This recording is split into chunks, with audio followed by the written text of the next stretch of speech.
Hello, everyone. It's Yogi here. I hope you're well. Goodness, I haven't seen you for 2 days.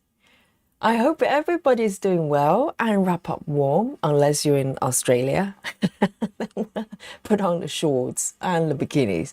Yes, I missed you, and I hope you missed me as well. And yes, I had to cover a few classes in the evenings in the last couple of days. So yes, it's just how things roll. So yes, but we're back. That's the most important thing. And today, as you can see, it's a cake stitching session, okay, nice and delicious. And I'm going to be working on this piece. Aimee Stewart, of course, little cake shop, and it's a max color, and yes, it's a max color regular size. Okay, see, I haven't done it for 2 days. I've already forgotten how to do it. So there you go. And so this piece, let me show you what a mock-up looks like. Okay, this bit I remember. And this is our mock-up here. Yes, gorgeous and delicious, full of yummy goodies. You know, this piece I've been working on for maybe over 2 years. And for the first time since the last session, I'm stitching cakes. I ask you, there's a cake shop. And after nearly 3 years, finally I'm stitching stitching cakes.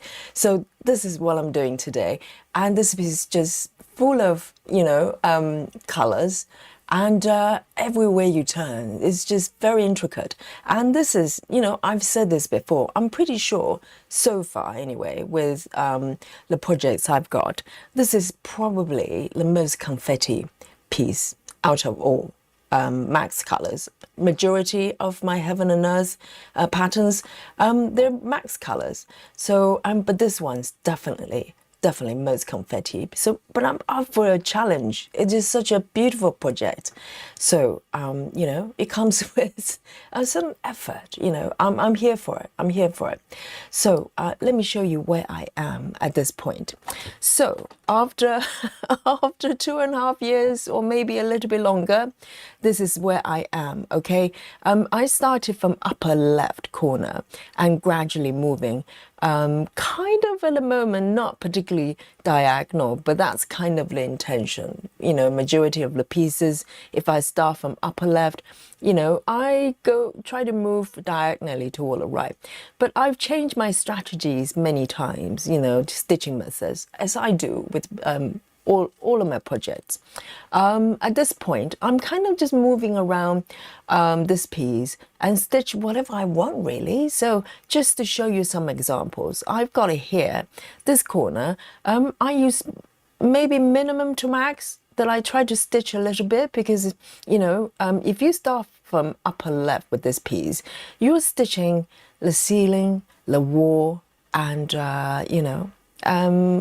they're not plain walls, okay? But still, this is why it's taken me so long to get to cakes. Because, this piece from the upper left, you're stitching the surrounding area and before you get to the shop bit, okay? So, and, I switch to various methods here. And today, I'm going to focus on my cake, okay? I'm going to have the cake and eat it, absolutely. So we'll talk a little bit more about that. But of course, I want to come back and just say hello to you, the chat. Yes, let's have a look, see who we've got today. My chat panel is a little bit broken. I think it's resumed to normal now. So there are some messages I might not be able to catch up, okay? So let's have a look. I'll try to go to top, and we have a new member today as well, Kristen. Welcome. And Kristen, has just joined Yogi Squad, the channel membership. Welcome. And the first to join the chat is our Rajal. Hello, hello. Sorry, I'm not able to highlight the messages, the top bit, okay, the first joiners, but I'll read it out. And so Rajal, so good to see you. And Sarah is giving us another golden nugget. Sarah says, we must remember that it's possible, that is impossible to truly be there for others without taking care of oneself first. Absolutely. Totally agree. Just like, you know, if you go on an airplane, the plane instructions is always put on the oxygen mask on yourself first before you try to help others. Because if you can't breathe, you know, you can't serve others. Absolutely, totally agree, Sarah. And we also have Lona. Hello, Lona. So good to see you. Oh, I miss everybody. Amira is also here as well. Oh, I hope the heating. Oh, the heating's not fixed yet. Wrap up warm and have warm drinks, okay? And sending love to Amira. And also we have, let's have a look, scrolling down, there's a lot of chat happening already. And Solar Win as well, hello, hello. And who else have we got? We've got Lynn Burgess as well, lovely.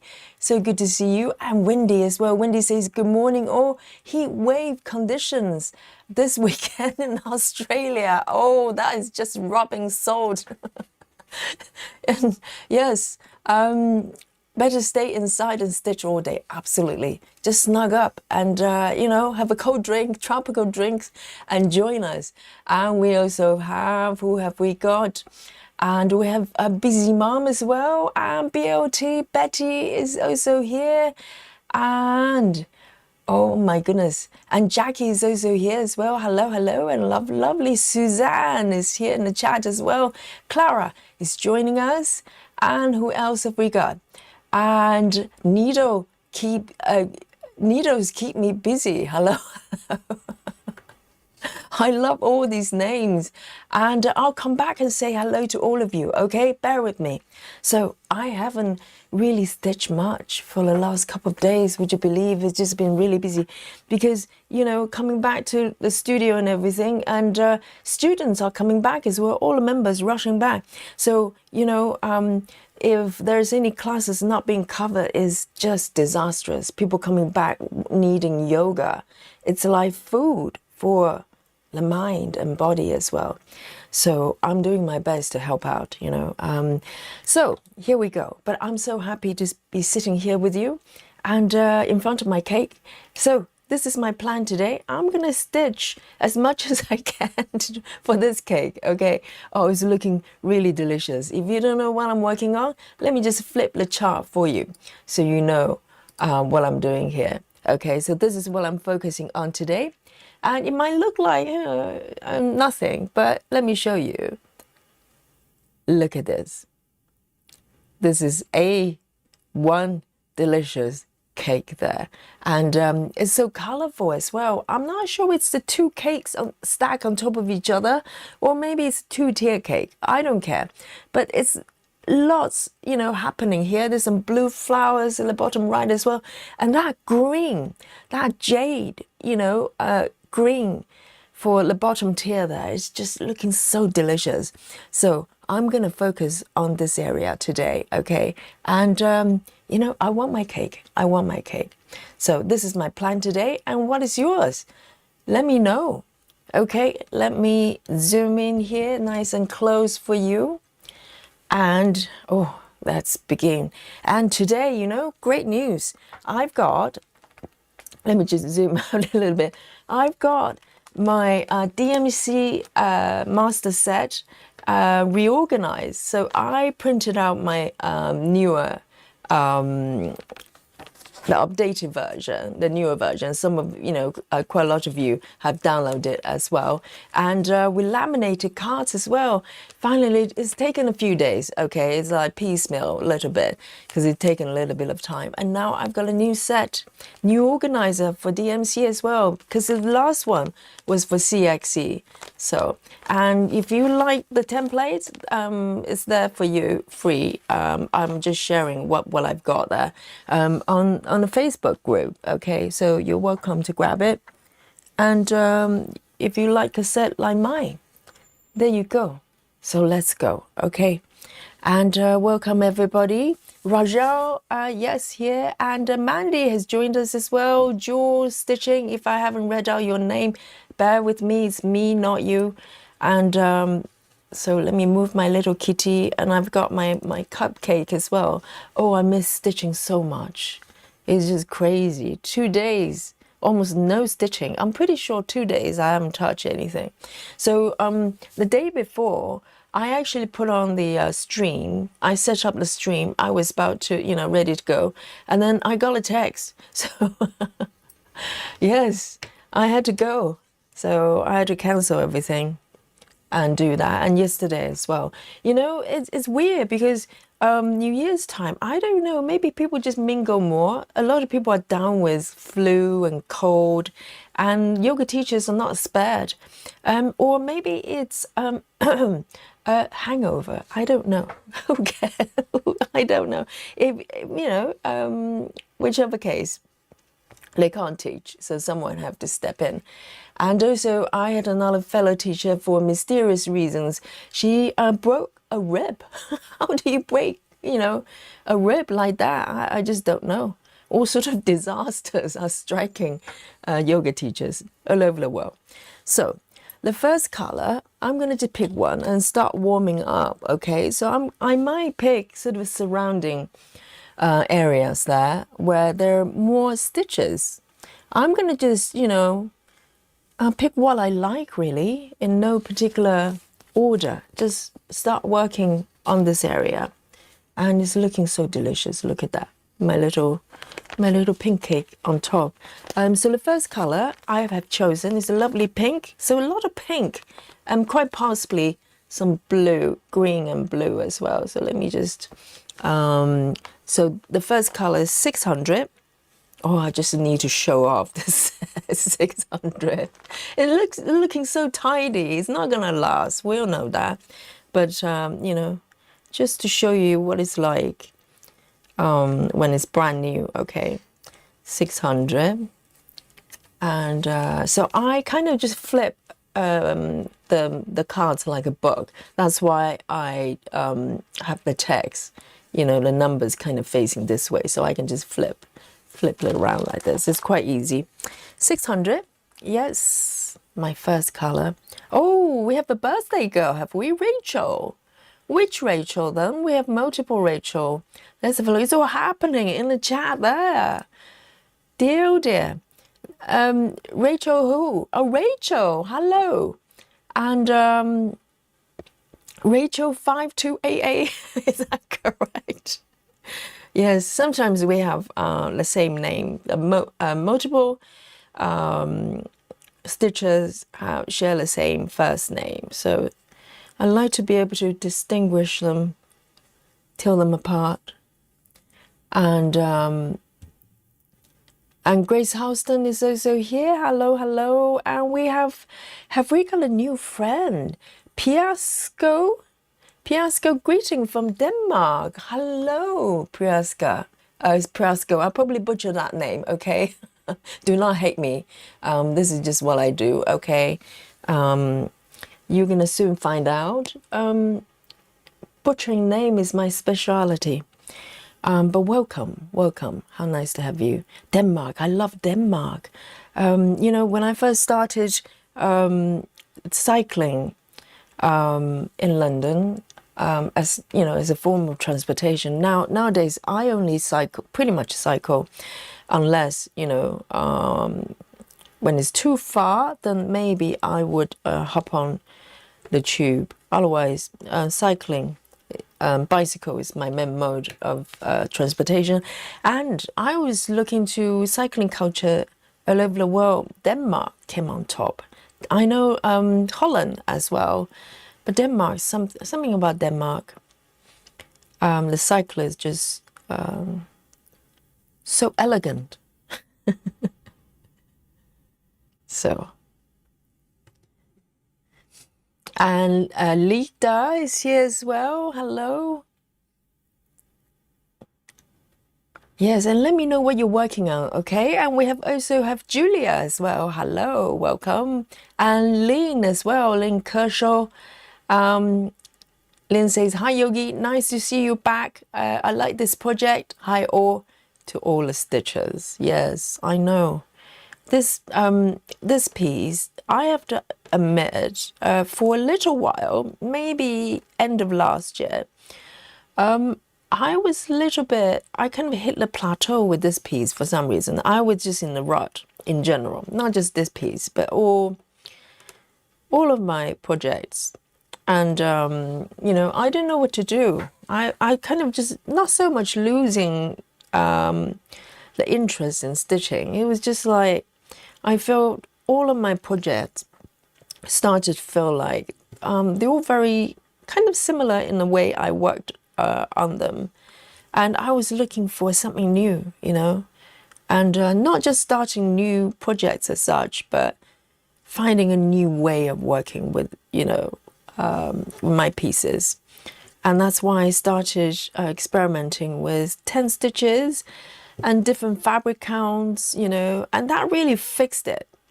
I think, you know, if you feel like you're in a rut, be a little bit experimental with it, even trying things, even maybe you thought you didn't like.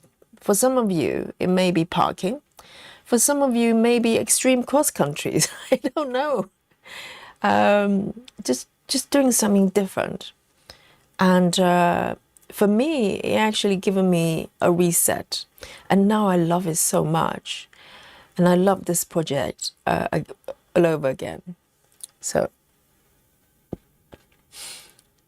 And yes, we had a birthday girl. So Rachel, if that was you, happy birthday. Send you know, Rachel some love, some dolly.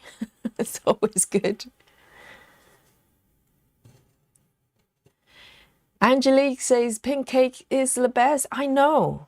Pink or that green is anything pastel is gorgeous. It's gorgeous. Oh, I'm so happy that I'm stitching. I'm just feeling so safe and cozy when I'm stitching with you. It's just wonderful. And knowing all of you are loving what you're stitching. So I'm going to just flow with the stitches. No particular way, okay? I'm going to just freestyle today.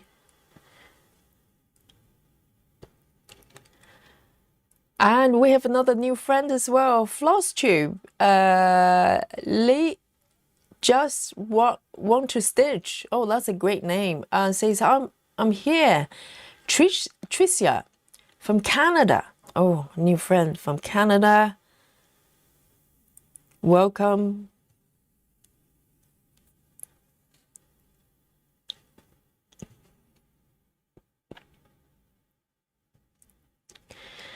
Kimber says, just starting mini dry flowers. So excited. Yeah, I know, Kim Jacobs piece. Yes, I need to go back and work on that piece. There are quite a few that I've slightly neglected in the past, you know, couple months. But I'll gradually go back to them. I try not to feel guilty if I don't work on certain pieces for a little bit. You know, sometimes you just have different focus, you know, maybe on certain pieces, and that's fine.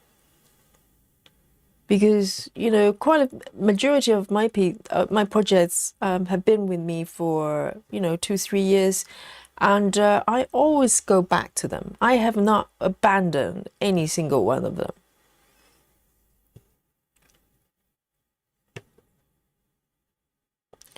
It's just different time. You want to work on different things, isn't it? Oh, this is so pretty, so delicious. Solar Wind says, hi Yogi, we missed you. Stay away from the flu bug. I'm working at Hate for 4 Seasons by artist Jasek. yucca. I butchered that for sure, soloing. So yes, absolutely. Stay. I do my best. I seem to have, what, knock on wood, I think I have relatively good immune system, because sometimes, being around a lot of people every day, students, everything, and maybe they all look healthy, but maybe some of them carry stuff. Who knows? Sometimes we carry whatever it is, but no symptoms. So we are fine, but we could pass it on to other people. So a lot of times, if I have a busy teaching day, when I come back, sometimes I feel slightly fluey. But now, I've gone through that enough times. I know what to do. So normally I'm quite lucky. I have access to a sauna and stuff like that with the gym and studios. And so I'll jump in there first, just sweat it off. Or I come back and just, have hot drinks and everything, and basically pull it to a stop before it gets anywhere. So normally you can feel slightly run down or something like that. And sometimes you just take a power nap or something, whatever it is, just to prevent it from getting any worse. So normally within a day, I'm okay. So fingers crossed, fingers crossed.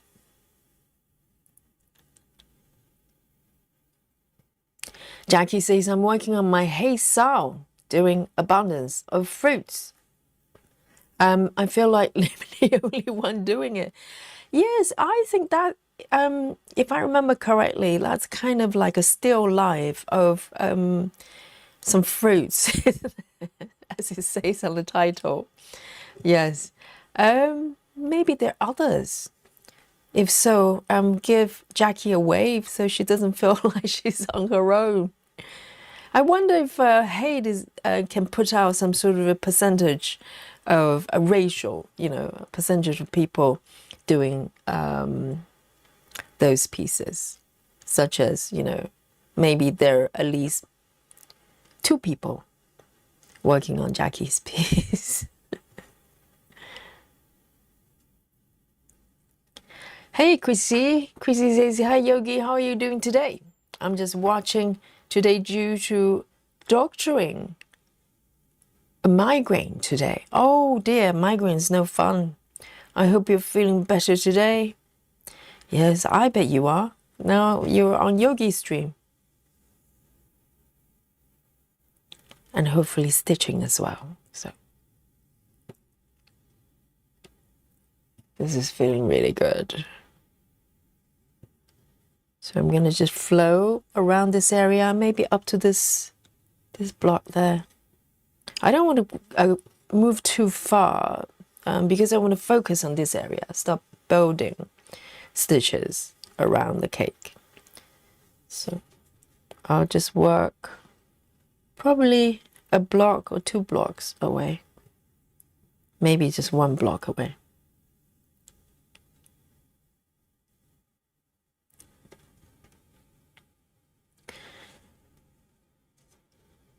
Samantha says, I'm so excited. I got all my threads and fabric, 25 count to start love letters, chocolate shop. Going to get all of it organized with your thread files. Would you do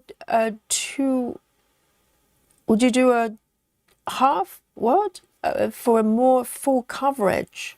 Oh, 2/1, you mean? For 25 counts, 2/1. I don't know whether you saw the example, Samantha, that I did a while ago. I can pull it up. I've got it right there. So Samantha is asking whether 2/1 is too full for 25 counts. And so this is what I did for my New Year's start there. So I started, my new start was sleep time, okay? So I did this test. This is 25 counts, okay, Samantha? So 25 counts, I tried both CXC and DMC, and this is 2/1.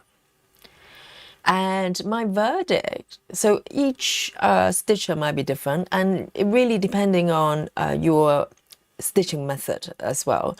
So with this test, I stitch pretty much a color flow method, which is easing away from the edges. So there's no floating stitches. I did not do color complete. I did not do cross-country style stitching. I mean, color complete is kind of cross-country within that box. And I would say if you commit to 2/1, it can work, but you have to stick with a very specific way of stitching. Because if you start cross-country or start doing color complete in a larger area, you're going to run into problems when stitches are jammed together. I mean, doing this method, at least, you know, as far as I, for my way of stitching, it could work. But the reason I didn't go for it, because I didn't want to commit to this way of working, even though I love it. But I was going to work on a supersized piece, sleep time. And, you know, I just didn't want to limit myself to that. But the coverage is beautiful. The coverage is really, really good. So it's up to you. You know, majority of us, personally, I think 1/1 is pretty good. But, you know, maybe at some point I will try 2/1 on 25 count as well, just, you know, just to do something different. So that's the answer for you. I just happened to have done that test, so I thought I'd show it to you. But I know other stitchers manage to stitch 2/1 on 25 counts with cross-country, not so much cross-country, mini cross-country, and they're fine with it. So it's really up to you. All right, 600. I am going to end my thread here and move on to the next color. And I would like to have a few spooky bingos, you know. 600. All right. 600. Let me just part my thread here.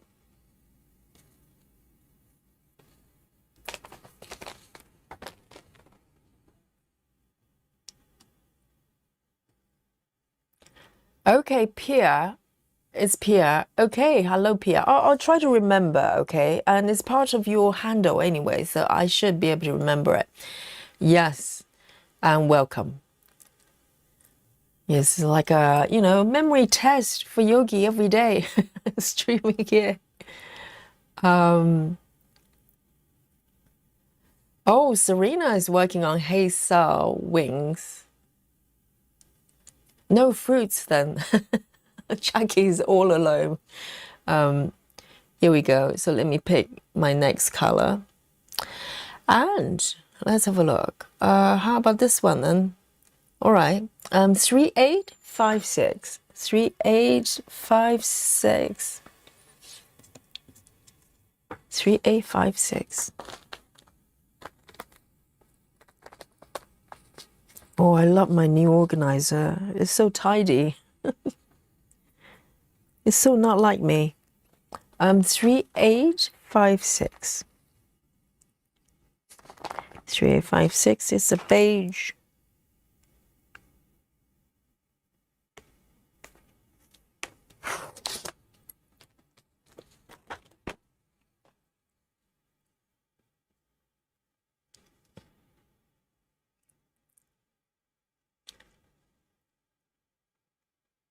Oh, Lona says Hayde has already put out a chart of how many people are doing each piece. That was what I was wondering, you know, because I wonder which one came on top. Surprisingly, that boat, that ship thing seems like quite a lot of people like it, and that chart, there's no chance I'll be able to ever stitch it. It was just like stitching air, pretty much. but some people like it, some aliens. All right then, let me try to pick my spot here.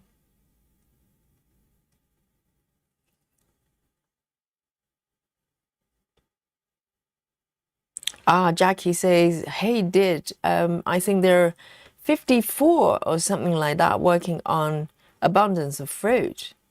Small numbers compared to others. Yes, because in total, I think they probably have nearly 3,000, didn't they?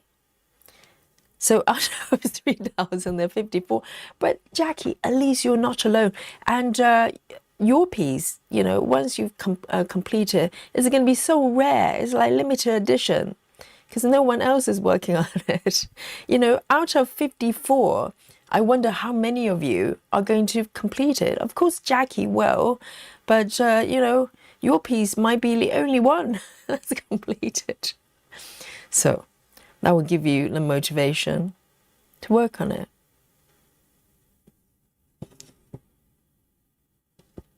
And I have my coffee here, freshly brewed, full occasion.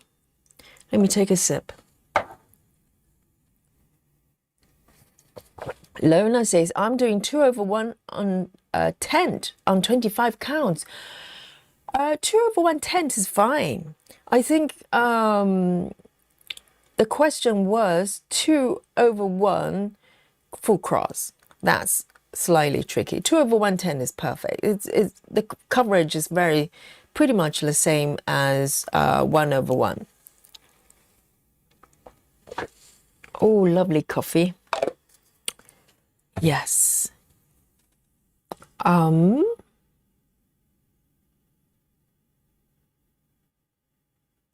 Chrissy says, I'm mainly in the dark now, eyes closed and listening, waiting for the medicine to kick in. Oh, so you're taking medicine does it make you want to sleep? Yes, we'll keep you company, okay, Chrissy? It's all good. It's gonna heal. Human body is amazing. It's gonna all be well. And yogi power, sending to you healing power.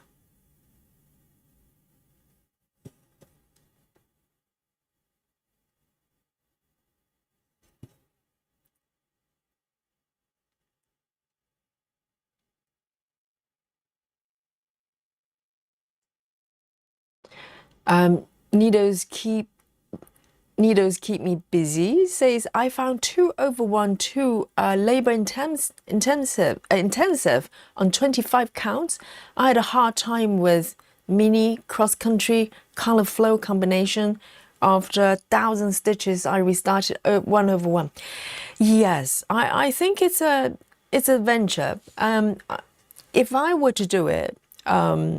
Now I know roughly how it feels because the test I showed you, they're not just plain color tests. I actually picked a square that was actually on my chart with healthy number of sort of color changes, just so I get that realistic feel of what it would be like.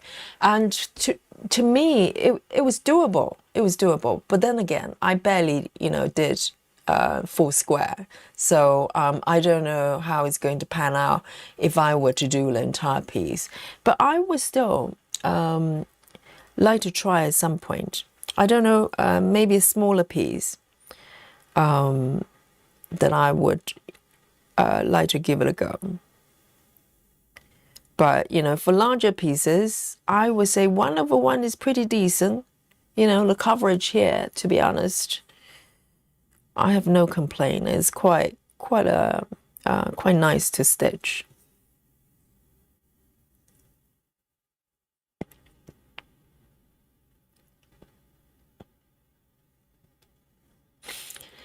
Sue Howe, hello. Says good morning. 3:30 or 7:30-ish here in Australia. Going to be 43 Celsius. So a bit hot, yes, just a bit, hey? And stitching, starting early. Yes, join us. I know our friends in Australia, they're just suffering, aren't they? It's so hard.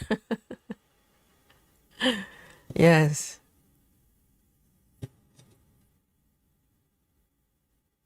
"43 is very, very hard. So, you know, over here, if you have heating breaking down, is quite a pain. But over there, imagine if the air conditioning is breaking down. I mean, it's got to be equally challenging with the heat.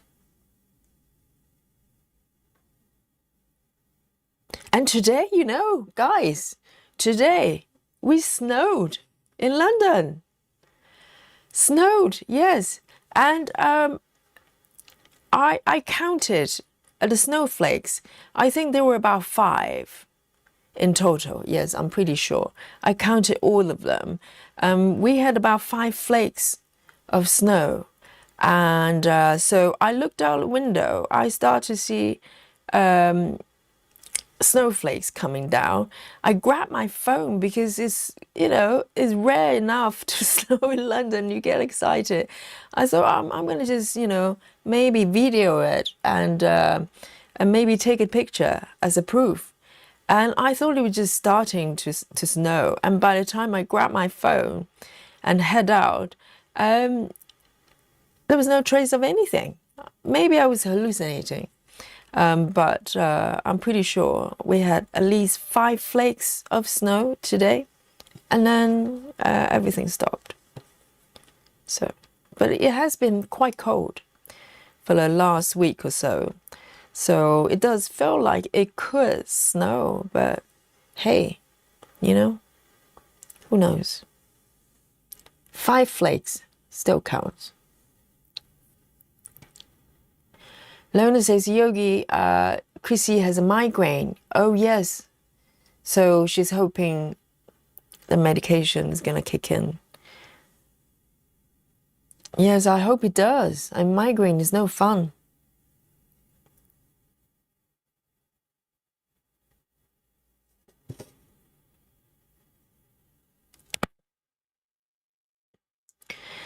Love Drunk says, "Good evening, Yogi and chat." Hello to you. And any of you, if I haven't said hello to you, just give me a little wave, okay? I'm trying to catch up with the chat here.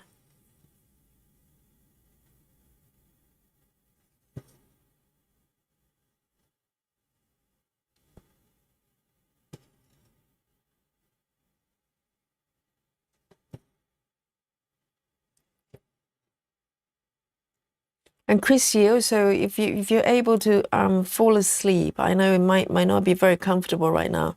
If you can fall asleep, sometimes, you know, it helps with everything. Just allow the body to heal. And migraine can be caused by so many things. It's hard to tell what it is.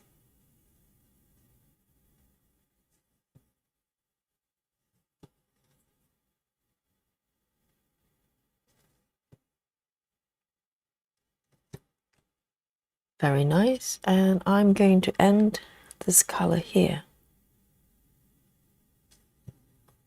Oh, I'm so happy stitching.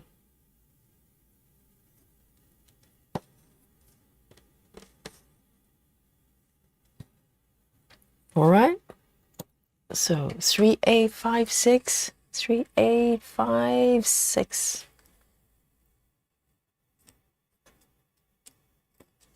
So I got my needle ball on the right there. Okay.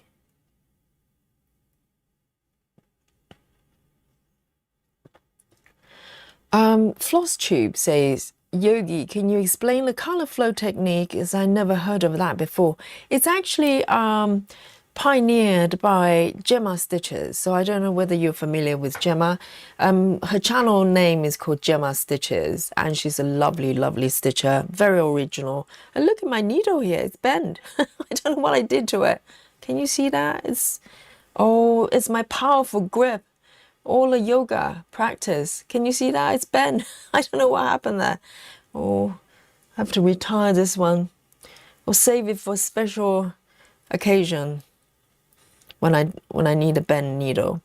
And Yeah, so it's pioneered by Gemma Stitches. So Gemma has her sort of original method, and Color Flow is kind of a variation of that. So she's got tutorial, I'm pretty sure, for both methods. So if you look up her channel and under tutorial, she's got a playlist of tutorial videos, and you can have a look, and you know, it's much better at this point. I'm looking to do a walkthrough of that as someone learning the method, but until then, you know, go to Gemma's channel, and you can look up the tutorial there for her to explain to you. I love the method. I love the method. Let me just change this symbol here because it's very similar to one other symbol. So I just try to switch them so I don't get confused. All right, so I am going to pick this one, and that is, oh no, I'm not going to do that one. I'm going to do this one. I want to focus on the cake. All right, the next one would be 922. 922.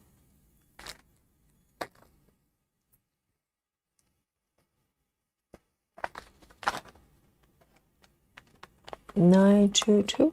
It's orange, really pretty.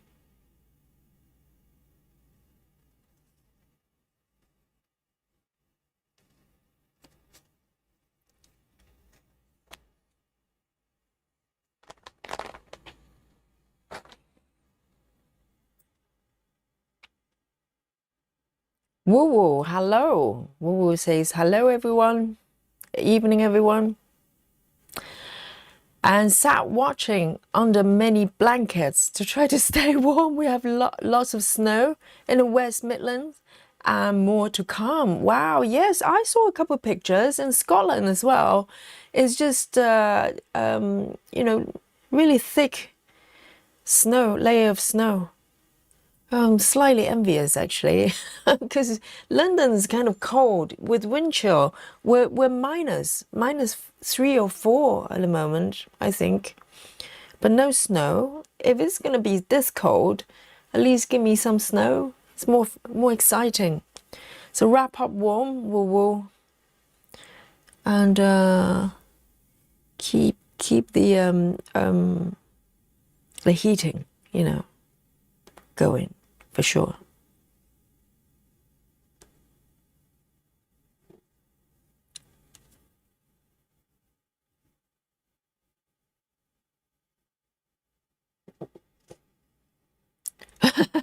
Yes, it's very triggering, a mirror talking about equipment breaking down. A mirror, I hope it's sorted out. And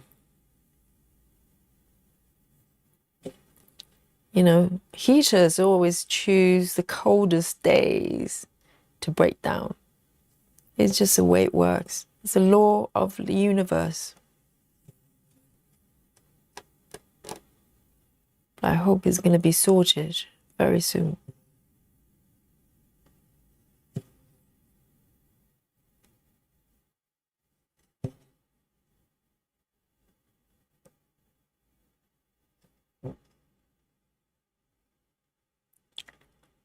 Lynn says, Yogi, I watched the horse guards today. The horses and men were covered in snow. They shot horse guards. Where did you see horse guards? Wow, yes, covered in snow. I know. Do you think this year is colder in general, globally, than last year? I wonder. I don't remember. I can't remember actually last year. I mean, I know London didn't snow, but I cannot remember the rest of the world whether everybody's getting a lot of snow.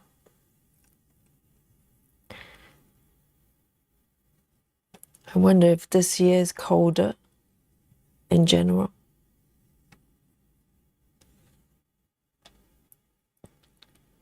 And I'm going to take it over there. 1, 2, 1, 2, 3.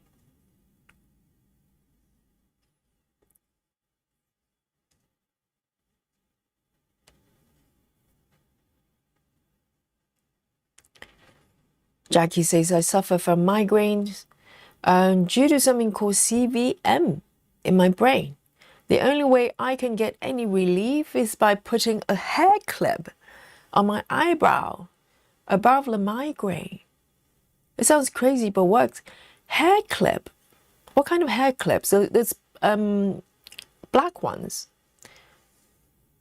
on the eyebrow. So when you say above the migraine, where is it normally? Migraine can be, I don't know. Luckily, I don't really, suffer from migraine that frequently. But migraine can be any part of the head, can't it? So, hang on.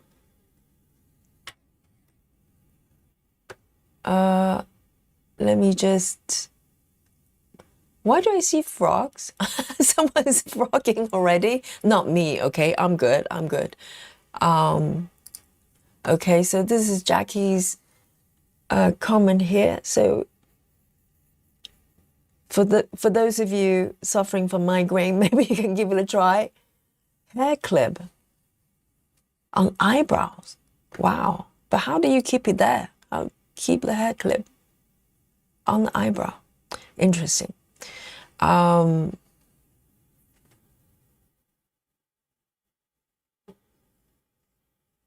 Lona is frogging. Poor Lona. I send Lona some fudgy with compassion.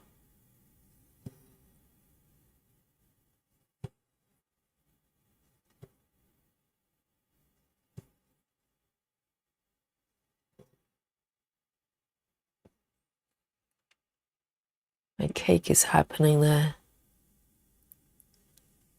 Yes. And Susan as well. Did I say hello to Susan? If not, hello to you, my love. Because I skipped a whole chunk of chat earlier on to catch up.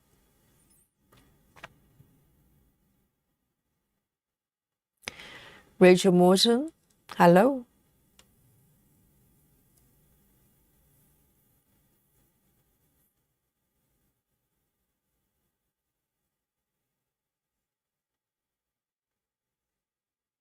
Let me see over here.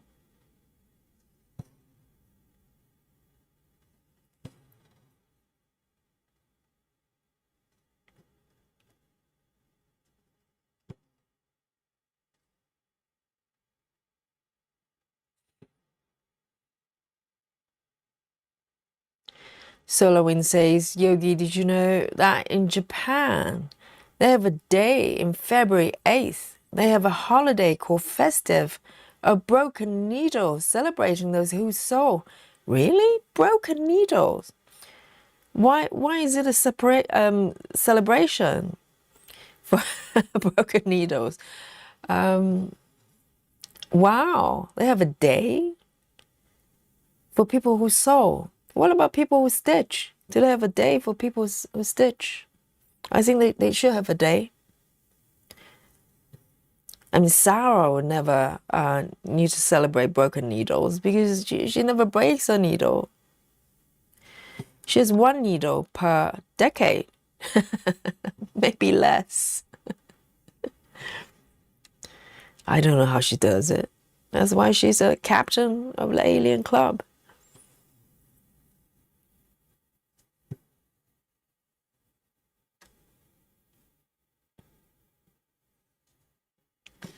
There you go. This is looking delicious. All right, 922, going back. There.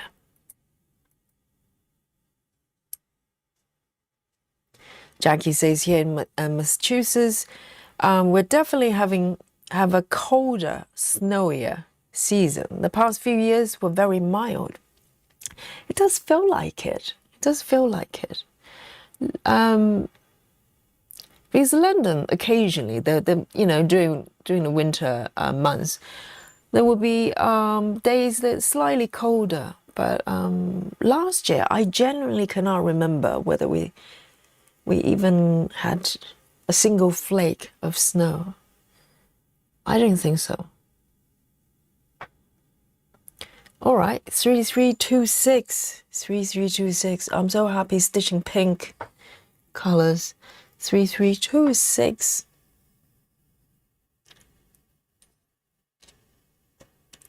I have one threaded already.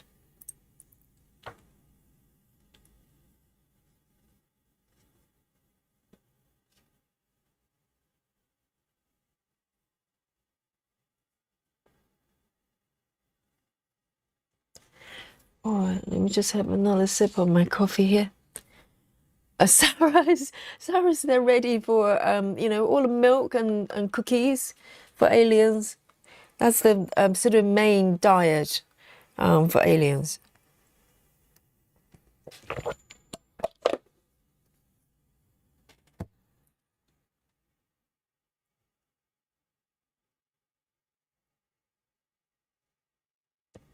Serena says, when my migraine start, most of the time with loss of vision on my right side. Oh my goodness, that's really serious.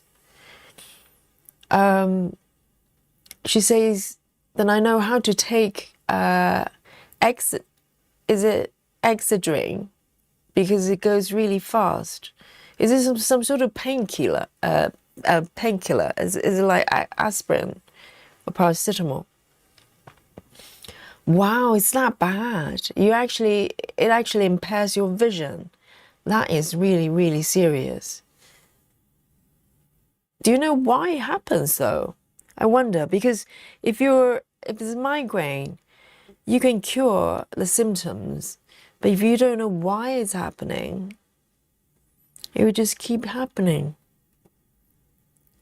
It's difficult because something like headaches and a lot of symptoms we have, like backache or whatever, it can be caused by so many things. It's very hard to nail down the exact reasons.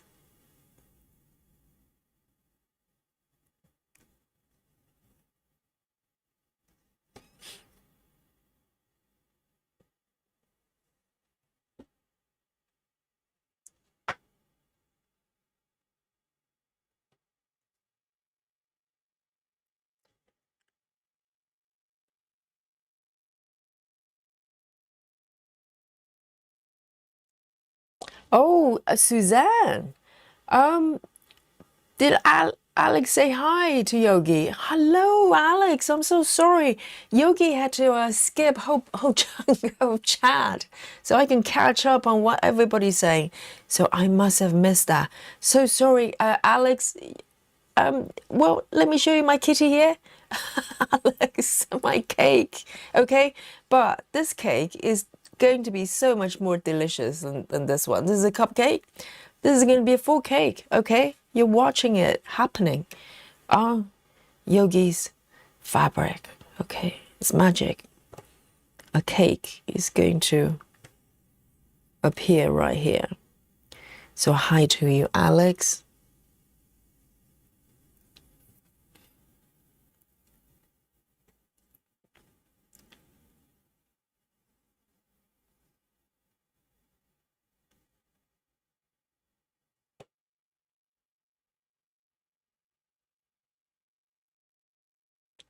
Wow, so quite a lot of you suffering from migraine. I think Travis as well. I remember he kind of talked about it quite frequently. There can be so many factors, isn't it?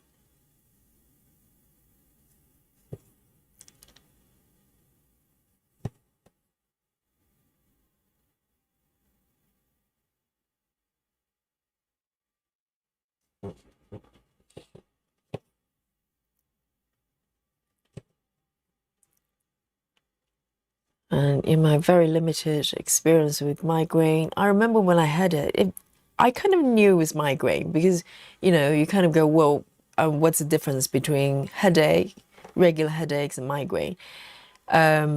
Luckily, I don't really have it, frequently at all.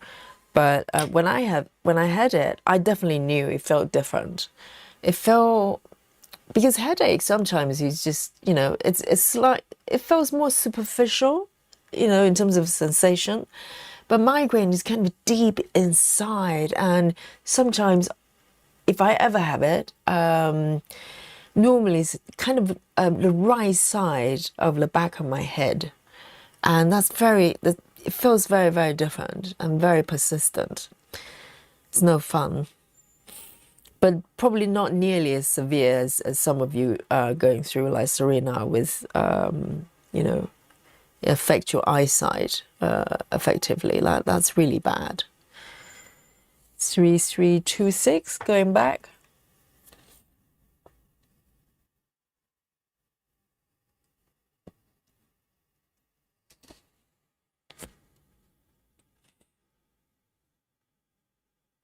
And we have Robert as well. Robert Sprite.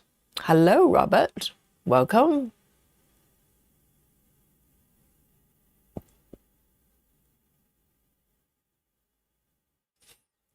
Next one.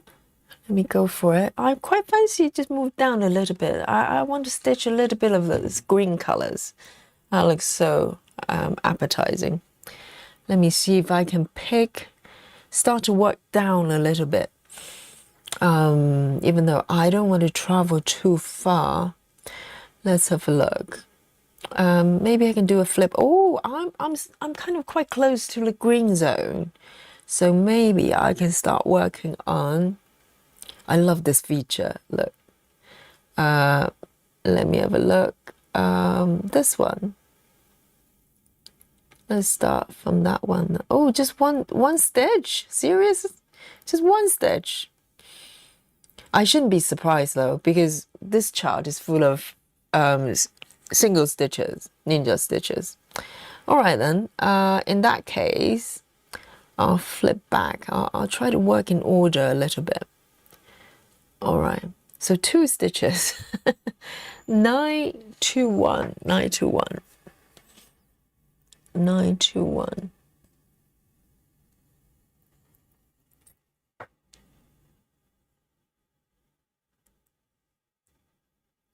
Oh, Serena says, my trigger for the migraine, I presume, is milk chocolate. Whoa. Really? Is it because of the cacao, or is it because of dairy? Maybe it's a process of elimination. Maybe try dark chocolate that's dairy-free, because all the chocolate I've got, they're dairy-free.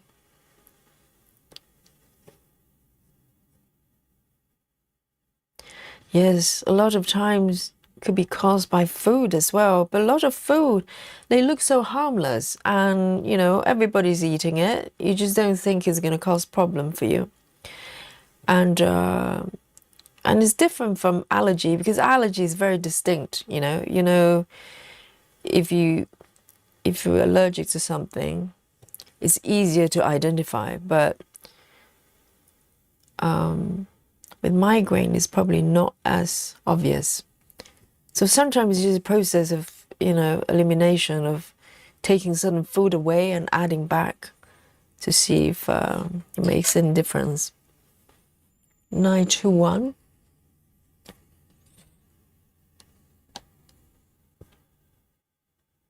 Robert says, you're making a cake shop now. Finally, I'm in a cake zone. I've been in the shop for the last almost 3 years with this piece, but finally I'm stitching cakes.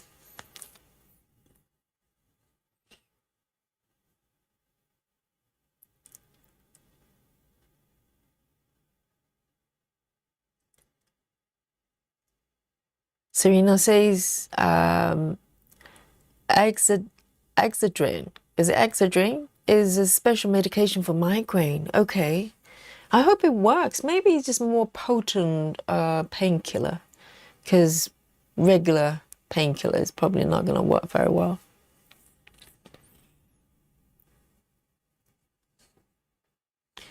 Right, let's see.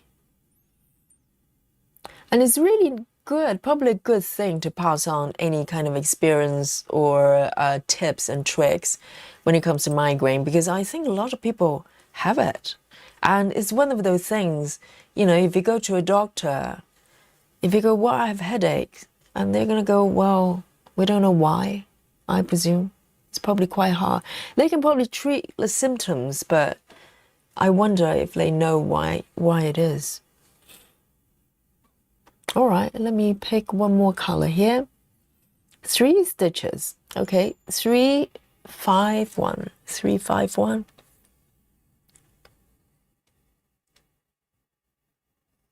So with a chart like this, the needle ball is really handy because quite a lot of color changes, and each color, a lot of times, is just 1 or 2 or something.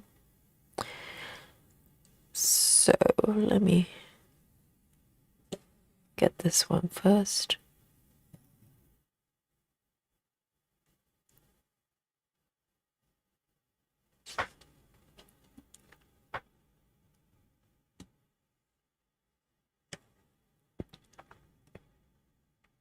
It's only 3 stitches.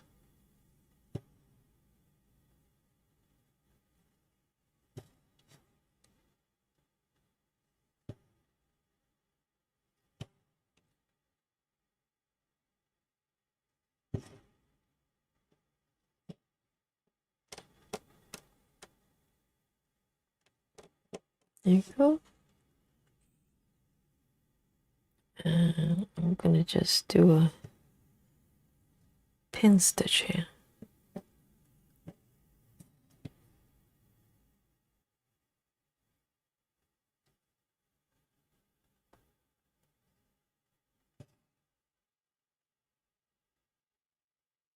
Ah, Serena says that's why I only eat 90% dark chocolate, no milk chocolate. Yes, but to be honest, Serena, all, you know, good chocolate, to be honest, are dairy-free, in my experience. I think when you have dairy, a lower cacao percentage, most of the times they add sugar, they add all sorts of things. It doesn't, you know, they don't have to be in chocolate at all. And cacao is quite good for you anyway.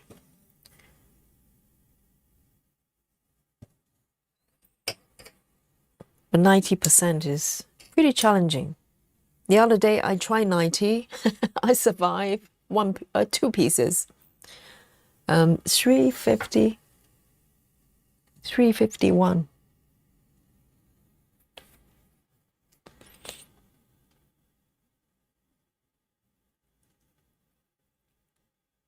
Oh, good, Suzanne. Alex Hermie. Yes, Alex. Yogi Bad. Miss you high. Yes.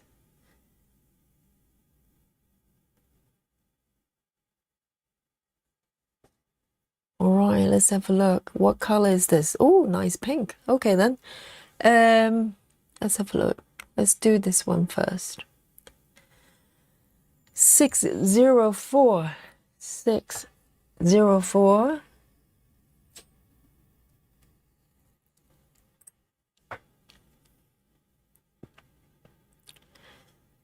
Mint. Oh, Mint. Hello. Welcome.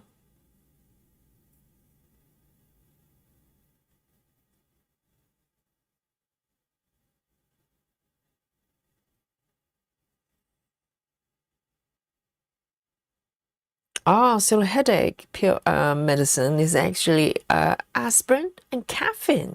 Really? So coffee is actually good. Caffeine's good for migraine, is it?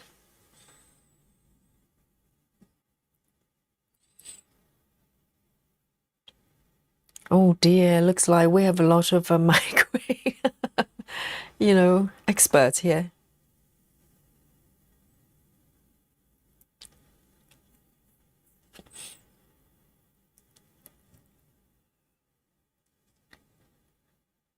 Okay, I've got 4 stitches of this color. Lovely pink of this cake.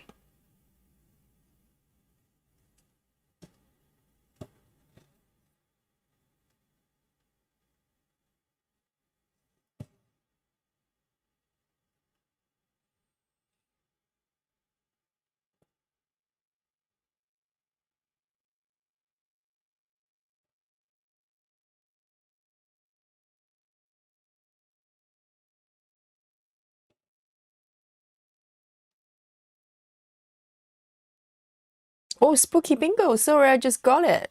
Who's got Spooky Bingo? Mandy Moron has got 921. Okay, that was a little bit ago. Sorry, I just got it. Yes. Oh, the first Spooky Bingo goes to Mandy. Yes, well done. We like a bit of Spooky Bingo.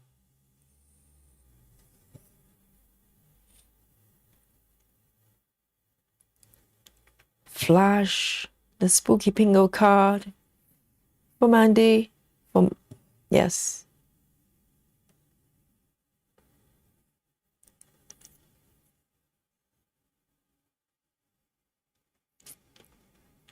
Susan says, when I started to have migraine, it was computer usage. Oh, the optician prescribed a special coating on my lenses.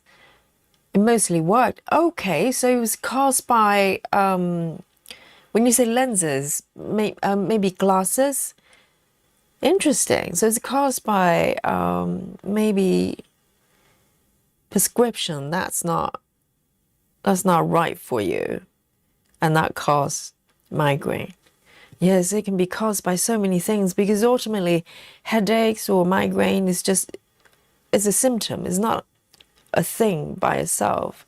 It's your body telling you there's something wrong. But that could be so many things. It's like, being a yoga teacher, I can't tell you how many times students come to me and go, well, I've got, pain on my side, on my back. It's like, they try to describe the sensation and everything, but backache and, or pain behind the neck or whatever it is, that could be caused by so many things. So many things. Could be posture, could be some sort of injuries that you don't realize, could be anything. Because ultimately it's more of a symptom. And a lot of people think if I have backaches, that's because something going on with my back or the spine. It could be the case, but it might not be. It could be some sort of nerve thing going on your thigh, because body is connected. Everything's connected. They're not isolated. 604. We'd like to think, if you have headaches, there's something going on in a head area, or if you have backache, it's necessarily, some sort of thing that's going on your spine, or shoulders or whatever. It's not always the case.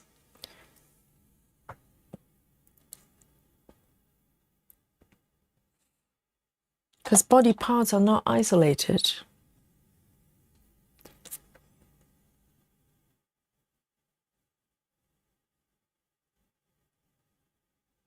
Wow, Serena, you're hardcore on your dark chocolate, 95%. I've tried 100% before. It wasn't edible. It was like eating dust, like a sand dust.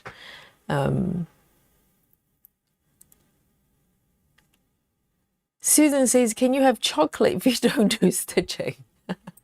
I don't know. It's a tough question. Are you allowed to have chocolate? Is that what you're saying? Oh, are we having a chocolate time then? Suzanne says, all this talk of chocolate now, I want some. Okay, yeah, go on then. Go on. Yes, chocolate time.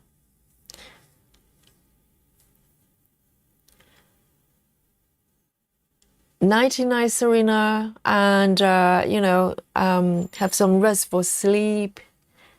And I hope the headache will completely go away. Go away. So nighty night to Serena.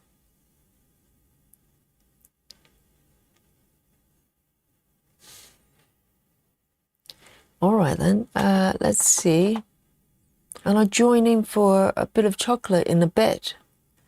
I'm just warming up with this piece here. And 3689. 3689.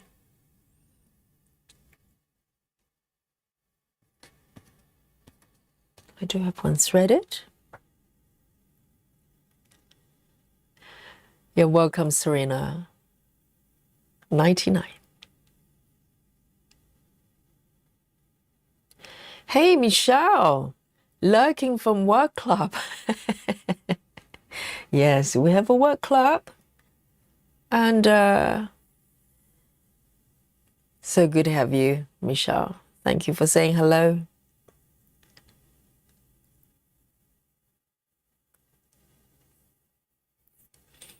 All right, then, let's see. This cake is looking good. Oh, hang on, look at this one. This needle is also bent. What is going on with all my needles? No, this one's not bent as much as the other one. Let me show you. What's going on with my needles? Look, this one is totally bent. Like that one. Can you see it? Well, let me show you. And then I have this one. It's slightly bent as well. What is going on with my needles?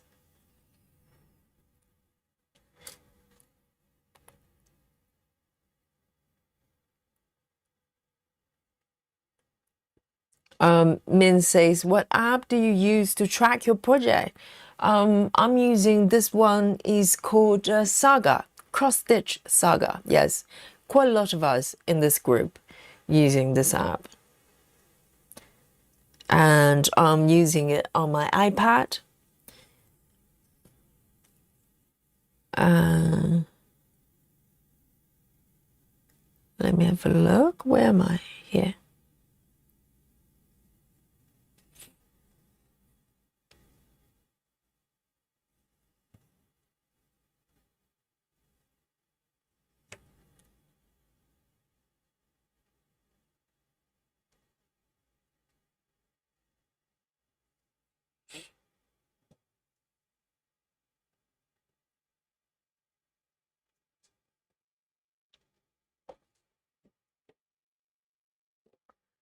One, two.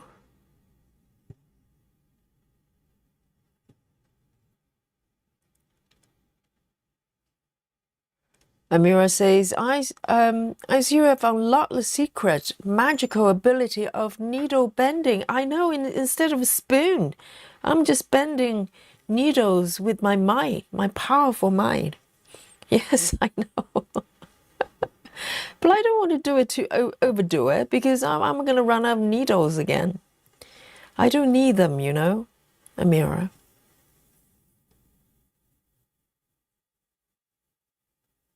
You know, I'm topping up my needles as it is. If I keep bending them, I don't know what's going to happen. I have to keep buying them.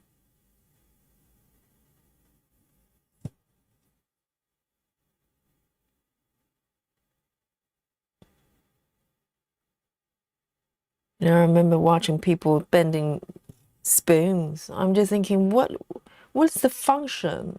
You know, what function does it serve by bending spoons? You're supposed to fix things, not breaking things. How does that serve the humankind by bending spoons?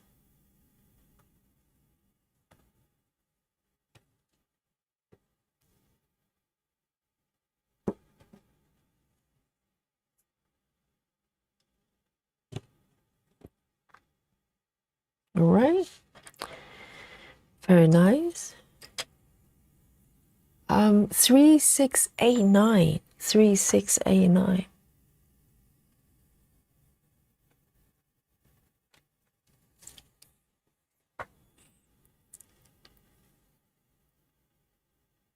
Lona is using Pattern Keeper. Are you loving it? I thought Lona was using Saga. Susan says, I manage to stitch every day on Traveling Library. I've got a place of orange flowers. Oh, the middle bit. Bumblebee, here I come. Oh, good. Susan, amazing. Susan's plan for this year is to work on Traveling Library every day. I can't remember how many stitches you promised yourself, but Susan's working on it every day, and she's heading towards the bumblebee. I've done my bumblebee. I'm so happy.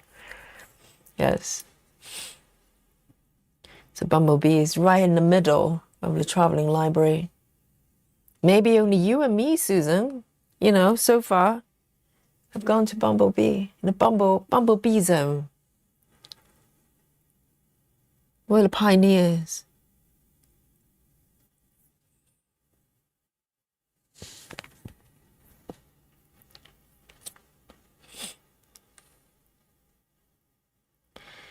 Suzanne says, I found a APK for Cross Stitch Saga for Android with a little bit of research, a bit of searching. And what does it do then?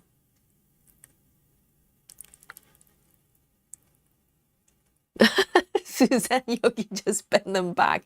That's a very good point, Suzanne. If I can bend my needles, why can't I bend it back with my powerful mind, right? Should we just do it live here?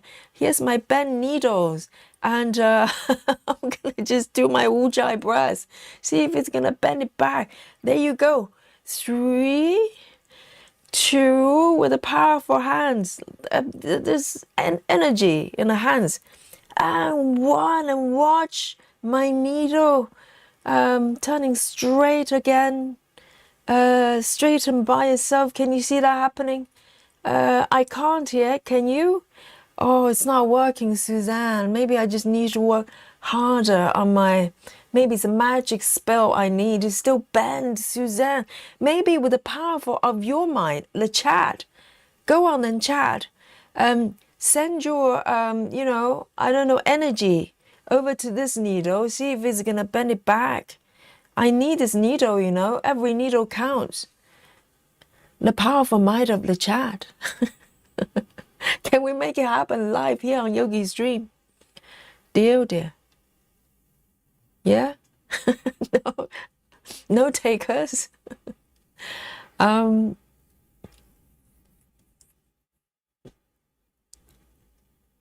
Min Min says, I tried markup but thought it was too complicated. And there's a markup. I don't know whether it's still actively updating and improving. Oh, Sarah is going for a yogi move. That's a great strategy. Yes, the power of yogi move. And Lona says, I bent all my needles. I've learned to stitch with a bend. That's one way of coping, right? If they keep bending, just you know, just keep using them. Okay, I'll take that as a tip.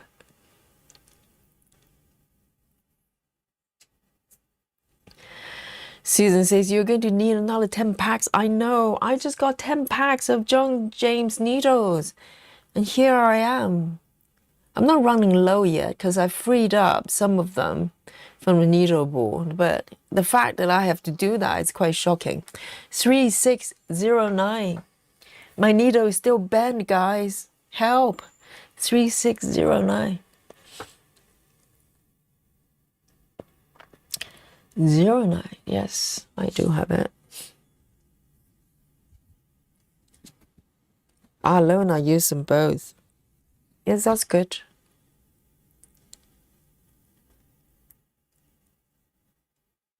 You know, the vendor that I buy needles all the time, they probably think, well, what's happening with this person? Does she like snack on needles or something? No one consumes needles that fast.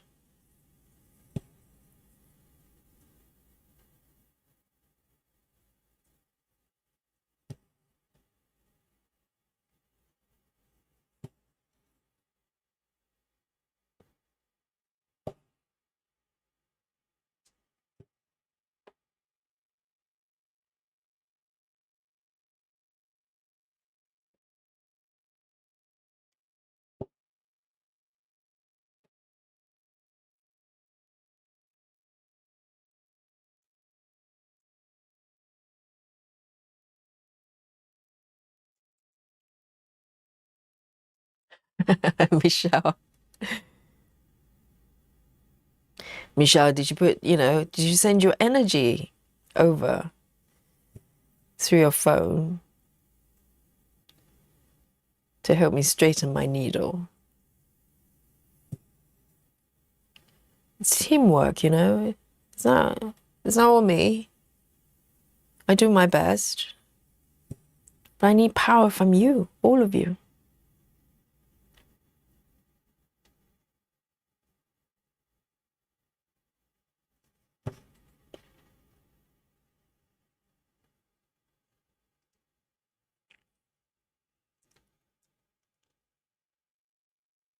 Hey, Sarah, VM, hello. Good to see you. Yes, Amira, unfortunately, my superpower can only go one way, not the other way. And even with the help of the chat, my needle is still bent.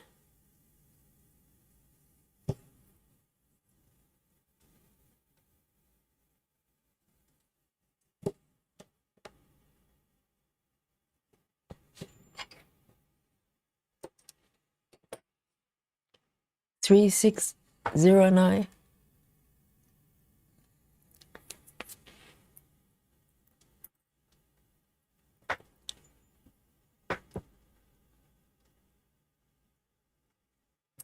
Suzanne says, I like color flow, but it's very slow going.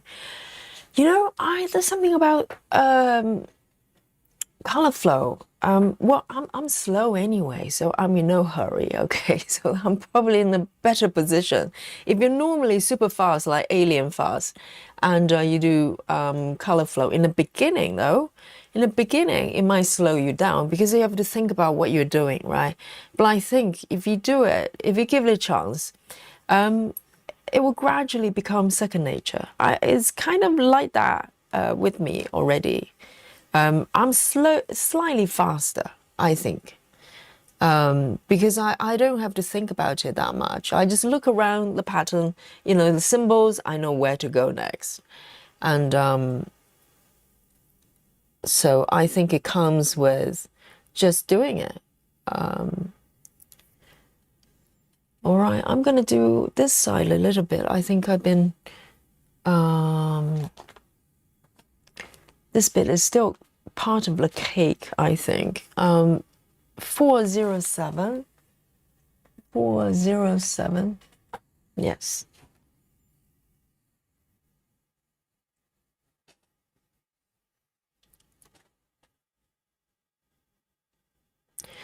Grace Hudson says, I'm also working on traveling library, working on the mushrooms on the side of the desk.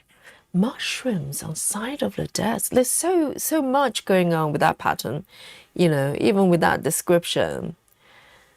You probably don't know that there's, all sorts of things going on the walls, the floors, everywhere. And I know where I want to go with that piece from where I am. Oh, I'm not going to tell you. Clickbait, clickbait.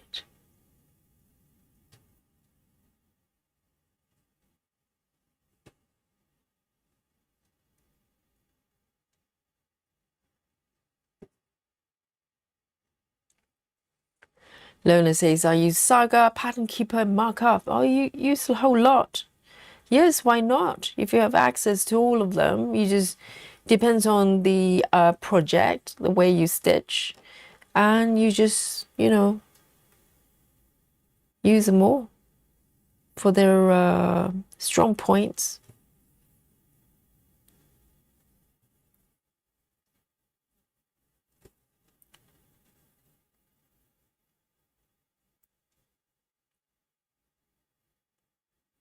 I think if I didn't get the digital version of my paper charts, to be honest, I'm probably still still using Markup XP, because the only alternative was to use paper chart or PDF reader of some sort, which I didn't want to do.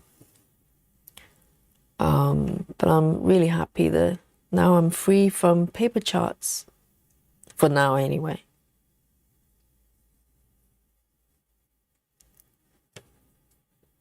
So for someone like me, it might be slightly restricted when I buy paper charts, not paper charts, when I buy cross-stitching kits, because majority of them probably don't come with digital charts.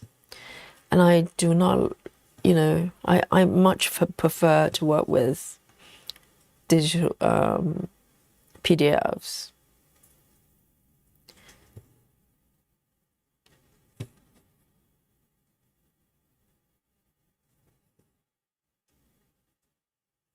Oh, I'm enjoying this so much. So lovely to stitch.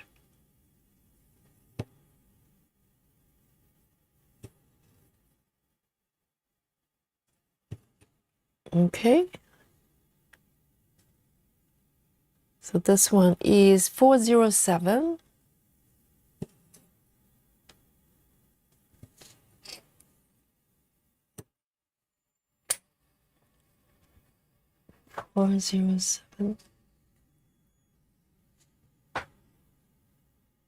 Okay. I think there's a little bit more with this cake. I'm gonna do the right side there.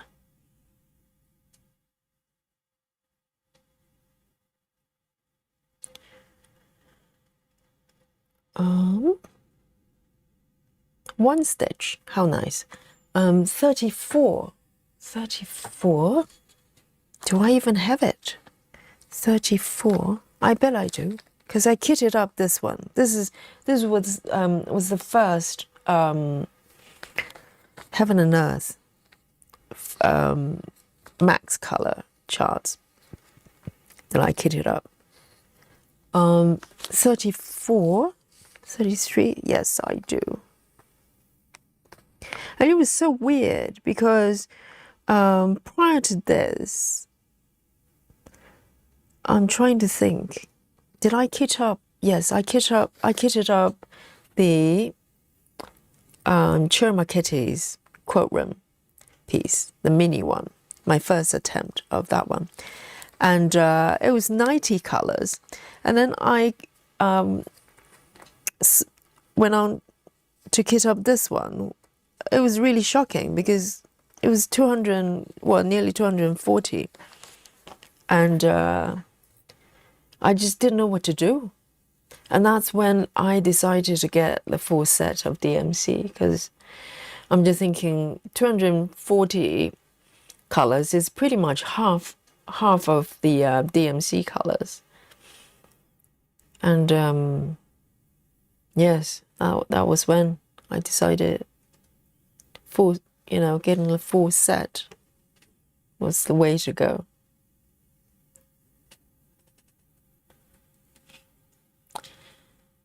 Hello, Everything Art. Welcome.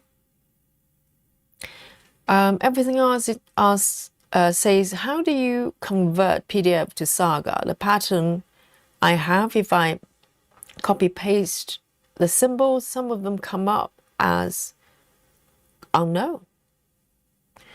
I think it depends on the chart and who created the original charts. Some are more convertible than others, so it probably varies. With Heaven and Earth, majority of them come up correct, so it could vary a little bit. I think there are probably things you can tweak to make them work, but I'm not an expert of that.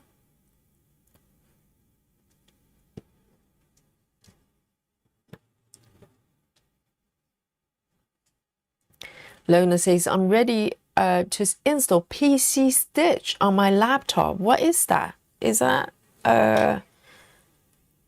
charting, pattern creation software? Sounds like it. Oh, that's very hardcore, Lona. What are you going to chart? Are you going to create charts for yourself? 34? 34 going back. That's a beautiful color, though. That's a beautiful purple.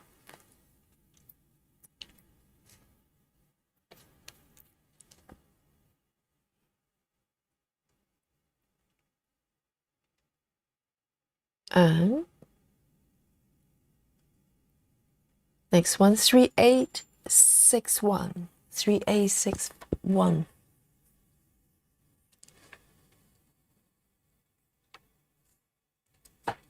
I don't have it. 3861.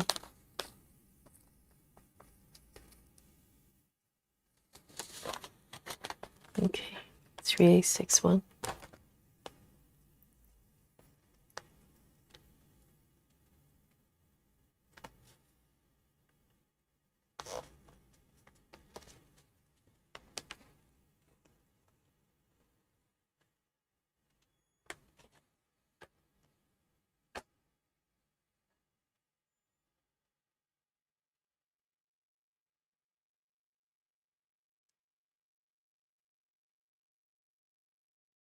Ah, so Lona's got a lot of paper charts. Yes, I can see why you need to rely on markup XP.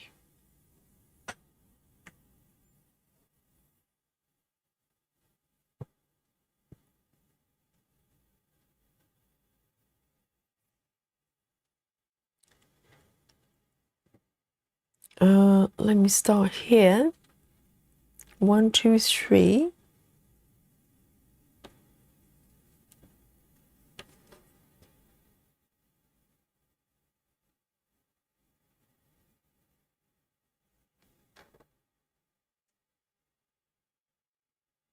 Let me have a look. 1, 2. 1, 2, 3.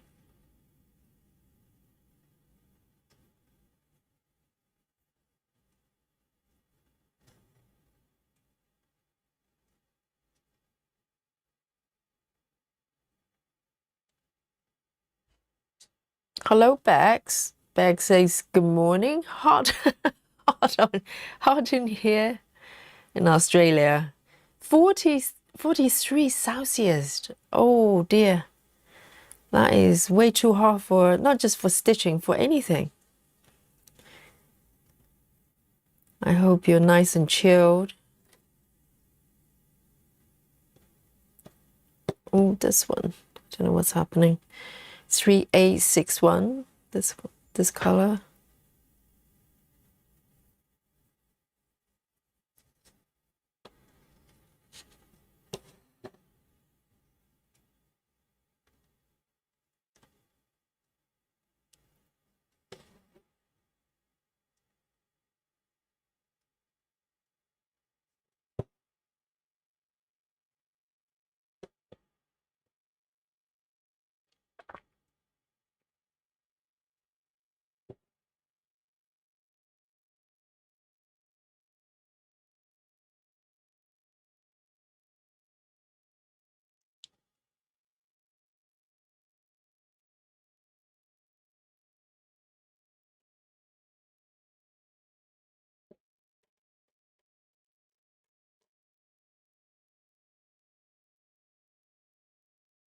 Two.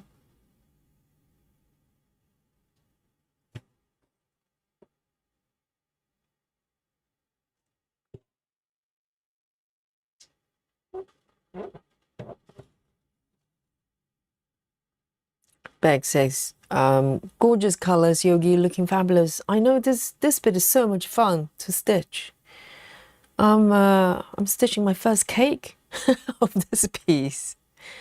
It's a cake shop, but I finally got to my first cake.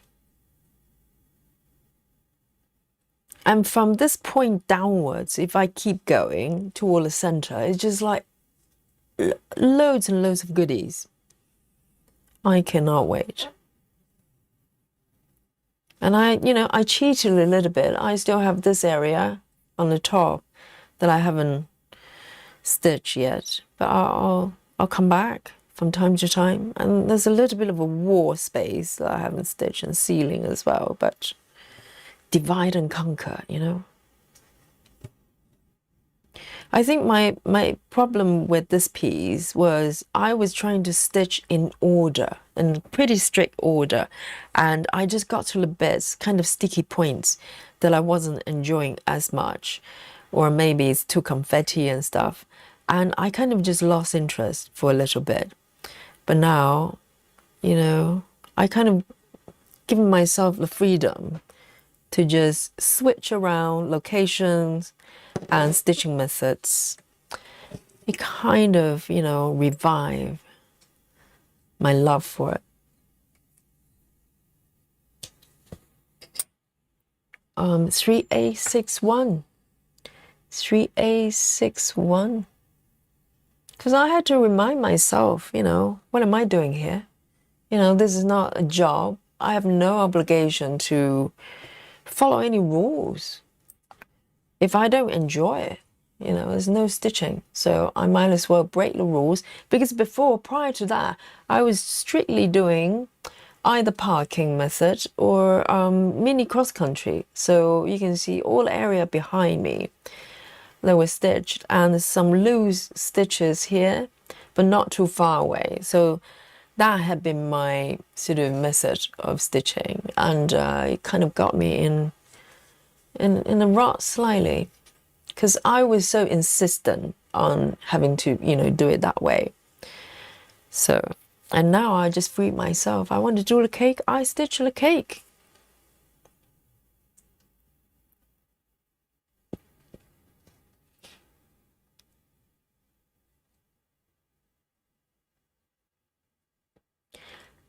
And good luck with the physical therapy, Lona. I'm sure everything's going to be just fine. Yes. We'll catch you later.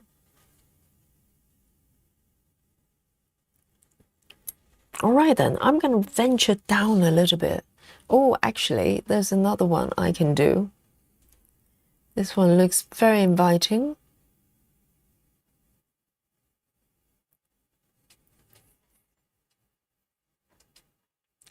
$152.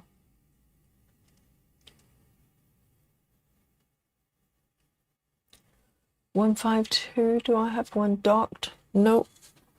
152. 152 is a very popular color. Literally, all my projects, for some reason, have 152. It's Samony color.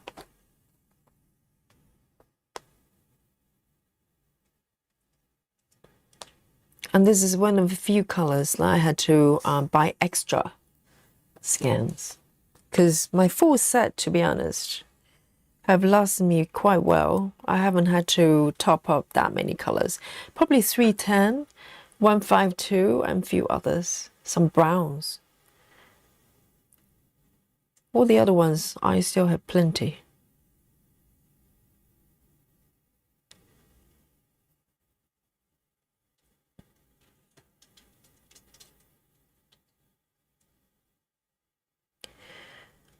Wendy says, Yogi, maybe when you put your needles in your needle storage, the tip may be catching the cardboard.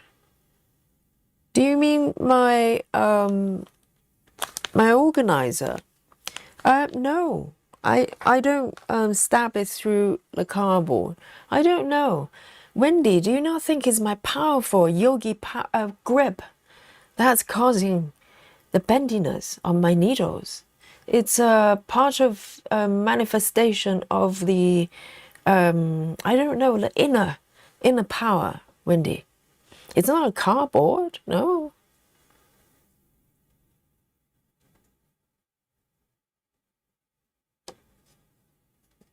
I just need to, you know, Yogi just need to stop being so powerful. That's it. A little bit less powerful would be good.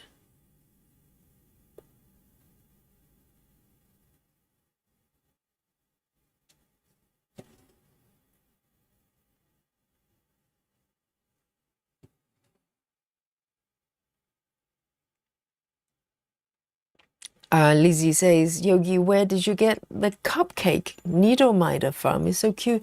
This one is from Cross Stitch Caterpillar Cross Stitch. Is a UK company. They do samplers, that kind of, they do charts as well. But their needle miters are adorable, really well made as well.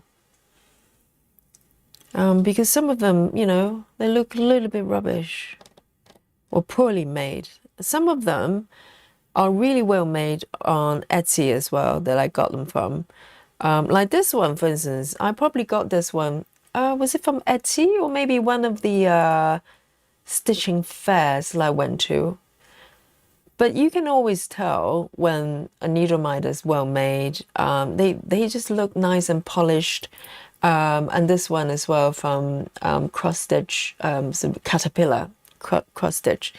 But some of them on Etsy, they look like they're handmade, not in a good way. Some of them, you know, you turn over where the magnet is, you can see the glue sticking out. So someone has been, you know, kind of making them by hand, which is fine, but not very well made. And sometimes they fall apart. But these ones are really good.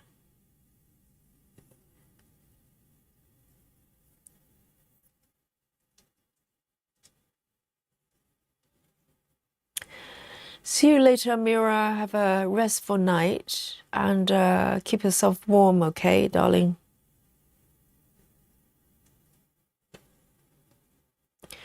Susan.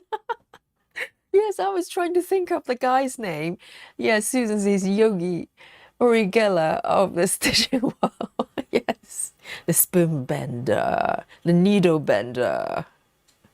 That's me. Yes.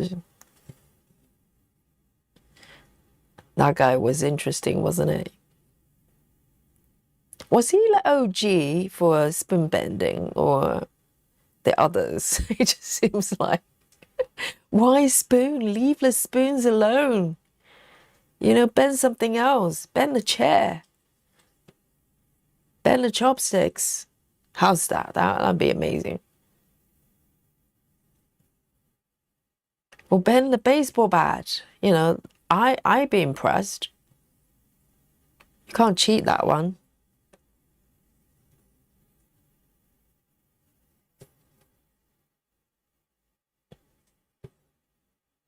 And what happened to him nowadays? I mean, you know, you can't just keep bending spoons. I mean, what else can you bend?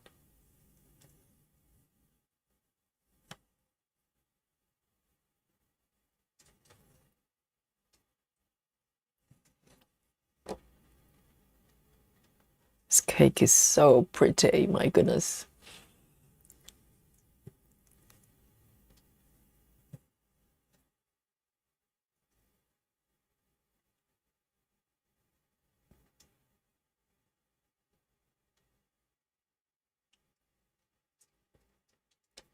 Here we go. Oh.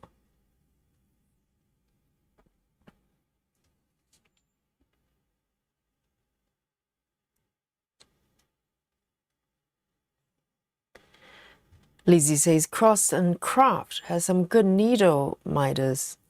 Oh, I'll look them up. I need to get some new ones.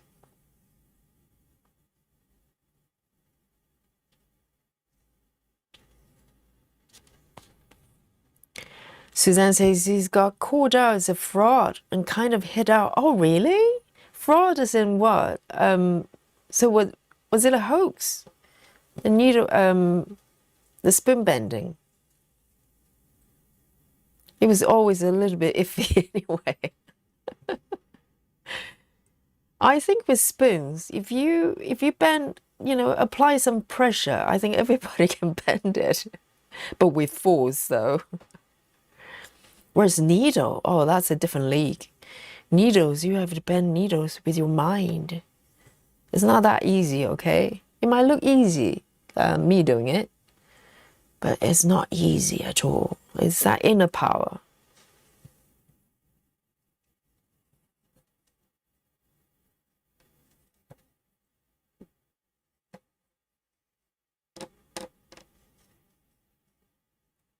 Okay, 1, 2. It's this one sticking. Oh, that one is coming off. Okay.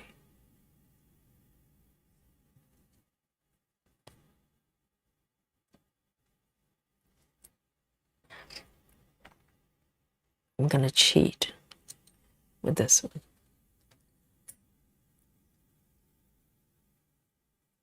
Suzanne says, I don't remember the specific, but there was like some sort of documentary on him. I guess he was supposed to do it on live TV and made up reasons why it wouldn't work. Oh, I vaguely remember something like that. Because I later on knew him because he was on TV quite a lot for a little bit. I remember watching him when I was a student, and I think he was like besties with Michael Jackson or something, and it just looked really, really weird. I don't think Michael Jackson saw him as a best friend, but he was kind of just attached himself to famous people, and the whole thing was just kind of weird. And yes, I vaguely remember he was asked to prove that he could actually bend spoons, and maybe he chickened out.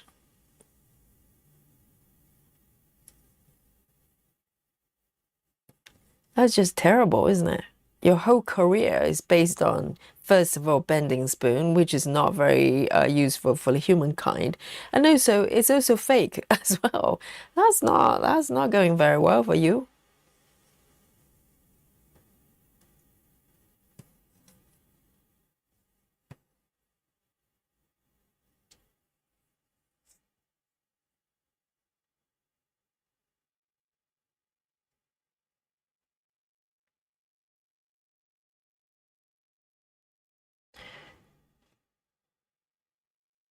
I think a lot of times when those people claiming to have superpowers and they go, well, why don't we do a sort of,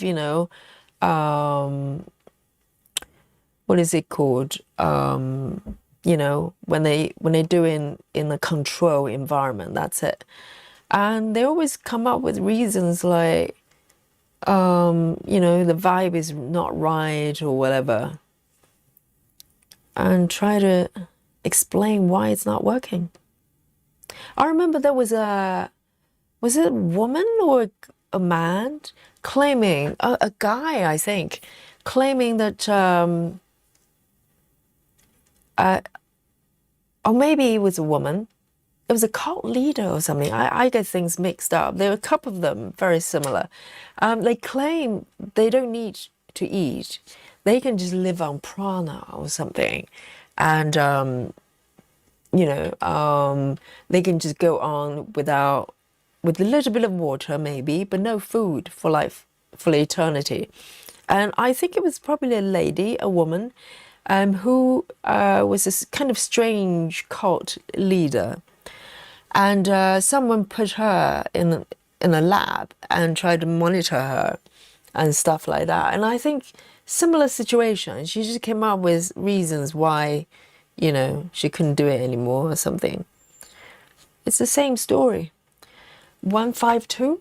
152?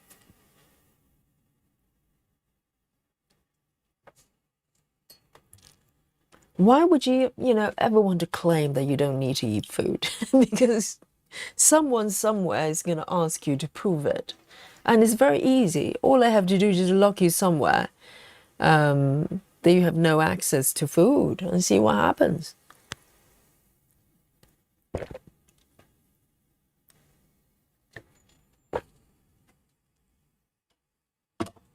It's very foolish.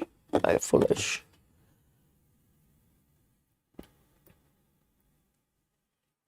Maddie, hello.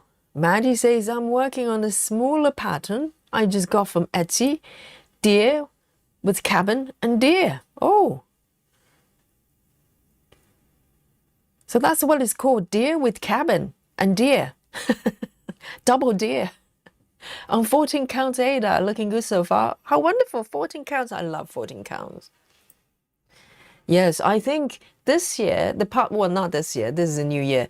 The past year, 2025, working on 14 count probably saved, my passion for stitching, because it was one of the things, other than the 10 stitches, I started to work on, you know, more of my 14 counts that I kind of neglected for a little bit, and the previous, you know, couple of years. And yes, it's just such a nice reset every time I work on 14 counts. I love it.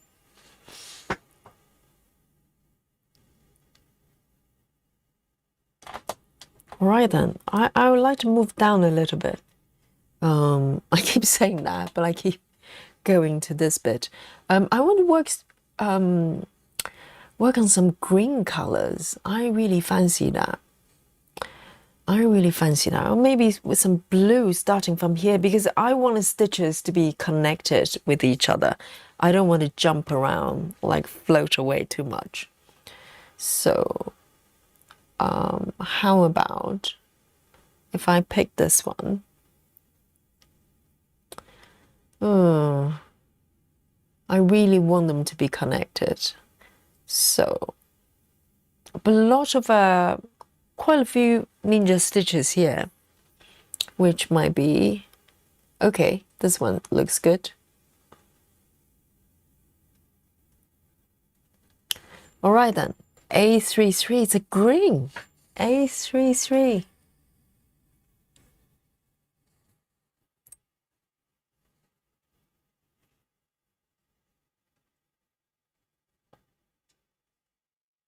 Oh, so it's just quite a smaller piece. I wouldn't say it's small. 5,400. Yes. Maybe I need to pick one that size, you know, to kind of blend in with everything I've got here, because everything is so big that I'm working on. And I'm going super size as well, seriously.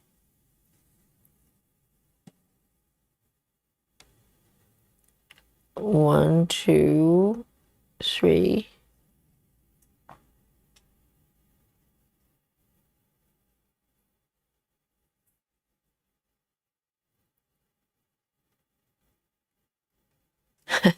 Maddie, I did think that the title of the piece, you know, it sounded slightly iffy, slightly suspicious.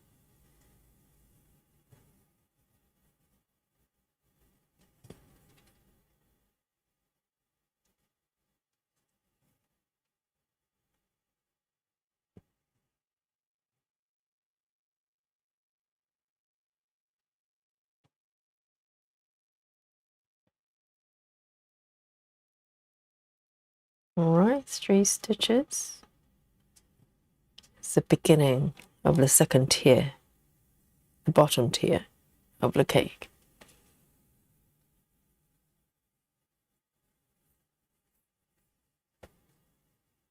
Woo says, I just took the icing off the top of a cake I bought today and realized I only ever eat the icing. Maybe I should just buy icing. Really? You like icing? So when you say took it off of a cake, you mean you ate it?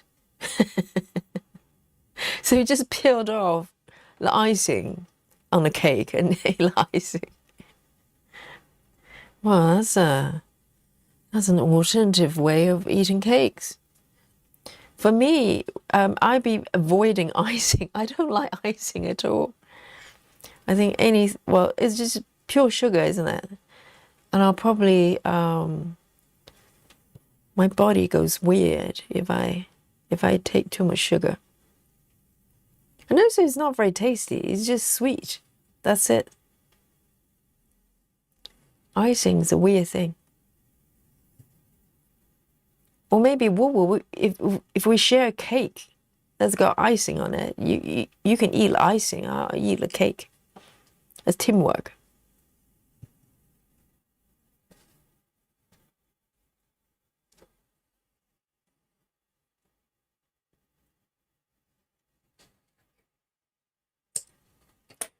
All right, 3A33.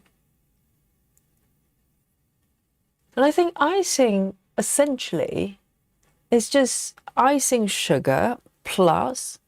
Do you need to add anything else to make it sticky? I wonder. I think it's just icing sugar, isn't it?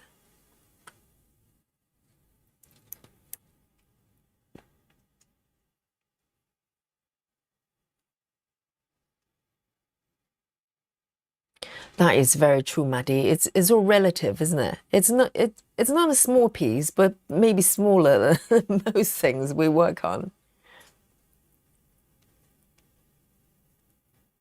Oh, so Lizzie's got sweet too. So, oh, but Lizzie eats both. She eats icing and cake, not just one of them.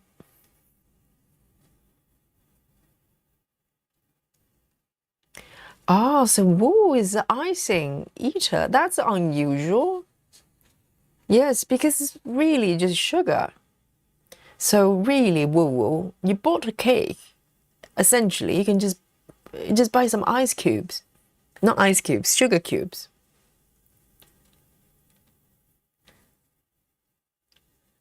Oh, Suzanne is the expert here. Suzanne says buttercream is icing sugar and butter. Oh, that's a bit different. So icing, there's pure icing, right? There's just icing sugar, but buttercream icing. That sounds a little bit more appetizing, even though I'm vegan, technically.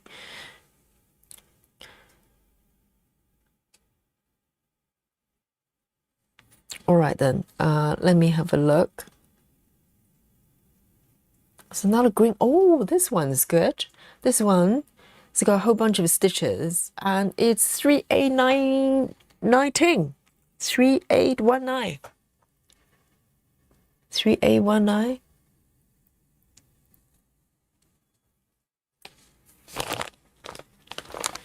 Three eight one nine.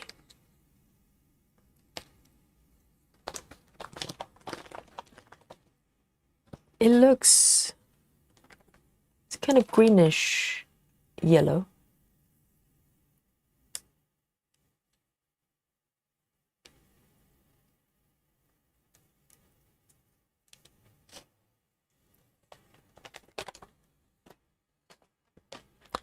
Hey, Aimee, welcome. And Heather House is here as well. Sarah VM says, I usually take off most of the icing and eat the cake with small amount of icing. Yeah, me too. If I was to have incorporate a little bit of icing, maybe tiny bit, I'm one of those people that peel off the icing as well. It's just not very tasty. It's just sugar. There's no flavor to it other than being very sweet.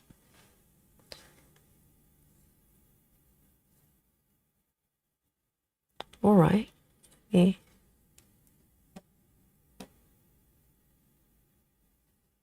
I'm starting the second tier, the bottom tier of the cake. Oh, it's going to be just delicious.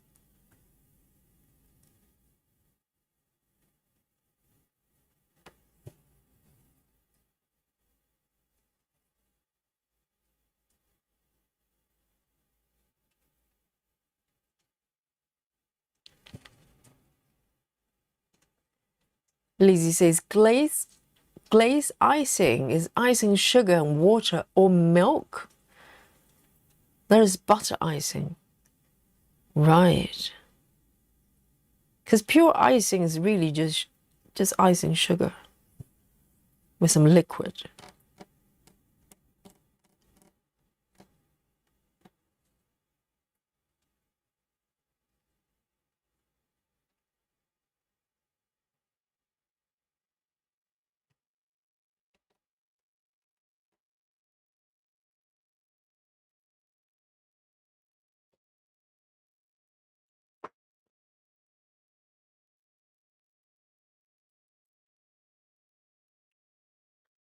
So what's the difference between icing and frosting? Now I'm getting confused.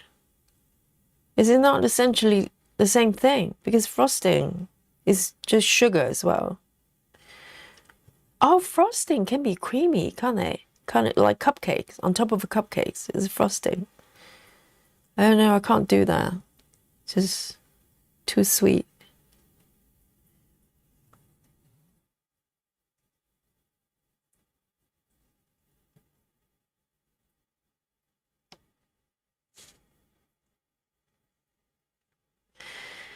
Chelsea Summers says, I love making an icing sandwich out of my cupcakes.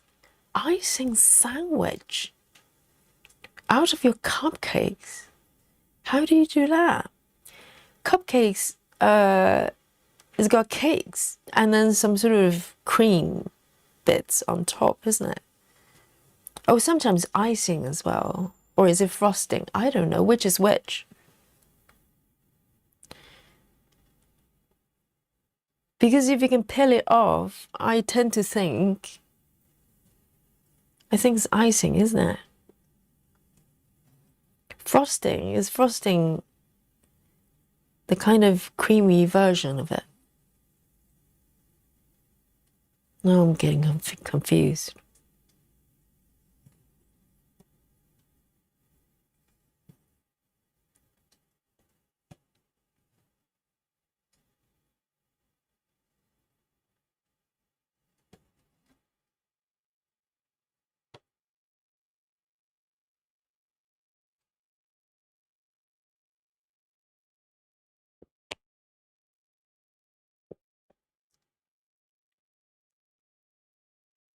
All right, Chauncey says cream cheese frosting is the best. So frosting is kind of a kind of creamy version of icing.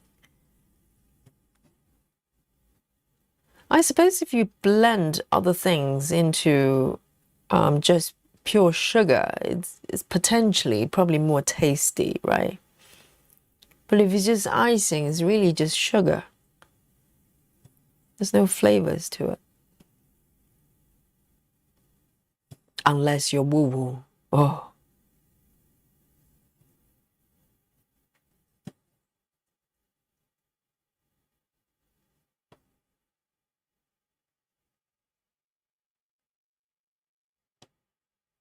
All right. Oop. The last stitch. It's a little bit wrong.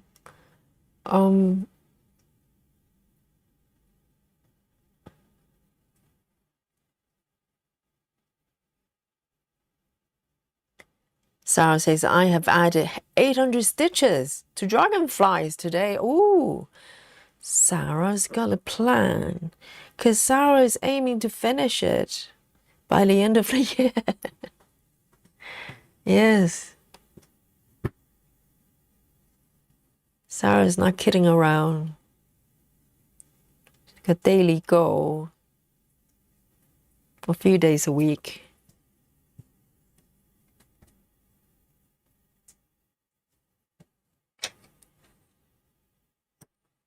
There you go. Oh, a little bit of a green. Picking out 3A19. 3A19. And this Saturday, let me see, Tuesday. Let's see how it goes. This Saturday, if everything goes well, I would like to do part 2 of my whip parade, the chronicle. So at this stage, I'm kind of going from the beginning to try to walk through till maybe to this point on my most current projects that I'm working on. And after that, maybe a monthly, I don't know, maybe that's too ambitious, monthly whip parade, or at least every couple months, because you're working, you know, you're watching me working on my whips anyway. So maybe every couple months I'll do an update of some kind if that's necessary. And maybe for this coming Saturday we can do a double stream again, and I can do a whip parade before Aimee Stewart Sao. Oh, Dolly. Hello, Dolly is invaded the room. She's trying to move stuff with the power of her paws. Dolly, what are you doing? Hang on. Oh, here we go. Suddenly, we have a visit from Dolly. She's trying to move objects with a powerful, powerful pause. Hello, babe. Where are you going? Honey? Oh, now she's gone. So it was a very brief visit of Dolly. She's just gone the other way. Hang on, let me follow her and see what she wants. Sometimes she wants something from me.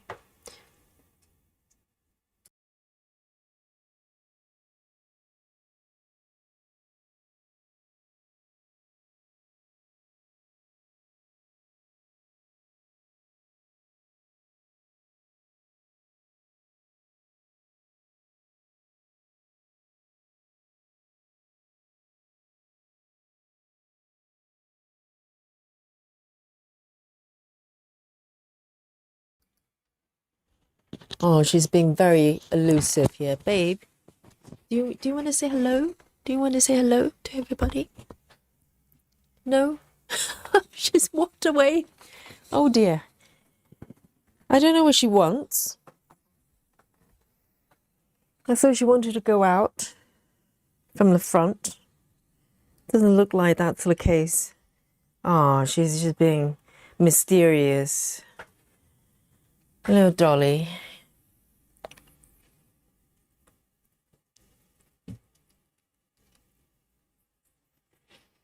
Right. I can't remember what I was saying. I was saying something. Right. I am going to move down here.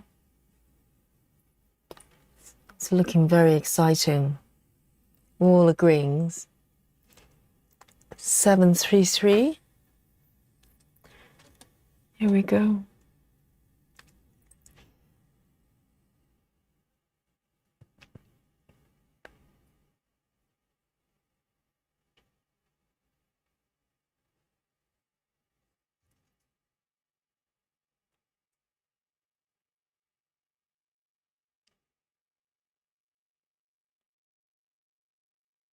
There. Let me see if I can start from here. Well, carrot cake is a weird one because I don't like the idea of it, but every time if I ever, eaten it, it's kind of tasty.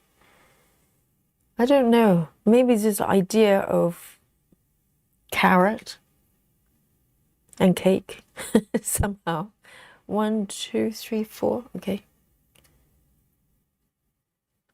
I'm starting to work on the bottom tier of the cake. It's a different color. It's just so pretty, these colors. It's like stitching candies.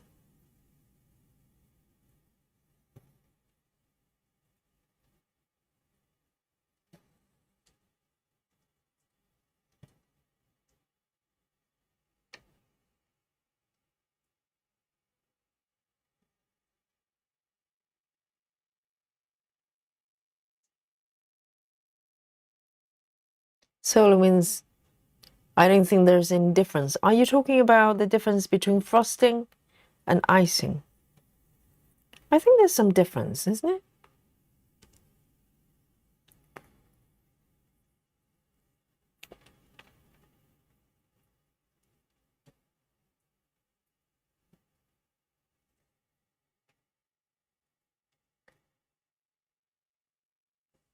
Maddie says, I never added ice to icing. You don't add ice to icing, do you?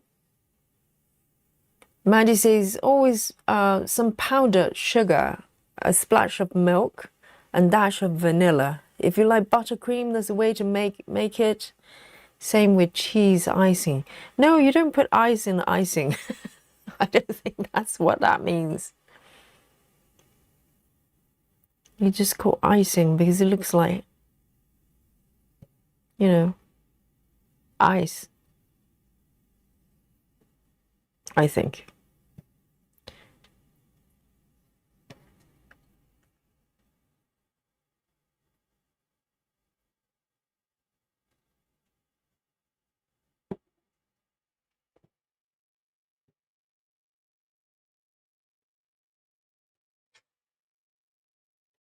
All right, 733. 733. Chelsea says, you take your cupcake as normal. Okay, I'm visualizing a cupcake. So Chelsea is going to explain the sandwich situation. So Chelsea says, you take your cupcake as usual, take off half of the cake on the bottom. What? Take the cake on the bottom and put it on top. Frosting sandwich. But why, Chelsea? Why would you want to do that? The whole point of being a cupcake is shaped like a cup. Like a cup, yes. It's in a cup. So how do you take the bottom on top? Because normally it comes with some sort of wrapper, doesn't it? At the bottom, like muffins. So you take it off from, you peel the paper away, break the bottom part, and stack it on top of the cupcake. I don't know. Is there some sort of law against that kind of behavior, guys? I think it needs to be stopped. It's almost like, I don't know. You have a sandwich, but with one piece of toast, and you insist on calling it sandwich or something like that. Oh, I don't know. That's definitely frowned upon by the polite society. A cupcake's no longer a cup. It's like, I don't know what it is, a sandwich. A cake sandwich. I shouldn't be allowed. As Susan says, isn't it amazing how many times the chat turns into full discussion?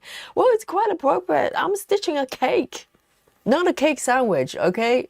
Just want to make it clear. I have no intention of stitching the bottom part on top of the top of the cake.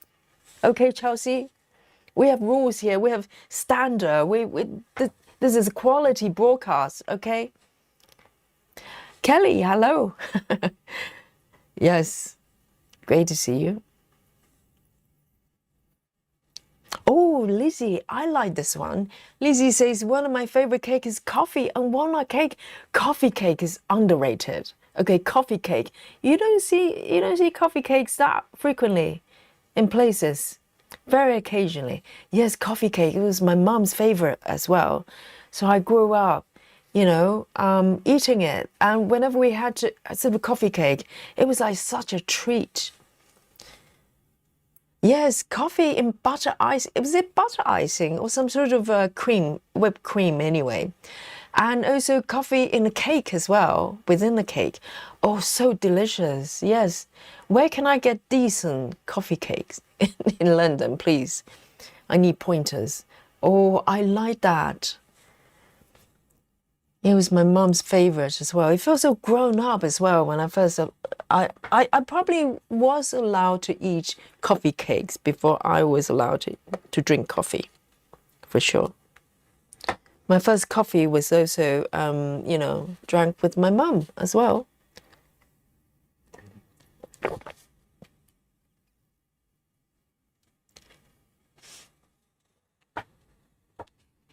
Sarah says, I don't care about the reward charts, referring to Hey Sal, but want to gift it to my daughter-in-law. Yes, how nice. I mean, with your speed, no problem. No problem. Oh, coffee cake. And also, it reminds me of an episode of Seinfeld. I love Seinfeld. And I think it was one episode is about coffee cakes as well. Different kind of coffee cakes. I mean, I don't know what American coffee cake is like, but that episode is like so hilarious. 16. Any Seinfeld fans here? 16.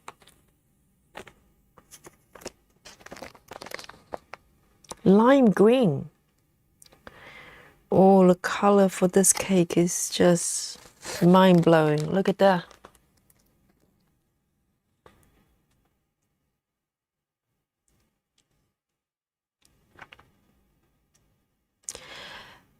Lynn says, Yogi, looks like your cake has got cherries in it.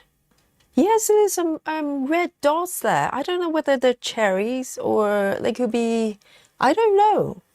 Yes, it could be. Or some sort of candies. It looks so delicious, isn't it?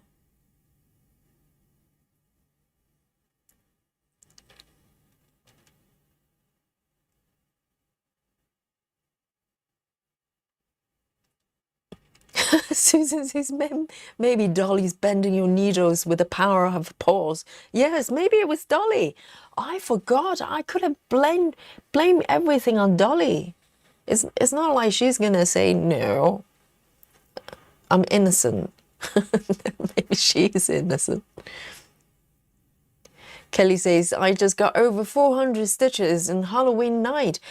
Kelly, you were stitching Halloween piece, you know, themed piece.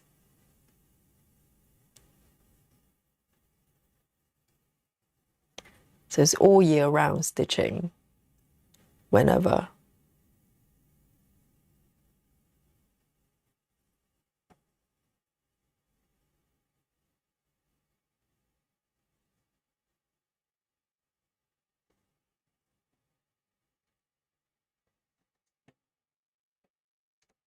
Oh, this cake is so much fun to stitch.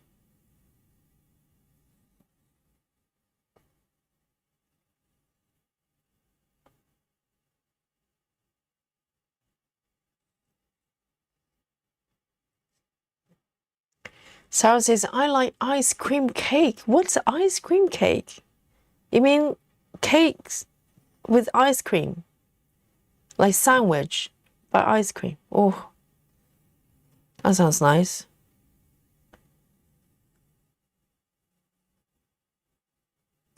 Susan says, who says we are polite society? Yes, indeed.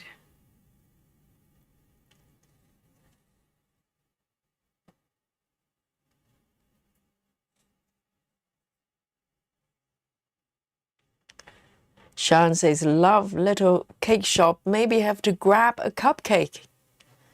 Yes, it makes you want to eat cakes.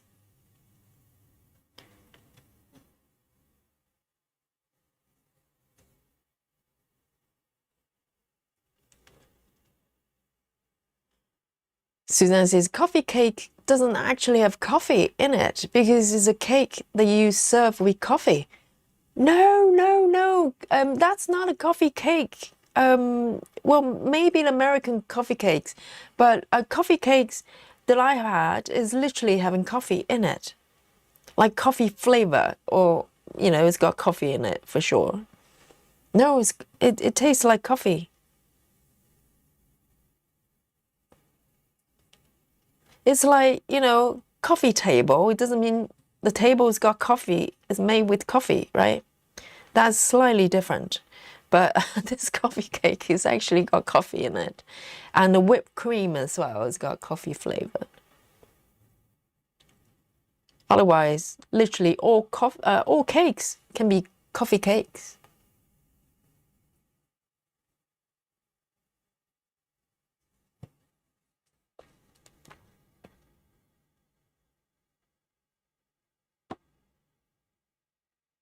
Woo says coffees and walnut is the cake I got from Tesco. Tesco. I haven't seen Tesco for a long time. I think we used to have a mini one a few years ago, and they just disappeared. I thought the whole chain was gone. Is it still around, Tesco? 16? Because in my neighborhood is all Sainsbury's, Waitrose, and Marks and Spencer. There's a mini one there. Yeah, Tesco kind of just disappeared. Ooh, this one. Oh, the next one's 704. 704. It looks delicious. 704.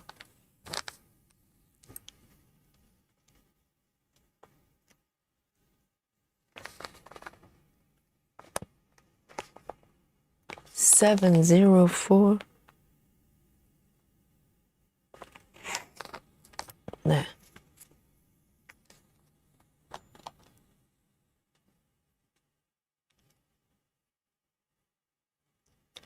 Solar Winds says, love Seinfeld. I know. So by the time I even knew, even started watching them, the whole sort of comedy, well, whatever you call it, series, has already ended. I think it kind of ended quite, I don't know when, 2000 or something. But it was afterwards I found them. I watched them on sort of comedy channels, and I was just totally addicted to it. It's just so weird and funny.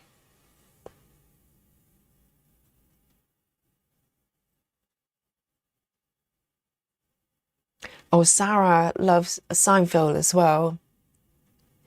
Susan says, if you shopped at Sainsbury's, check out the cake bread aisle. I'm sure whether you can get a vegan cake. That's a very good point.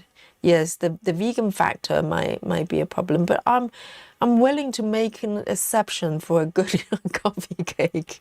I haven't had one for so long. I forgot about it. Yes. Coffee cake. Maybe I can bake it myself. It probably won't be as tasty.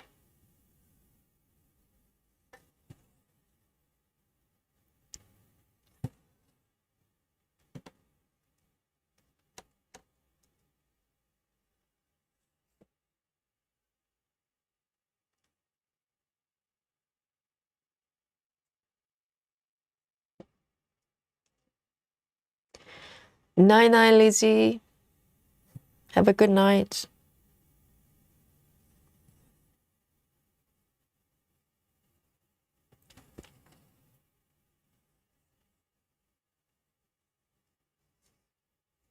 Woo says, I have one large Tesco and two mini Tesco's near me. I wonder why they moved out of my area. Because we used to have one, a sort of Tesco Loco or something like that, those mini ones, Express, whatever it is. And then it disappeared.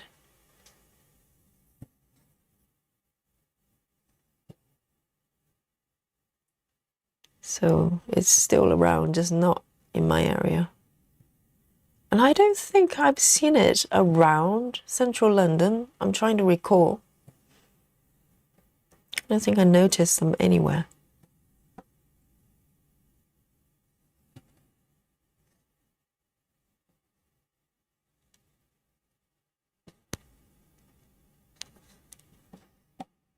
Look at that. Oh, so pretty.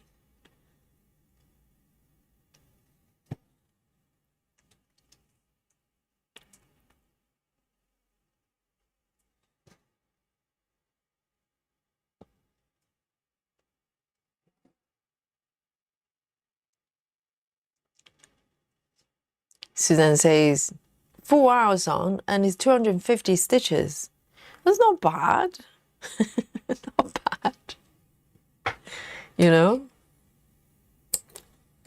Could be very confetti area. And it slows down. 704. I mean, this area is kind of, you know, quite a few confetti stitches, but I'm kind of trying to avoid them right now and stitch ones that's at least got a few stitches, you know, rather than single ones. That's I'll come back and catch up on them. 471, 471, 471.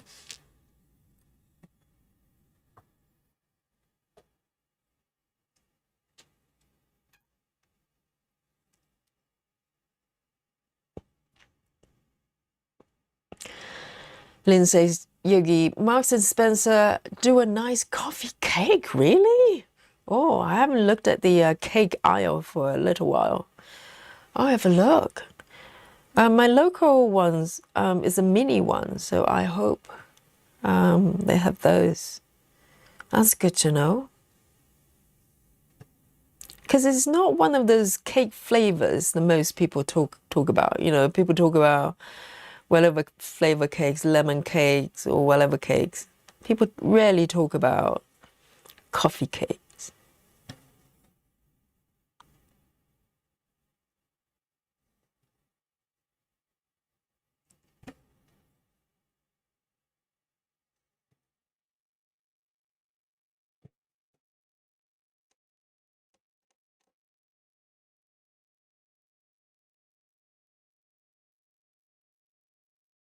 Susan says, loving vegan website have a coffee cake. Oh, it's called Loving It? Vegan website. Oh, Susan, the researcher of this group, they've got a, oh, nice. So it's like a website you can buy cakes from. Oh dear, and it's called Loving It. Thank you, Susan. Yes, the power of research from Susan. Well, sometimes, you know, if I really want something like, my partner sometimes have cheese. He's more vegetarian than vegan. Sometimes I will have a little piece, you know. It's not like, I don't cross the line of meat though. That's kind of, you know, there's a hard line there. But with dairy, sometimes, you know, if I feel like it, I'll have some. 471. 471.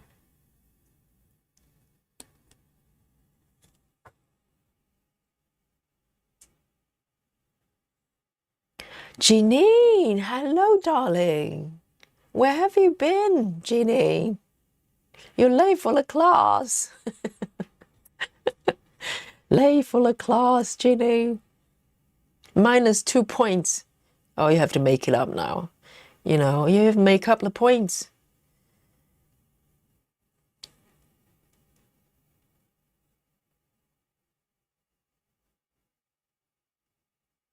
Here we go. A 989. Oh, they look so delicious.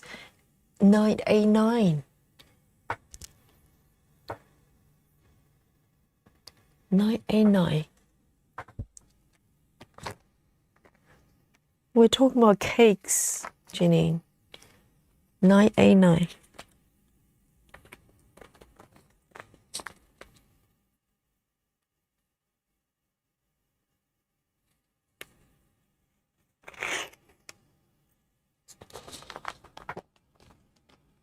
Oh, Samantha loves coffee cake as well. Oh, I'm glad.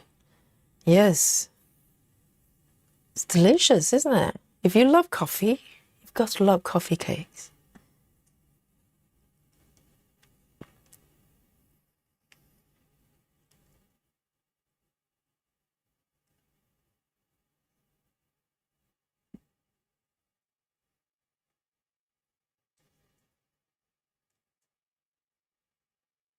Susan says, I think you're supposed to bake it yourself. Well, the thing is, sometimes I'll try to bake something like a bread or stuff. By the time I finish baking it, I kind of lose appetite. You know what I mean? Sometimes it's just nicer to buy something that's made. Even though I do cook most of my food. But with baking, sometimes because it requires a little bit more labor and effort. By the time I'm done, I kind of don't want to eat it.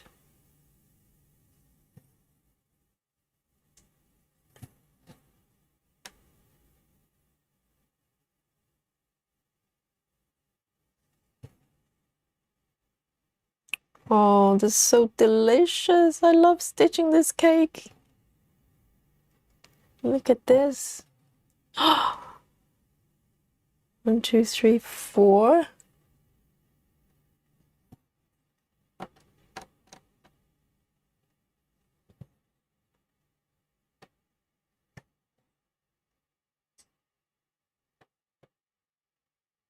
And I'm going to wander down a little bit.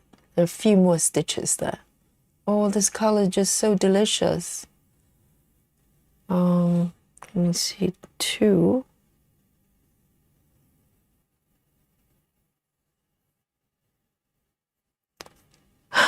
Janine says, guess where I've been? Walmart. We're getting food this time. Oh, not because of the husband. Just needs to get some sort of power tool bits, drill bits. That's critical, like emergency.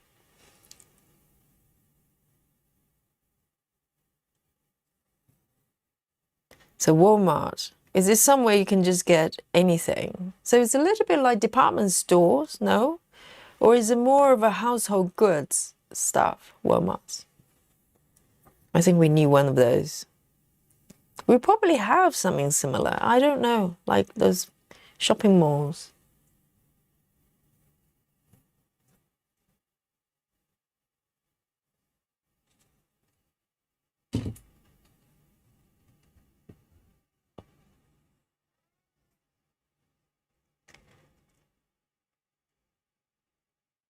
Grace Halston. Grace says, I'm craving sweets so bad now, ready to go and make a bowl of icing and eat it. So you've got ingredients right there for you. A bowl of icing with what though? Not with cakes or anything? Just icing. Well, that's hardcore, Grace. Is it just sugar and stuff? So you've got to have icing sugar though.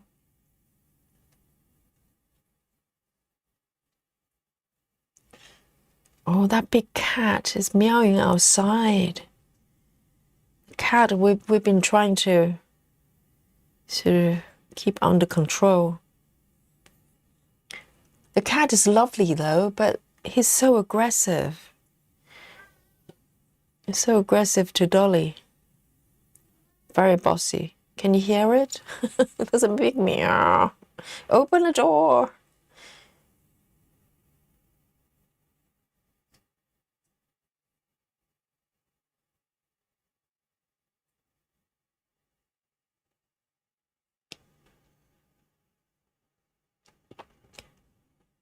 Yes, Janine. No icing without cake.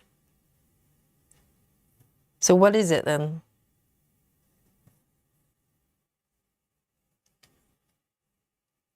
It's like having a sandwich without bread.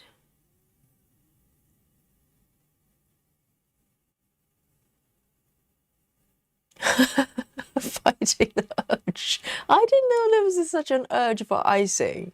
That's a new one for me.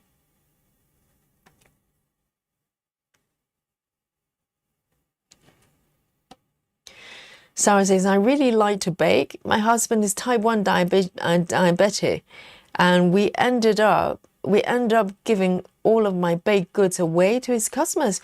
But Sarah, you bake on a regular basis. You make brownies and stuff, if I remember. So you bake all of them, and then give them away. I bet you're popular with your neighbors. I like neighbors like that. I wonder if my neighbors ever bake coffee cakes.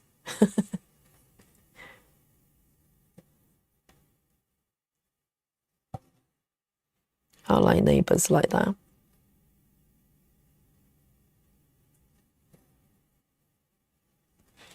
Let me take a sip of my coffee. Maybe we can have a chocolate break, can't we? Yes, it's about the right time. Why not? A little break for chocolate. Maybe some icing for Grace. Maybe some icing time for Grace.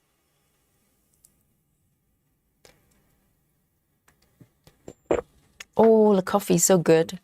I'm trying to visualize coffee cake with coffee. Zoom in a little bit so you get to see my cake here. Maybe just one stitch, two stitches. Oh, the cat is not happy.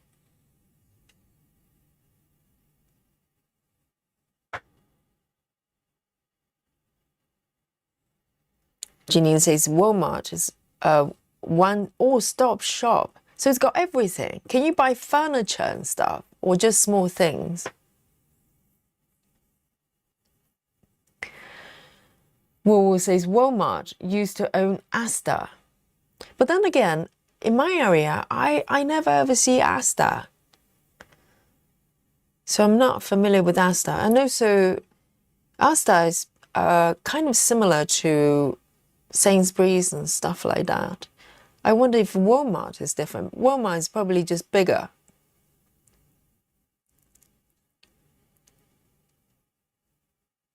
Janine says coffee cake is sort of a muffin. Hard to explain. I think, Janine, you're referring to the American coffee cake, the Seinfeld coffee cake, right? And also, what I saw in the sitcom, the cake was wrapped with, it's got a wrapper, plastic wrapper as well. So it's not like coffee cake as I imagine it. Because the coffee cake I know is coffee flavor cakes and topped with some sort of coffee icing, or whipped cream rather. I don't know, some sort of icing or cream. But Seinfeld coffee cake is kind of a cake, maybe coffee flavor, I don't know, but wrap it with sort of plastic wrapper as well. I love Seinfeld. It's like comfort watching.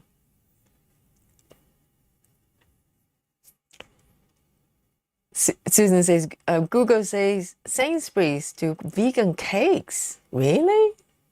They would, but it's getting quite good though, because majority of supermarket, I think Sainsbury's got one as well, that they have a section that's kind of vegan only, and yes, a lot of vegan cheese as well.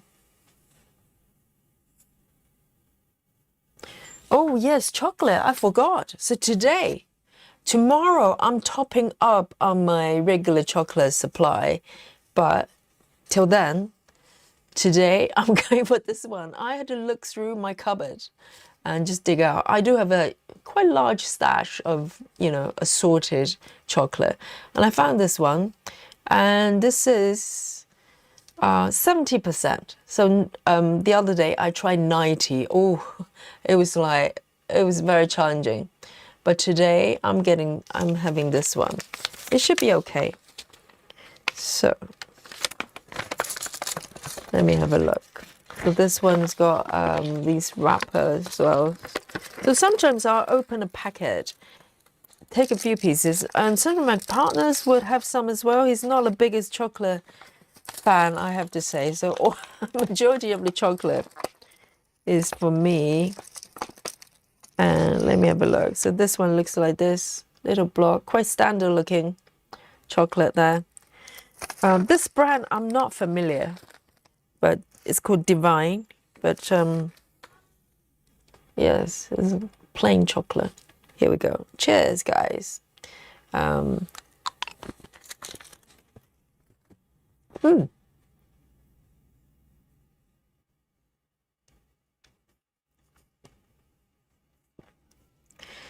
Sarah says we eat some of my stuff, but a lot of sweets as well as fresh bread every week. I know if you're keen on baking and you're surrounded by people who either do not like eating, baked goods, or for health reasons they can't, it's got to be quite frustrating because, if you like to bake, but, no one's eating it. And if you remember my birthday story, that, this lovely lady from work baking a cake for me, I think that was probably her way to remedy her desire for baking. You know what I mean? Because she loved to bake so much that maybe there's just not enough people eating them. So she had to find ways to kind of, find reasons to bake, really. So the intention is really sweet. It's just that, it was a heavy burden for me to bear.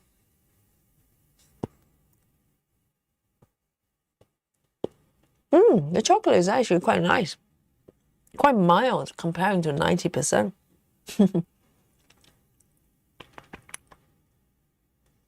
Oh, this color is so delicious.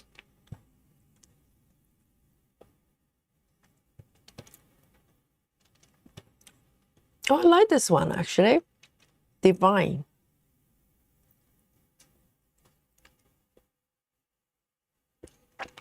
Janine says, wish I had energy to make bread every week. I love homemade bread. Better than coffee cake. Yes, homemade bread is really nice as well. The smell is better than anything. But you know what? I saw this documentary. Apparently, if you walk down the supermarket aisle, full of bread and stuff, a lot of times you actually smell sort of bread, freshly baked, kind of, you know, the bread baking smell. And that's being pumped out through the aircon to encourage people to buy bread. You know, even though they may have in-house bakery actually baking some bread, but the smell that you're experiencing there is actually not fresh bread baking smell. It's actually artificially pumped in the air to make you feel like, oh, I need some bread. It's very cunning.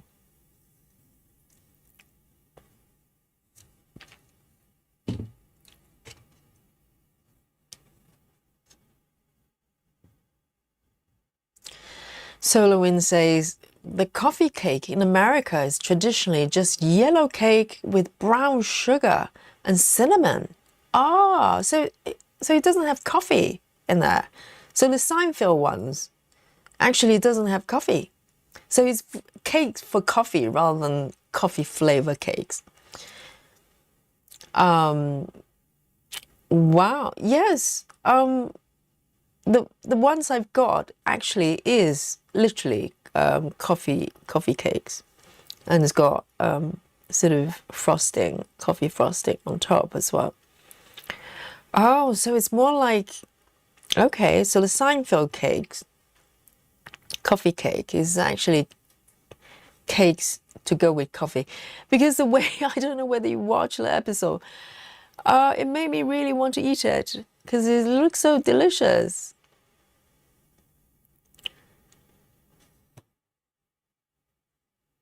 And the wrapper as well, to make it look really, really delicious.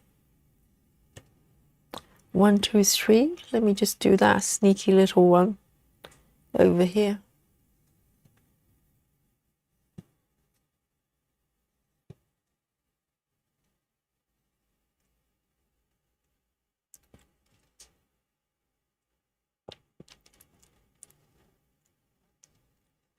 So Janine says Walmart has furniture. I'm learning so much about Walmart from Janine. Yes, Walmart has furniture, but it's the cheap but together furniture like IKEA. Janine, you never heard of coffee cake? Janine says, really? Coffee flavor cakes? Yes. Yes, that sounds great, doesn't it?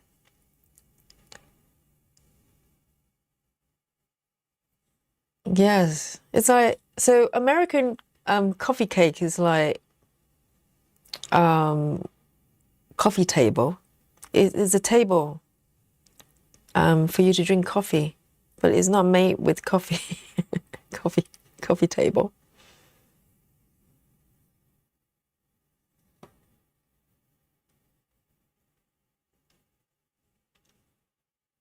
Rachel says, coffee cake in the US definitely does not have coffee in it, nor it is coffee flavor. Wow, that's so misleading. It's like strawberry cakes. No, there's no strawberries in it.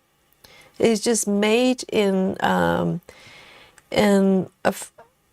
bakery that's got strawberry trees. Do they grow in trees or bushes? I don't know how strawberries grow. Yes, that's a bit misleading, isn't it? Or apple cake that has no apple in it. But there's an apple tree. There's an apple tree next to the bakery. Something like that.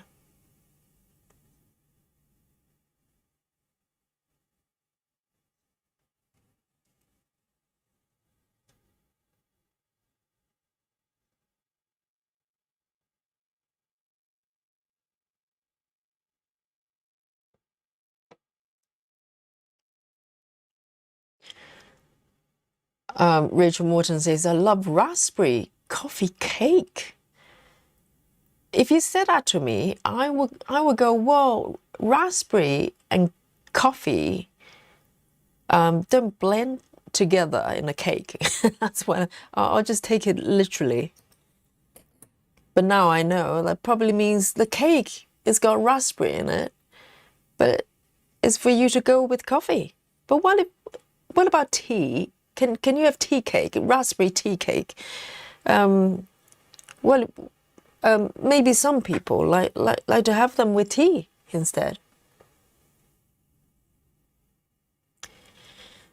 989, 989. Oh, it's getting complicated, isn't it? It's like, you know, now they're telling you what drinks to go with it.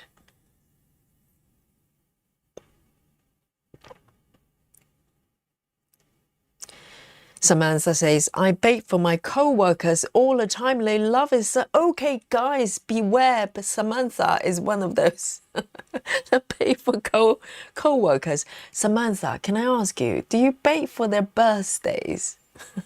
Do you try to find out their birthdays and try to bake for them? And if you have a lot of people in the company, literally you can bake every day.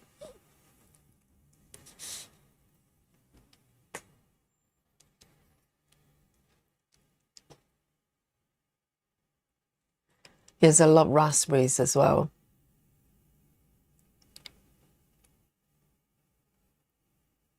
Oh, these colors just so delicious. Let me see, which one do I want? All right. Oh, 988. 988. I feel like I'm eating cakes. 988.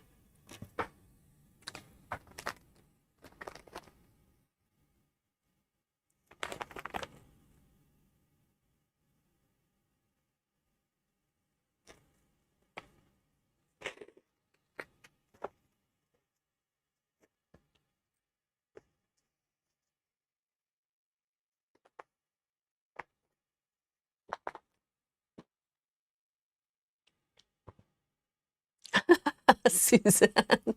Yes, IKEA. I love IKEA. Yes, IKEA is, you know, my bed is IKEA. I had it for years and years. Yes, I like IKEA, but it's cheaper than the other ones, right?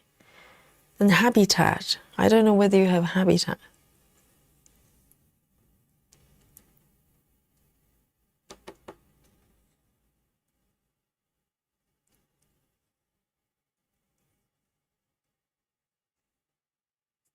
Yes, Pia, it's 1 hour ahead of me in Denmark, isn't it? Yes, have a little bit of chocolate. It's always nice, comforting.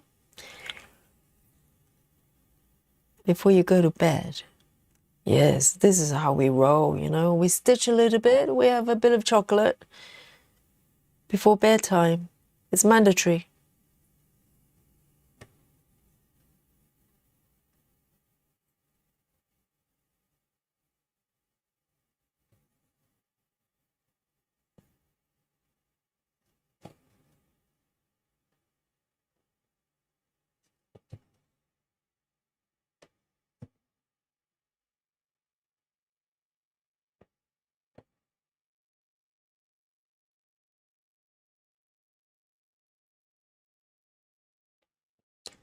Samantha says, I work part-time at Walmart. Wow.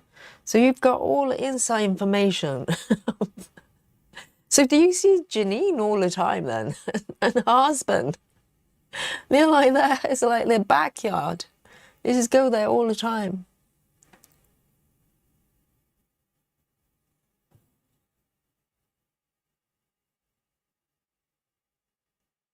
Yes, see you later, Pierre. Have a lovely evening. Nighty night to Pierre. Sending my love to Denmark.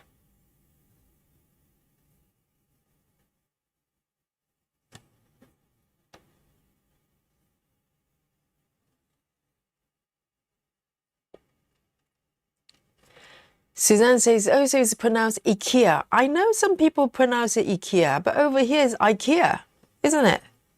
I think I'm right. If I say IKEA, people go, huh? So it's supposed to be IKEA. Oh, it sounds icky. That's not good. That's not a very good brand name. I think over here is generally pronounced as IKEA.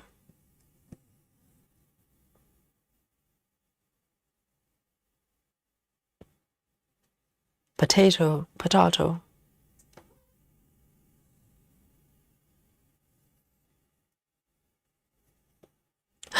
Sarah says, so are Girl Scout cookies made with real Girl Scouts? Oh, that's such an American thing, Girl Scout cookies. You don't see it over here. Hopefully not, Sarah.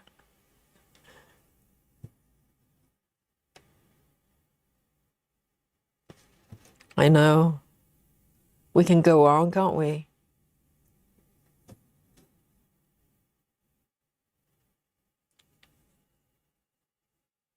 Hey, Lynn Ross.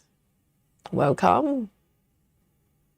Oh, Lynn just had a nap. Oh, now you're ready. Lynn is ready. Beware, everyone. Brace yourself. After a power nap, power stitching.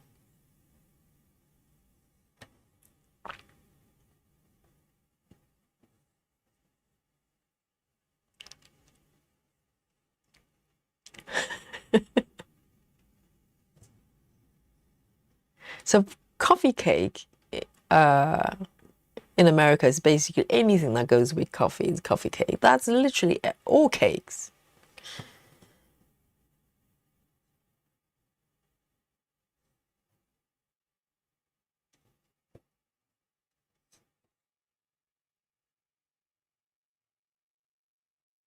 All right, 2 over here. I'm going to end it here, actually. I don't want to wander too far.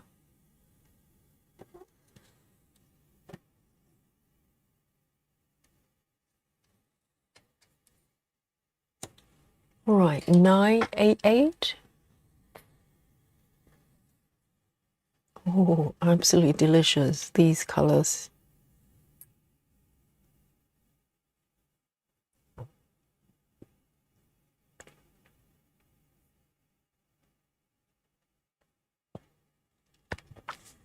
And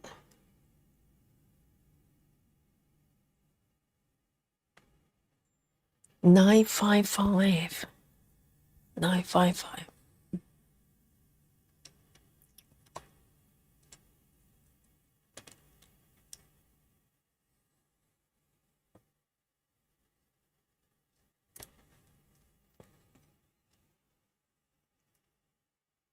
Samantha, I told you guys. Samantha says, I do actually bake for their birthdays. Oh, do you remember me, Samantha? Do you remember me? Did you work for a publishing company once upon a time? It was me. I confess.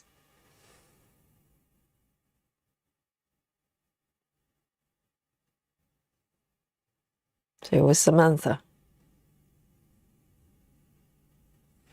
Oh, Samantha says, I only have 6 workers in my department. Oh, thank God.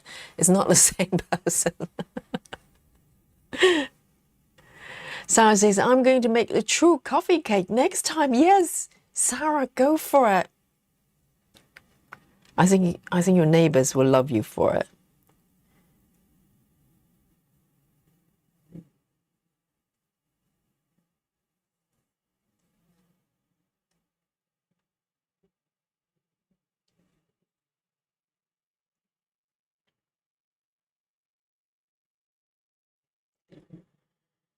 Suzanne says, rhubarb coffee cake is good.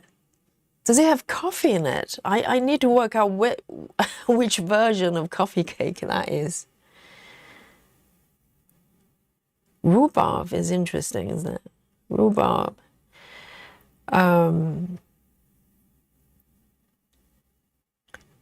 It's hard to kind of pin down what it is in terms of flavor. It's slightly sour, but I don't dislike it, but at the same time, I can't say I'm passionate about it.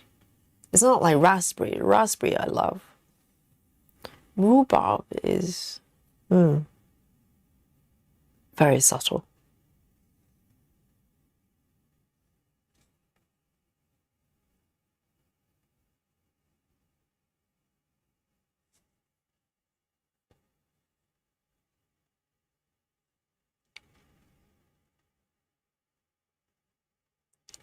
Janine says, I've never been to IKEA. Really, Janine? Or maybe don't start, because if you love Walmart, if you go to IKEA, it doesn't have food. It does have a canteen or diner area for all the Swedish, delicacies.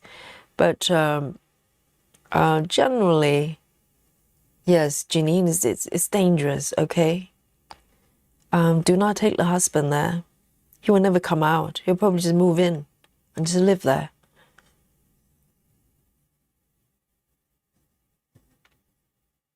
But I haven't been for a long time, though, I have to say. Because I'm buying everything online, so most of the time.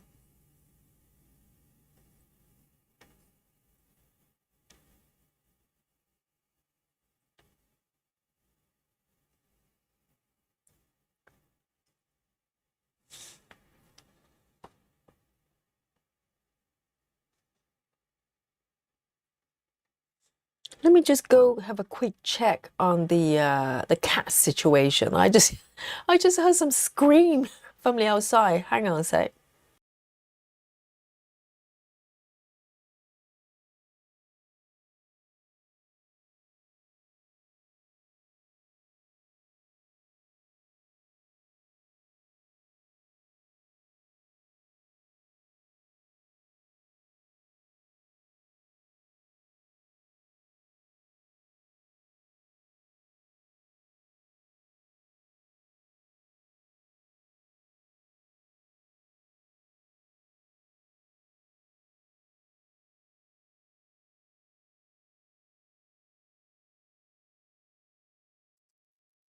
Okay, it's all right. I just checked on Dolly. She's in the living room, sleeping on the sofa. I was worried that maybe she got in a fight outside. That's all right. All is well. All is well.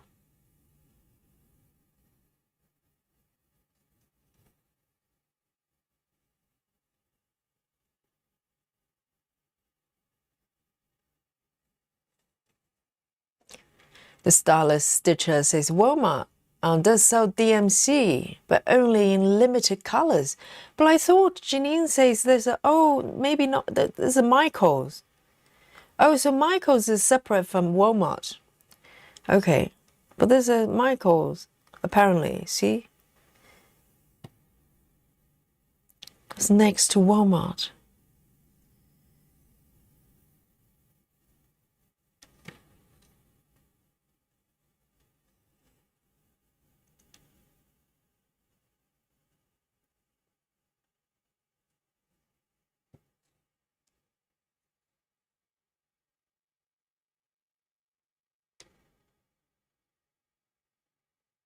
Okay, these ones are done.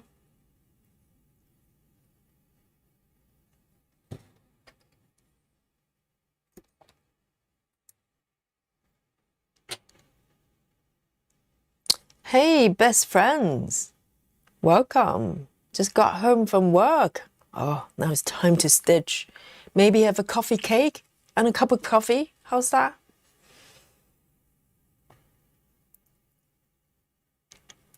Alicia, hello.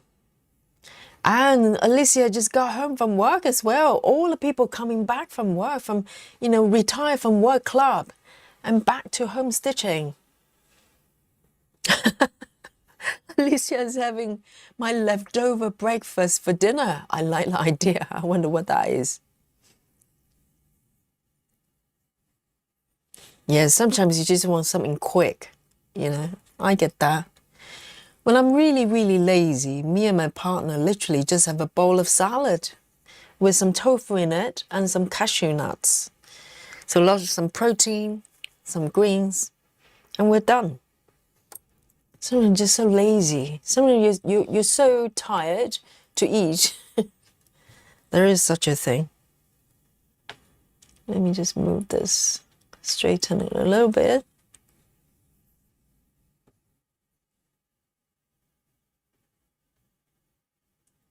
I know, Starlet, this is what we do. We get here, we have chocolate time, and then we talk about food a lot, It's just the way it is. And today I'm stitching cakes, so really good excuse to talk about cakes.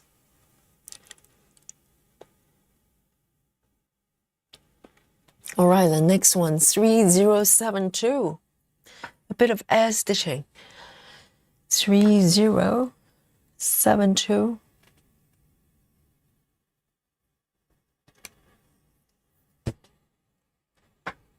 All right, then. Can you even see the thread? Yes, it's there. It's all blending in. It has to be done.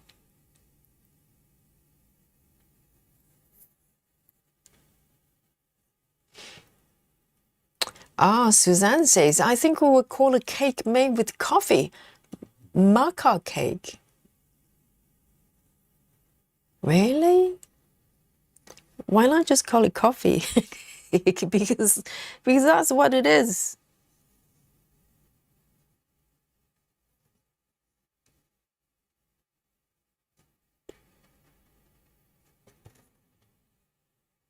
Air stitching coming up.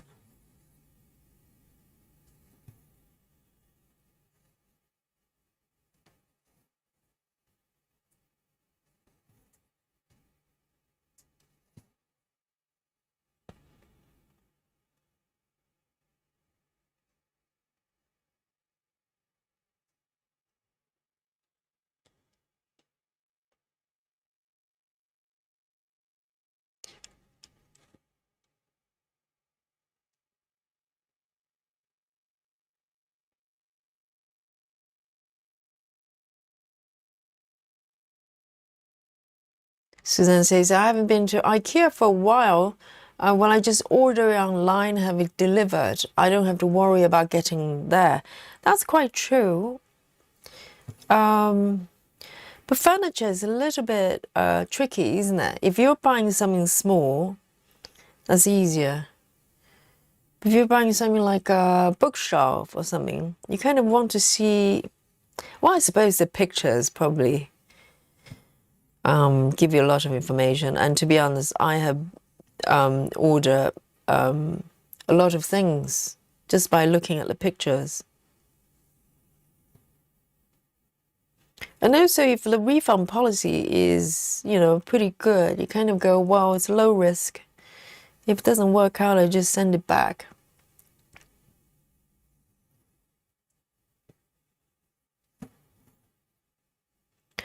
I remember IKEA when I went to last time, it was quite a few years ago. It was so huge. I can't remember where it was in London. It was outskirts of London because towards central London, it's impossible to have that kind of space. So you have to travel kind of far.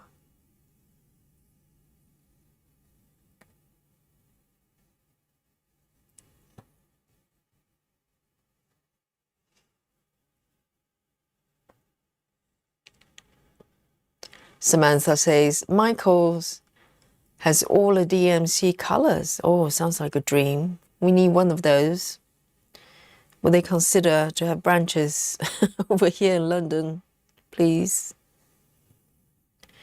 But I suppose even if we have them, the prices are probably UK prices. Then that's not good. If they can come over here and sell DMC with American price, yes, that'd be great.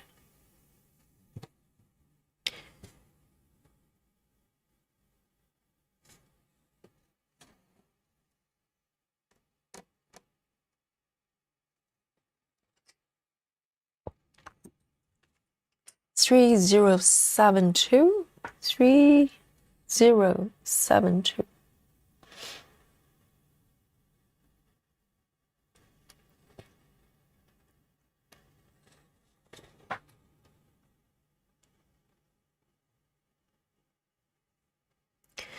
Alicia says breakfast for dinner for us is sausage gravy over biscuits, scrambled eggs and bacon. Well, that's way proper.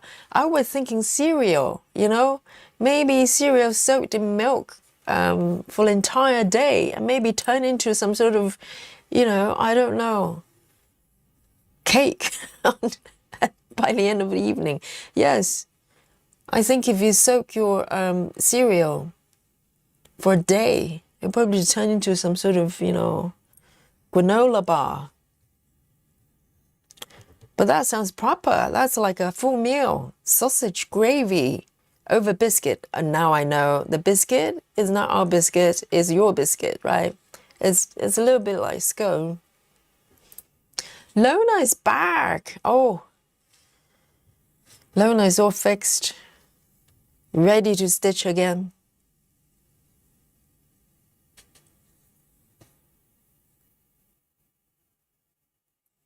I hope it all went well.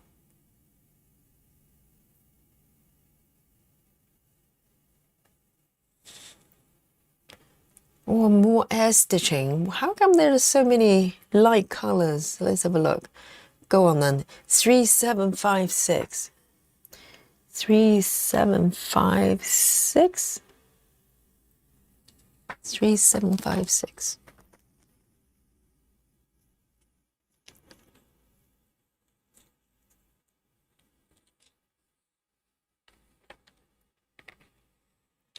Three, 7, 5, 6. Oh, yeah. Oh God, this one is almost white. 3756 is like white.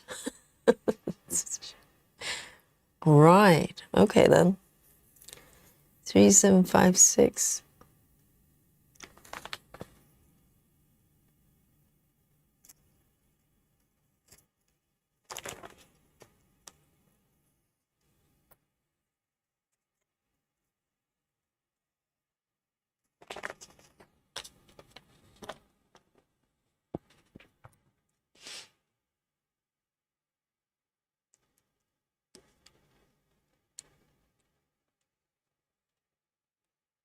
Janine says, I bought a couple of charts from Stitch. So beautiful today. Very curious how their charting is compared to Hate. I've been hearing about the company quite a lot. And I remember maybe I went over and have a look. I can't remember, is it So Beautiful or the other one? I went to have a look. Didn't really find anything I like, but I'm curious. I'm curious.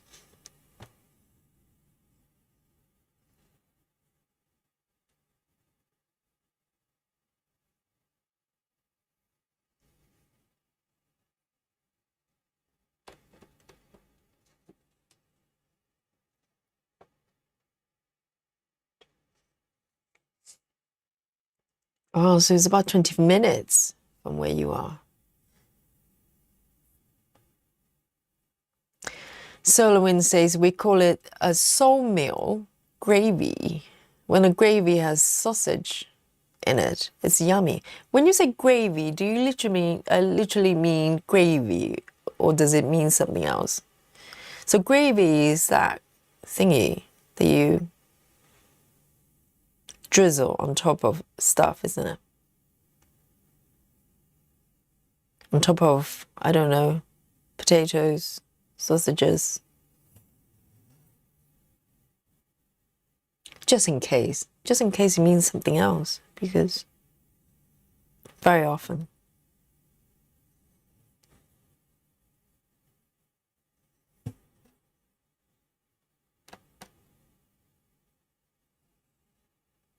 Ooh, air stitching. One more color. What's the difference between these two and this one? Literally none. But they're two different colors.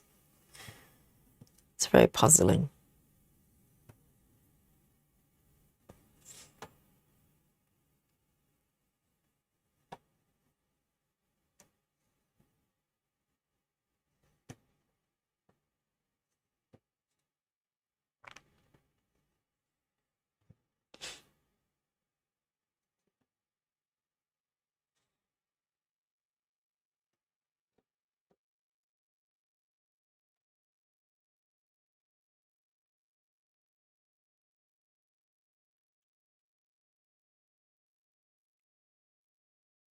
Busy Mom says, I have a couple of their charts.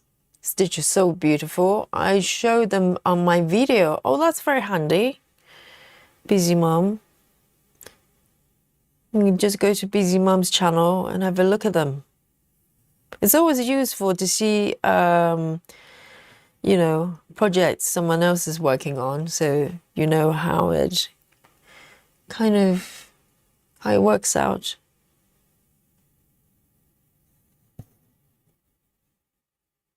I would love to try one of their charts, but I don't remember seeing anything that kind of grabbed me. Because a lot of chart creators, their charts, quite a lot of charts they have, a lot of portraits and animals and stuff like that. It's just not something that I particularly want to stitch.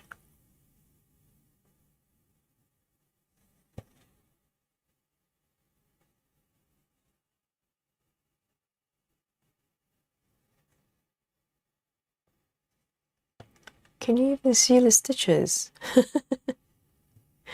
You have to squint really hard. But I'm actually stitching, okay? I'm not pretending that I'm stitching. Like air guitar, I'm not playing air guitar.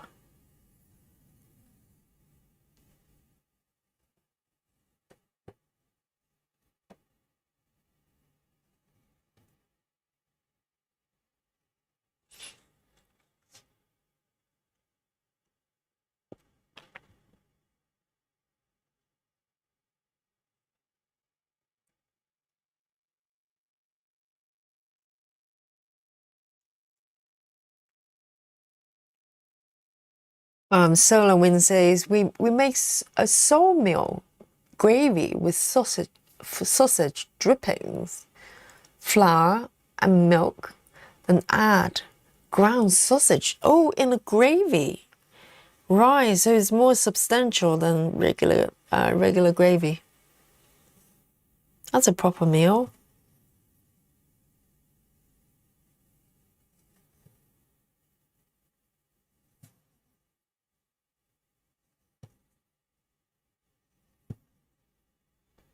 All right then, I'm gonna end this color.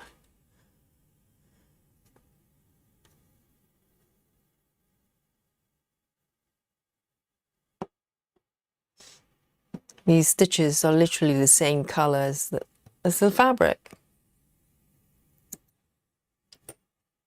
3756.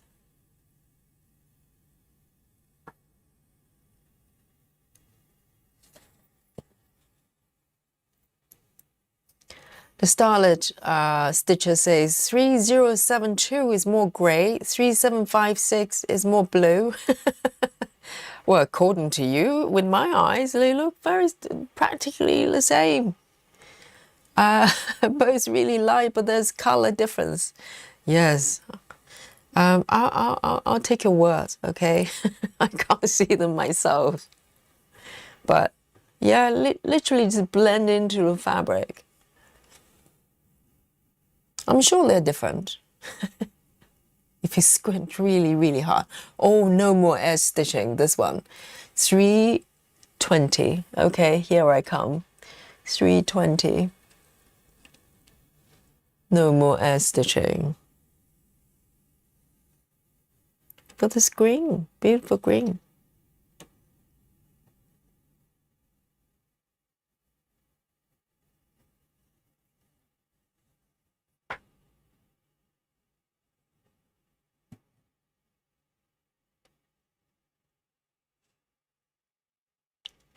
Janine says they do a lot of portraits of animals and lots of eyeballs. Yes, Janine, that's why I walked away empty-handed. I'm just thinking, oh, right, not for me then. I don't do eyeballs or seafood, okay? So I have rules and standards, okay?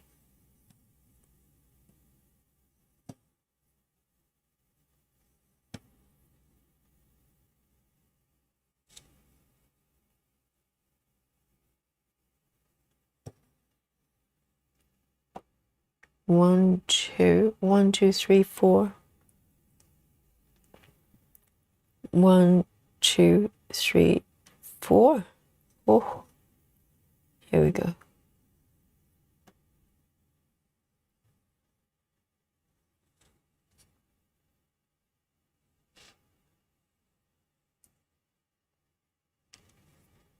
Sola says, what's black pudding? Well, black pudding is, okay, black pudding is not dessert, okay? It's made of, I think, pig's blood, right? Is it pig's blood? Maybe Susan can clarify that. Susan's got power of Google. It's blood sausage, basically. 1, 2, 3, 4. 1, 2, 3, 4, 5. Sounds appetizing, doesn't it?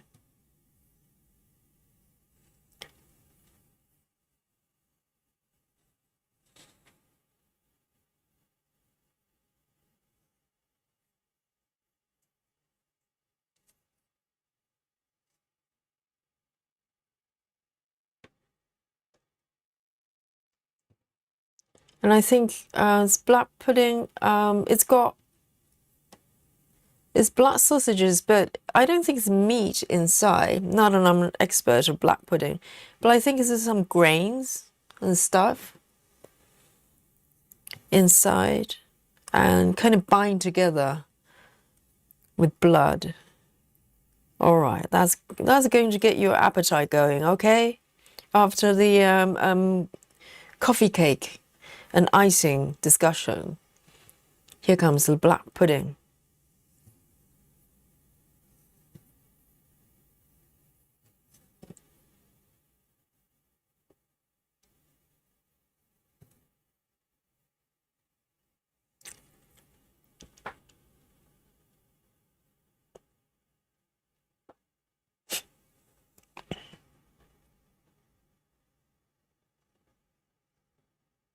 Yes, you're right, Janine. I think you get discount for getting 3. I couldn't even find one that I wanted.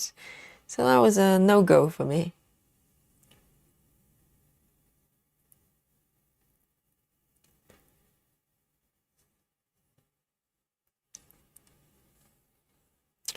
Susan, oh, here we go. Susan says, a view, all black pudding ingredients centered on animal blood, normally pork. Okay, so it's pork, pig's blood, mixed with fat, suet. Okay, suet, yes, it should be universal, isn't it? Just in case you don't know, it's fat from animal's organ. Apparently, that's a special kind of fat. Fat, yeah. Now we're really going towards really delicious direction there. A cereal like oats, barley, and seasonings such as onion, salt, and pepper. There you go. So you can, now you know the ingredients, you can probably go and make it yourself.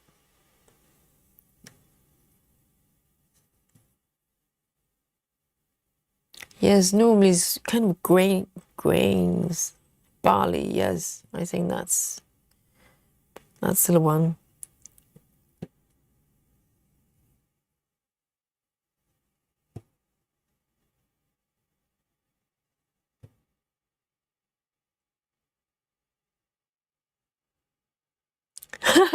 Grace says, oh, Grace's icing craving suddenly just disappeared.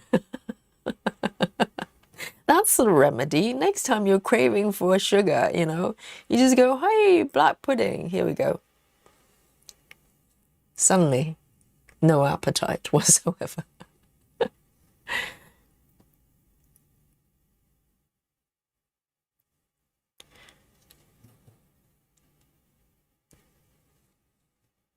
I know. But if you think about it, blood is really just part of an animal. There's no different from a steak or, anything, any part, any other part.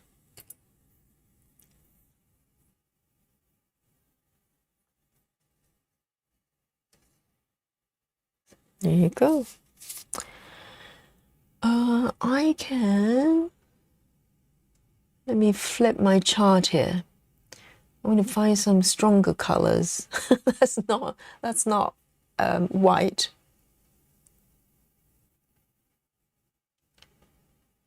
All right then, 964. 964.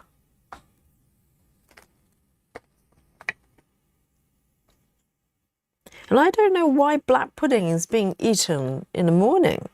Is it because it's got grains? And I don't know. It just seems such an intense food to have first thing in the morning. You just wake up and go, hey, let me have some blood. 964.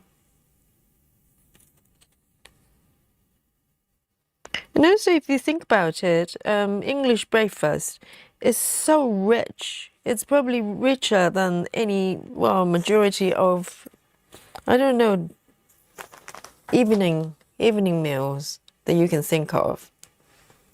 You wake up in the morning, you have sausages, you have fried bread, you have baked beans. You've got like I don't know, enough food for an entire day. Maybe that's the idea. Maybe breakfast used to be the biggest meal.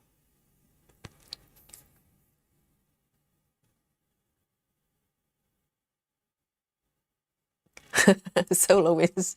Let's have coffee cake instead. I know. It makes coffee cakes just look like angels.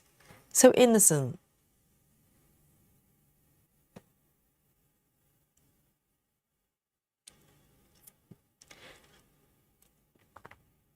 Ah, so Suzanne is probably talking about sweat.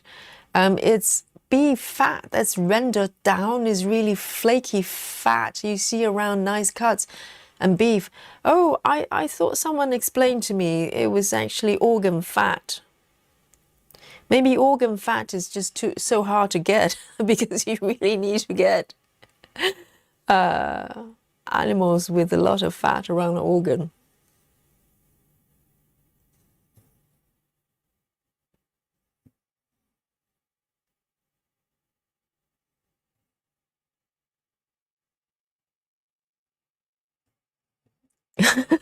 Everybody's suddenly, fell in love with the coffee cakes. But what about America? Do you know how food involves animal blood? Do you not have some sort of, I don't know, delicacies involves pig's blood or something?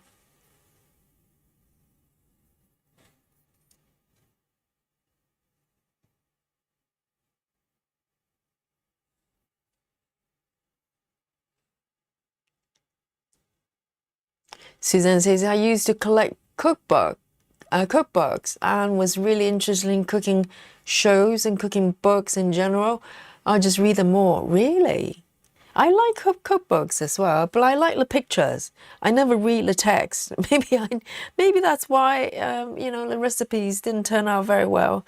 I just look at the pictures and just do what I think is right.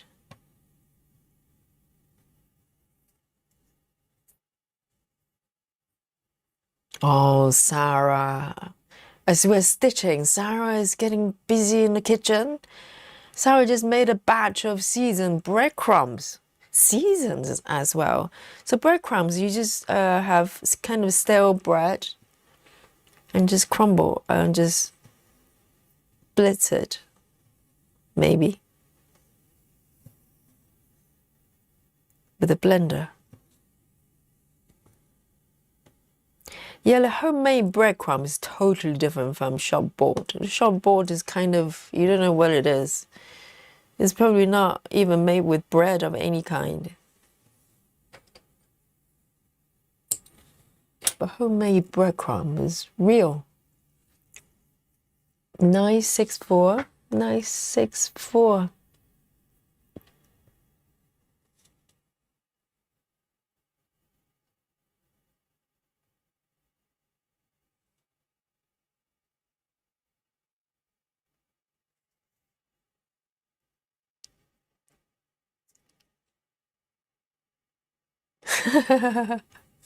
Susan says it should be called vampire cake. I know. I don't know vampires. Would vampires want blood from pigs?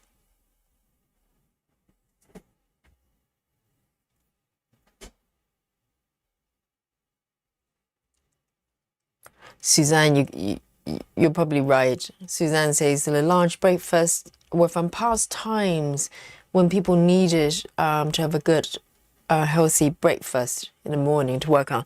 So in the past, the breakfast probably was the biggest meal, right? Because they need energy for the day, whatever they do. And when they go home, they probably have something very, very light. The reverse. See you later, Sarah. Enjoy cooking your dinner. Solar Wind says, Bob and Squeak sounds nice. Leftover cabbage and potatoes, right? Yes, Bob and Squeak is actually quite nice. I mean, cabbage, when you fry cabbage till it's golden brown, it's got brown bits, it's delicious. Even without the potato, the cabbage itself, if you just fry it till not crispy, but just brown, cabbage just releases such a delicious flavor. Nice, Sarah.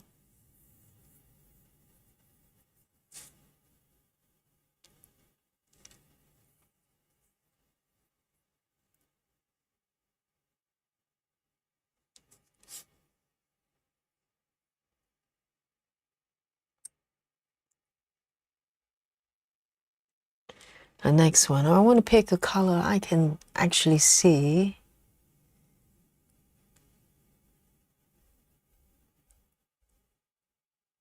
That one's good, nice blue. I'm really happy to kind of moved on to the green blue area. So pretty, so pretty. 3766.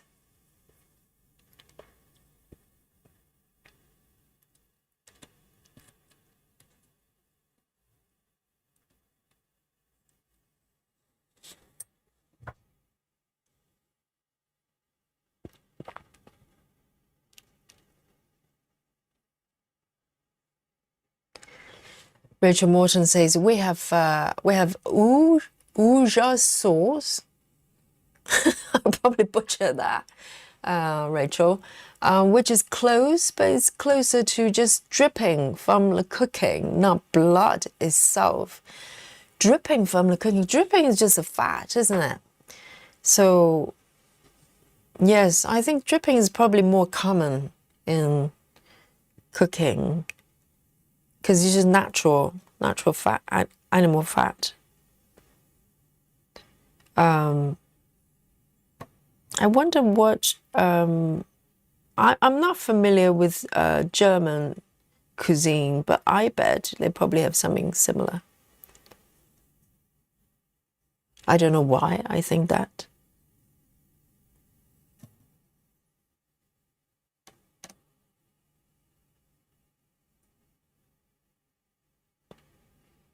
One, two, 1, 2.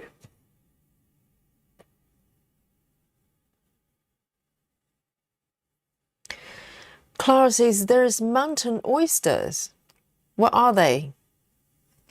Mountain oysters. Is it some sort of mushroom?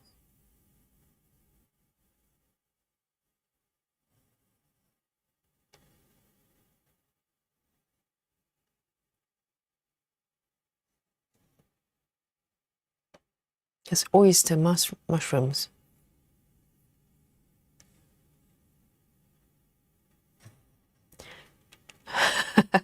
Michelle says, I'm about to cook dinner. It won't be black pudding. To be honest, I have eaten black pudding before I went vegan, right? But I don't remember it tasting bad. It's just very bland, surprisingly bland, considering it's got a lot going on. It doesn't have a lot of taste to it, if I remember right. It's just, it's quite heavy though.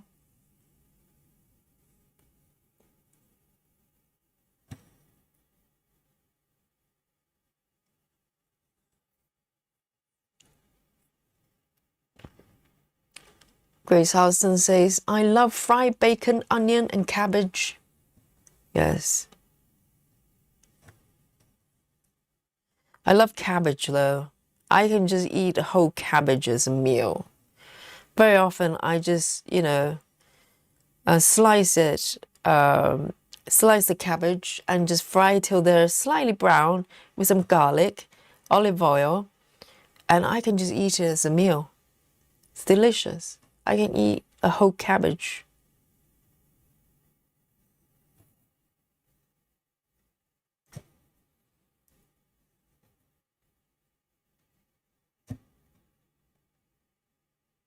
And there are different kinds as well, different kinds of cabbages.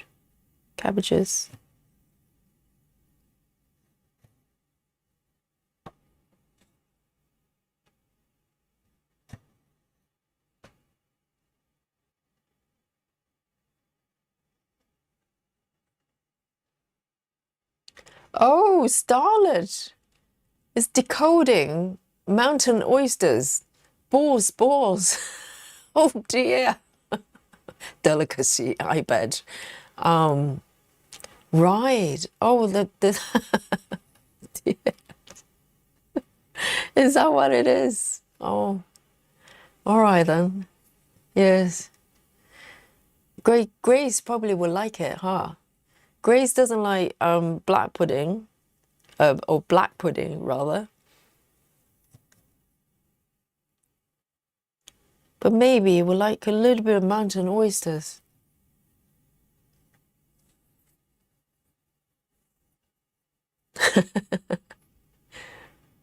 Right, so is that what it is?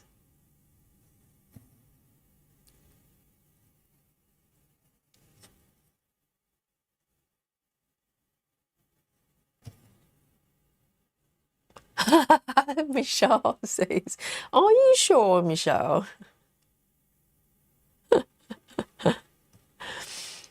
Yes. We're pushing Michelle to the edge. She might come back and go, I'm going vegan.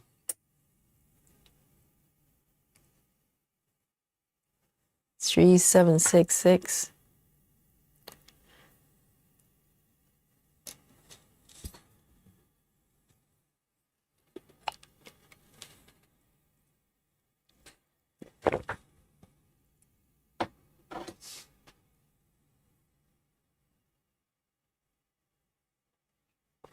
Yes, a lot of people like black pudding and the scarlet. I think it's just, I don't know. I don't know if people love it, but it's just one of those things that appear on sort of breakfast menu.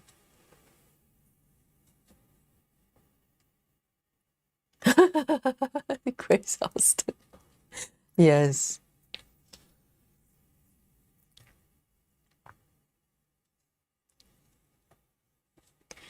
I know a lot of things people just eat, not really thinking whether they particularly love it or not.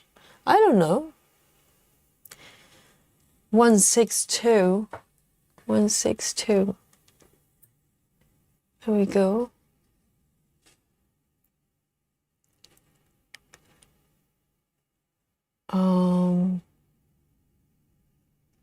Oh, hang on. 162. Let me pull it back. I really fancy stitching this one.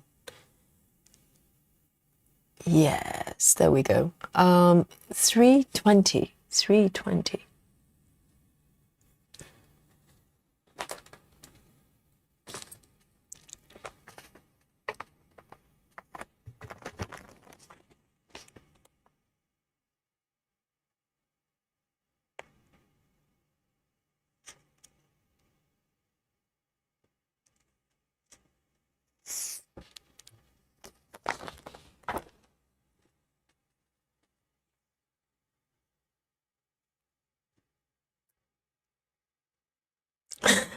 Michelle. Yes, it's quite all right. You don't have to become a vegan.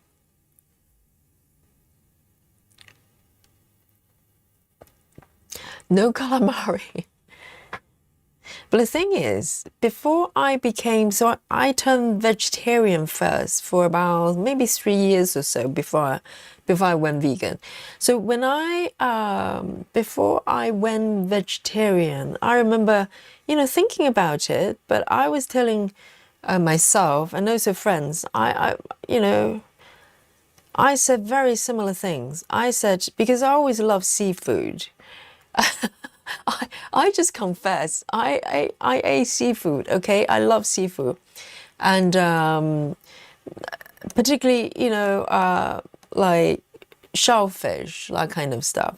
So I always thought, there's no way I'll go vegetarian because I love seafood too much. And lo and behold, something changed, and it was no longer, a problem. And when I went vegetarian, I was saying similar things again. I was saying to people, well, I can never go vegan because I love eggs and dairy too much. I wasn't a big sort of cheese eater, but I like my milk and, dairy products, etc. But somehow, I think if it's meant to be, things just, I don't know, things evolve. And I just woke up one morning and go, hey, I'm going vegan from today. And that was it. I never looked back. And that's it. So never say never. You don't have to be. I don't think anybody needs to be vegetarian or vegan. I think we can all do different things to live in a way that we feel authentic, right? We all express that in different ways.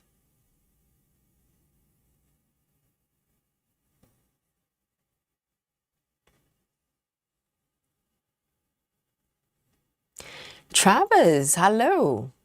Travis says, looking good, Yogi. I know I do. Oh, sorry, you mean my web. Okay, fair enough. Travis says, I'm stuck at work. Just finished my break. I wanted to keep reading my new book. I know work just gets in the way, doesn't it? I hope you're enjoying it somehow. And we keep you company. And what are you reading then? What is so gripping?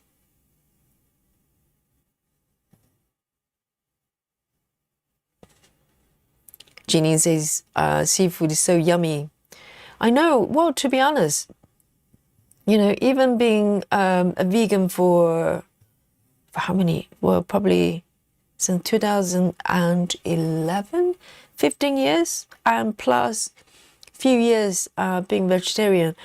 Intellectually, I still remember what meat tastes like and what seafood tastes like. And if you say it tastes good, I totally believe you, because they do. I don't think people go vegan or vegetarian because they taste bad. So, and I definitely like seafood. And now seafood is banned from stitching in this group, okay? No seafood stitching.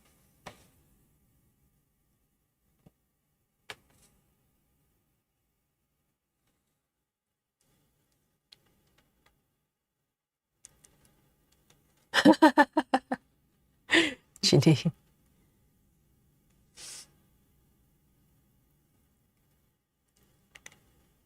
Ginny says, I found out my co-worker does yoga. So we're doing a little yoga at work today. Oh, how nice, Ginny. Yes, sometimes it's how it starts. You know, a lot of people, they're probably slightly intimidated by the idea of yoga, thinking that you have to be sort of flexible to do it. No, you do yoga because you're not flexible, and it's going to help you to become more flexible. And being flexible is not just so you can, place your foot on top of your head. Well, that can be handy, but it's more of allowing your body to have more freedom and your mind to have some freedom, so that that might come as you practice. I feel so calm when I just get on my mat and just do a downward dog or something, or forward fold. My world changes instantly. If my mind is going a little bit, all over the place, I just, sometimes not even getting on my mat, I just stand up and do a forward fold. And instantly, I feel different.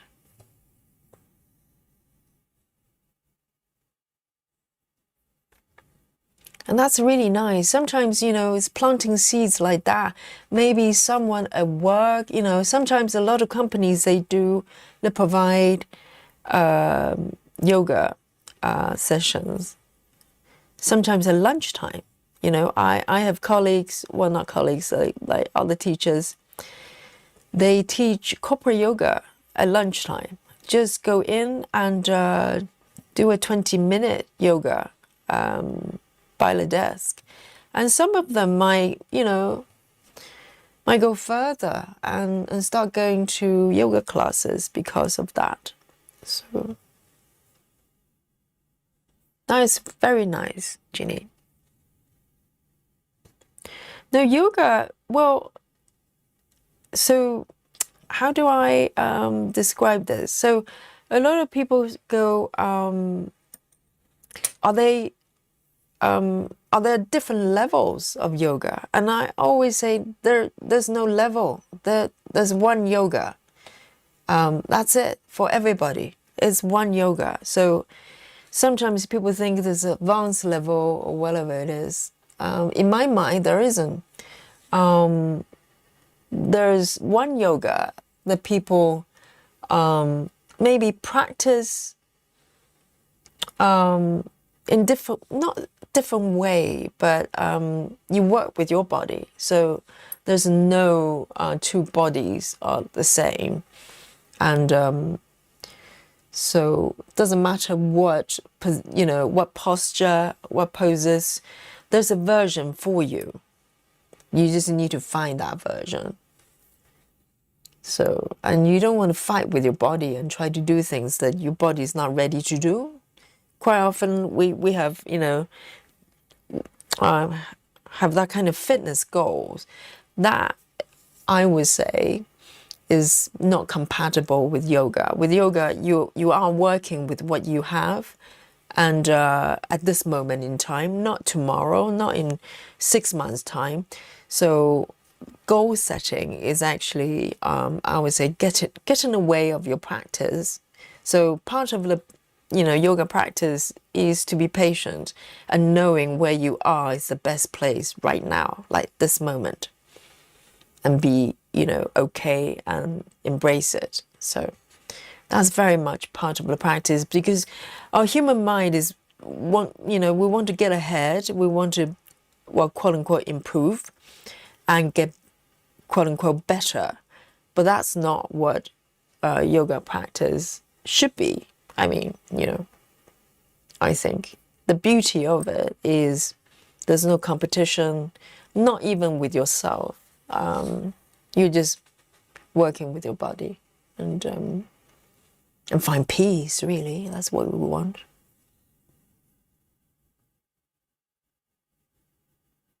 Calamari, I confess, yes, I like a little bit of calamari.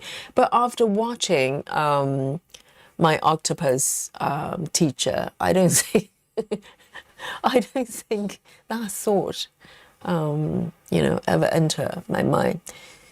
If you like a bit of calamari, do not watch that documentary, okay? It's on Netflix. It's called My Octopus Teacher.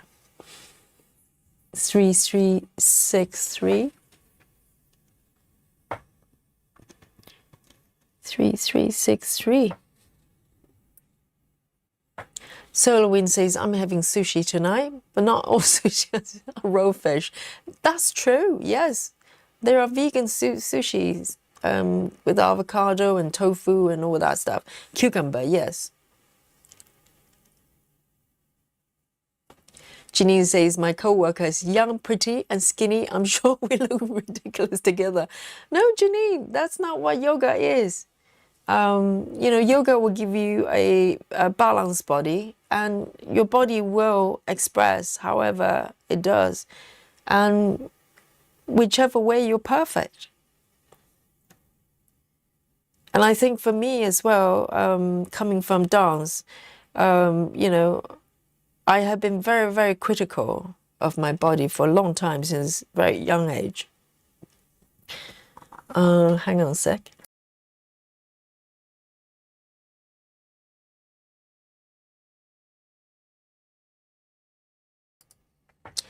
Let me take a sip.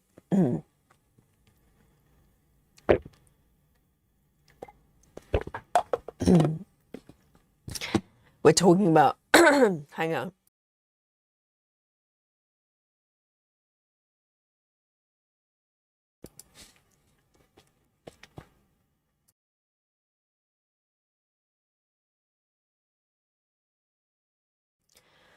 Yes, I have a frog in my throat. Yes, I just got visited by a little frog. Yes, I was talking that I have been very critical on my own body because of the dance training, and yoga really helped me to kind of be free from that. We all have that, so you don't have to be a dancer to be critical about yourself, but I think it's all heightened when your body is literally a commodity, that it has to be a certain way or it's not good enough. So so big part of my yoga journey is about not just self-acceptance, is not to misunderstand what our body is here for,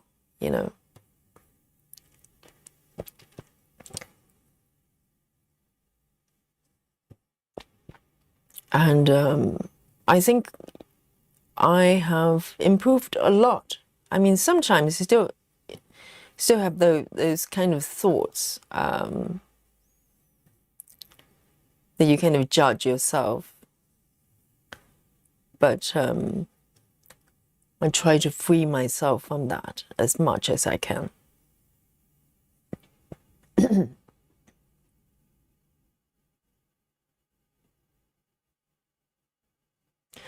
Solar Wind says, it's so important to keep stretching.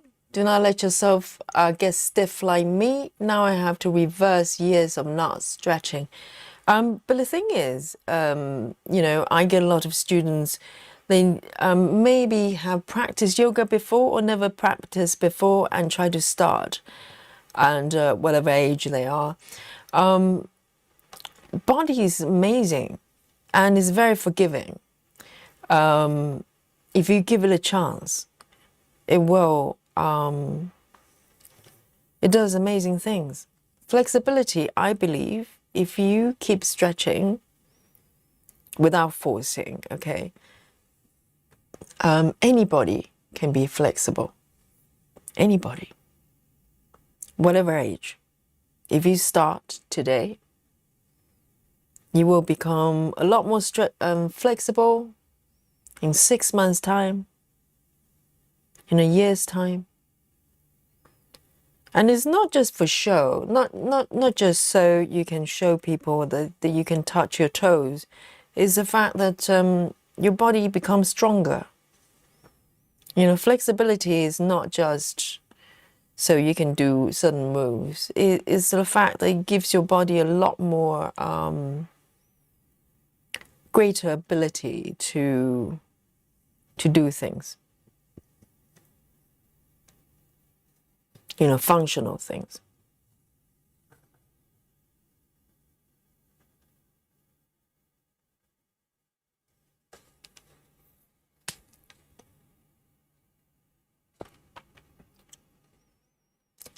Lynn Ross says, I've been doing yoga to keep stretching my back and shoulders. Yes, it helps with everything. It's a full body thing. So a lot of times with fitness exercise, not saying it as a criticism, but a lot of times we talk about sort of, you know, leg work or ab work or arm, you know, bicep work or whatever.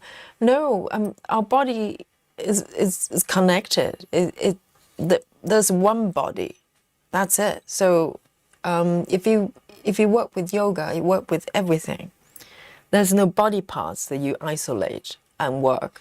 I mean, that's a very sort of modern fitness concept. For yoga, you work with from inside out as well. It's not just the physical body, you work with the mind body as well.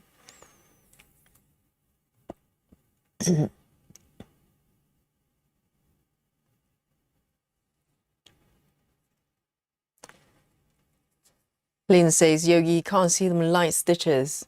Yeah, can you see these ones? There are actually stitches here. I can barely see them.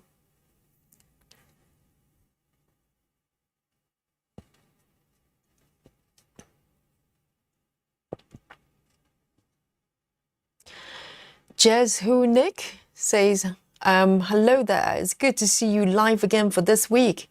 Yes, we had to have 2 days off. Yes. And Jez says, I love the project for this live. It's so intricate, beautiful. I know. And delicious.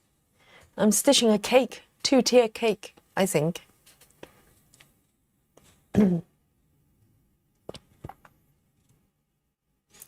It's delicious.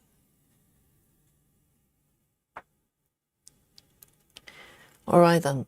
Let's have a look. I'm just looking at the time. We're 4 minutes to midnight. Let's have a look. I want to pick something quite yummy to stitch. Oh, there's some red underneath. My goodness, look at that. Look at my chart there. So I'm at the base of the cake from the look of it. Dear, oh dear, I had no idea. I've traveled far. How about this one then? Yes. So this is bottom tier cake, but I haven't touched the sides there. Let's see what's going on there. So it looks like, oh, okay. So there's some air stitching there, and there's a whole blob of blue. I think it's flour or something.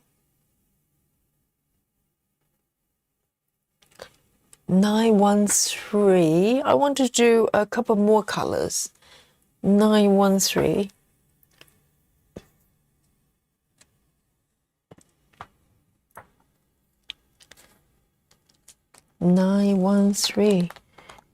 Jess says, who doesn't love cake? Exactly. Who? Name the person. 913.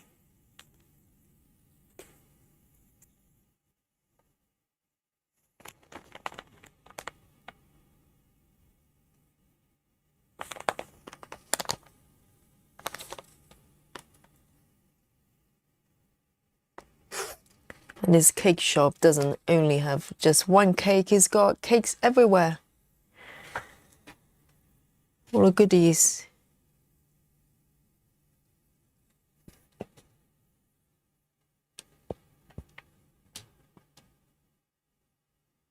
See you later, Sola.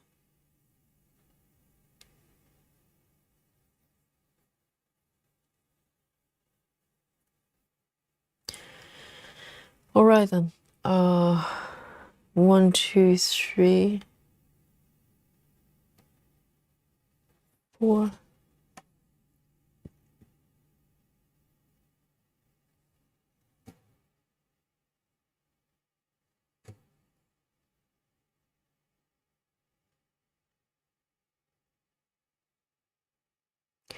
I wonder the supersized quick stitch version, because I know a couple of you actually are working on that version. So it's basically a cropped area, focusing on the center part of this piece, and it's supersized. I wonder if you get a lot more details with the cakes and stuff, because these ones are quite nice. It's max colors as well, but I'm just thinking maybe the supersized chart will capture even more details. It'd be so delicious.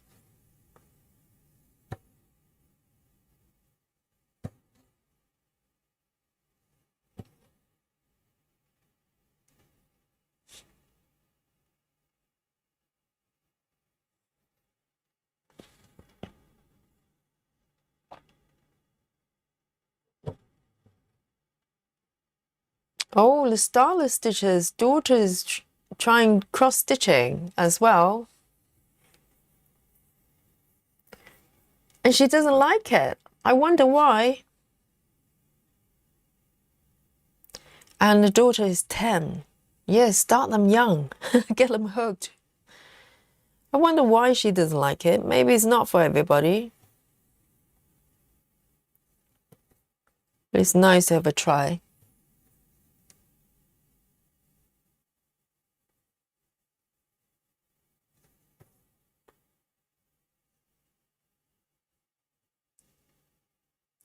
Oh, that's true, Susan. Susan's been paying attention. Woo Woo doesn't like cake, only icing. I don't know, Susan. It sounds like Woo Woo prefer icing. I don't know whether she didn't like cake. I think she just liked icing better.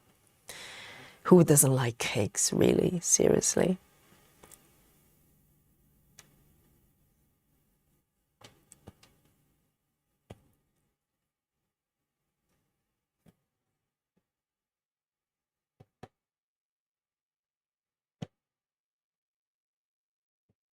I mean, it's a little bit of chocolate, you know. No one is offended by a little bit of chocolate. If I go to visit somebody's house, you know, if I bring some chocolate, no one ever says, "Oh, we don't eat chocolate."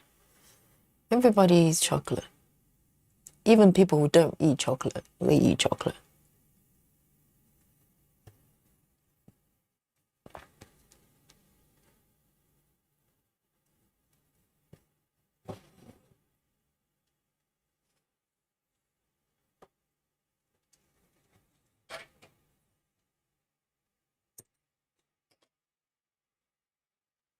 Starlet says the process take longer for her, but she did give it a good try. She did very well with what she did. So what kind of chart is it? If it's this type of chart, it's probably too much for 10-year-olds. I don't know. I'm just thinking. Because if my mom came to me and go, well, you know, come and stitch this cake when I was age 10, I don't know if I had the patience for it. But if it's something really cute, you know, really simple. 913, 913. Going back, I'm going to go for one more color, I think. Let me see if I can pick something delicious. Something that's not air stitching, ideally. This one isn't too bad. This one isn't too bad. All right. 368. 368.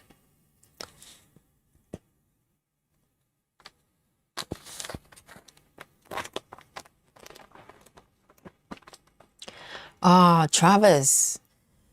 Travis says, does ice cream cake count as what?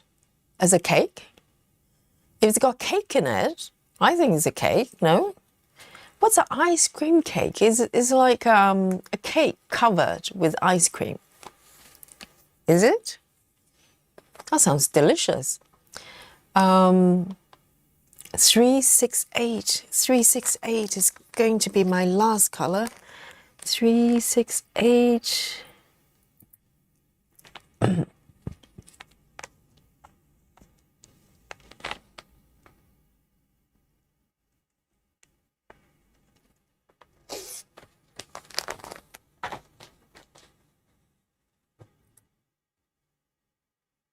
Oh, so it's 11 count stamp project. Yeah, that sounds quite friendly.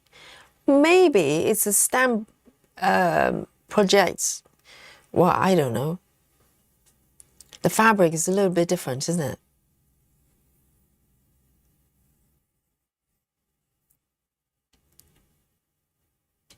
And it's only got 10 colors. All right then, I'm going for this color. I can actually see the green, which is nice. No air stitching, okay? Not tonight.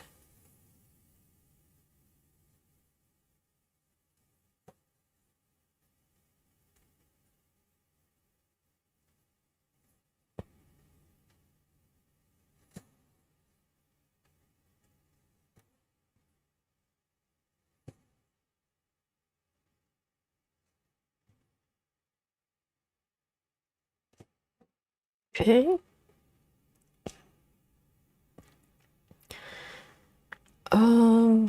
One, two.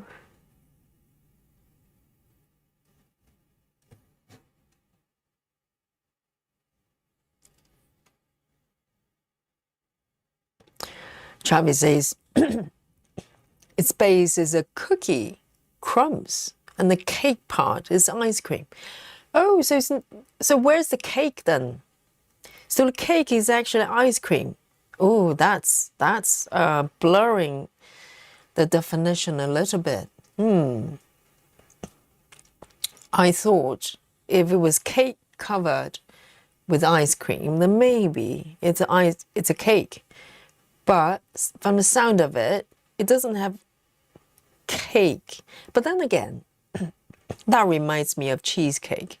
Cheesecake also has a sort of a cookie crumb sort of base with cheesecake on top, whatever it is. You know what I mean? And it's considered as cake, even though there's no real kind of sponge cake element to it. Oh, that's a tough one. What do you think, Chad? Is ice cream cake? If you follow the pattern of cheesecake, technically, it could be a cake. Because cheesecake also does not have the actual cake part to it.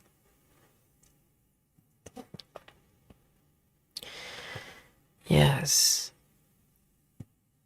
So really, ice cream cake is just ice cream, really.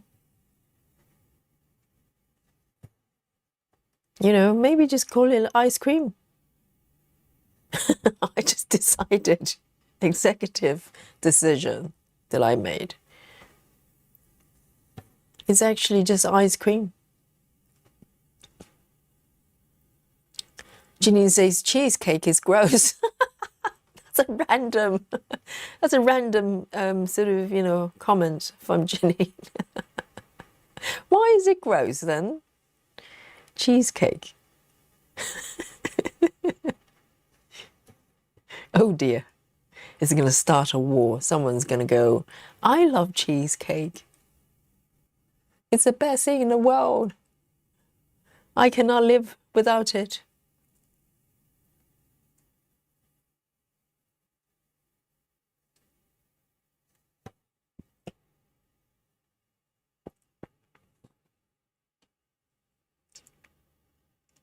Travis says, I only like my mum's peanut butter cheesecake. Now, Travis, now you're introducing another controversy to the chat. Cheesecake and peanut butter together? What? What are we talking about here? Why would why would you have peanut butter and cheesecake together? Do you mean like blended into cheese and I can't. Oh dear. Cheese.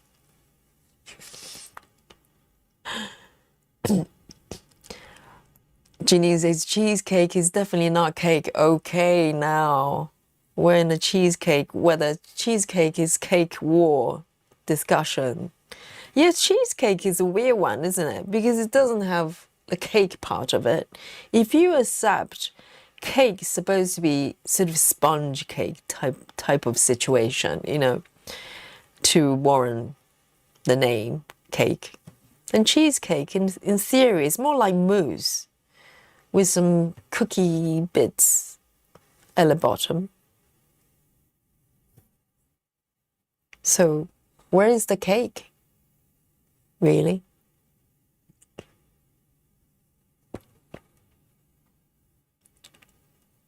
Lona says, my son makes a killer eggnog cheesecake. What is going on there?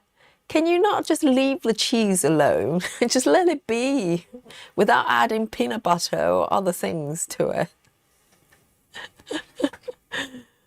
Oh dear, peanut butter and cheese. I just do not see them together. I mean, cheesecake, yes, you can add some berries, some raspberries, sounds quite nice, you know. But peanut butter, really? Is it necessary? 368, 368.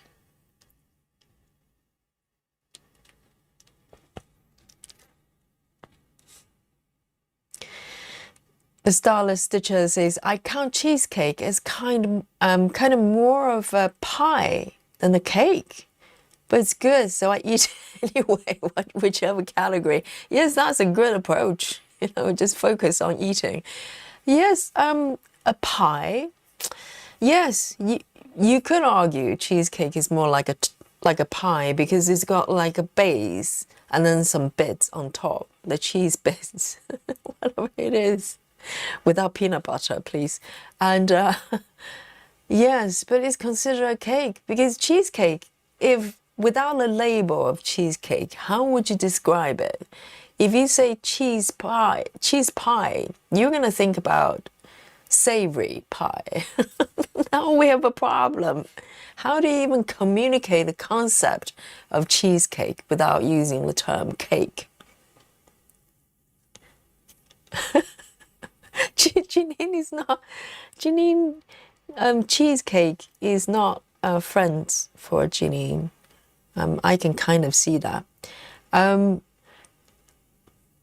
Clara says strawberries, Yogi. Do you mean strawberries in cheesecake? Well, I can see berries go quite well with cheesecake. I accept the fact that, you know, berries can live inside a cheesecake, but peanut butter, no. Travis, you're pushing the boundary. Lona says, but Yogi, you'll probably eat chocolate cheesecake. Oh, no. Chocolate cheesecake is just like peanut butter cheesecake. They're not supposed to go together because, you know, it's very similar to chocolate flavor yogurt. Have you seen those? Those dessert yogurts.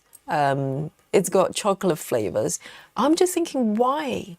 You know, yogurt is sour, just like cheesecake. It's slightly sour, isn't it? And why would you...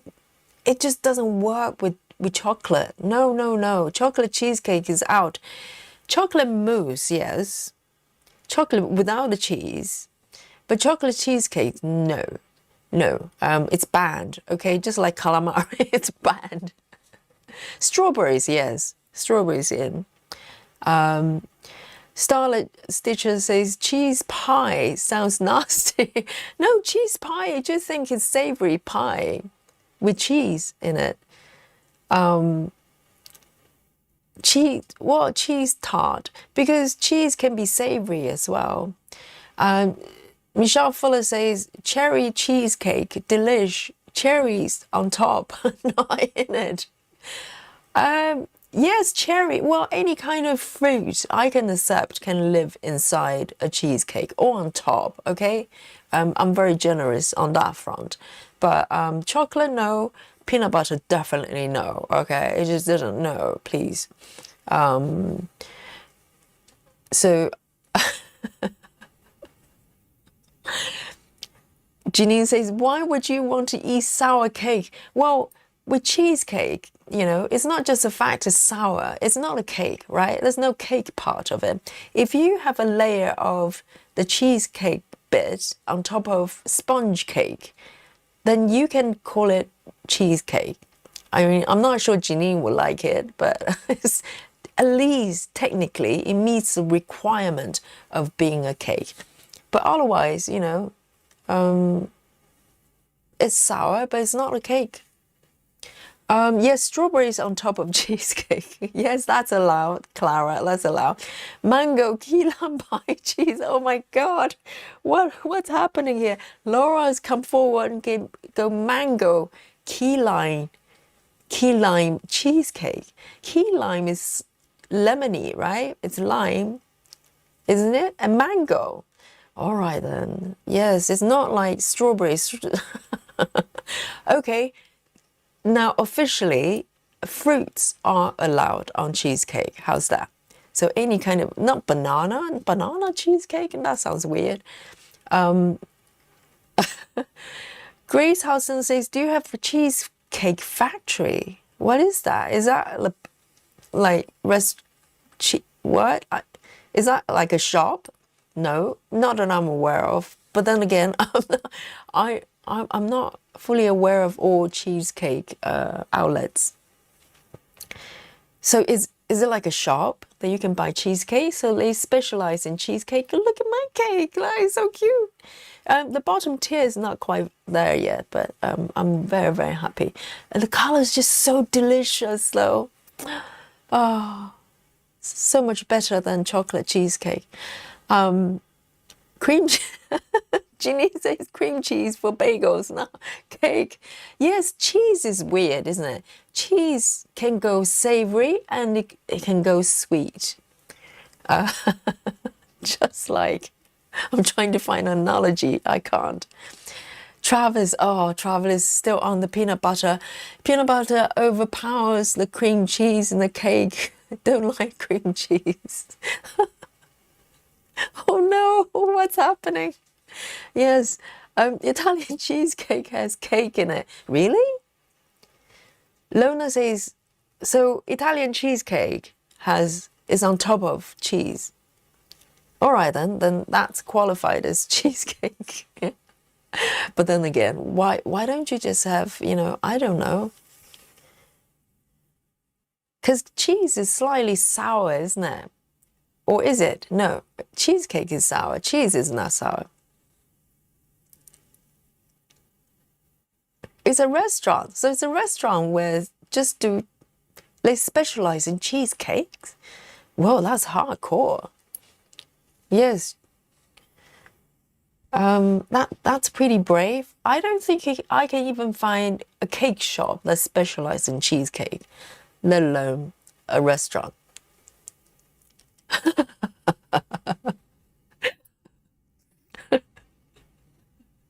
Mango key lime pie is a thing. It's from Cheesecake Factory. Sarah says, I accept all cheesecakes. Oh my goodness. So any flavor, you just dig it. Lona says, would you eat peanut butter fudge? First of all, I'm not well versed in the fudge world. Okay, I fudge with my stitching. I can't remember the last time I have fudge.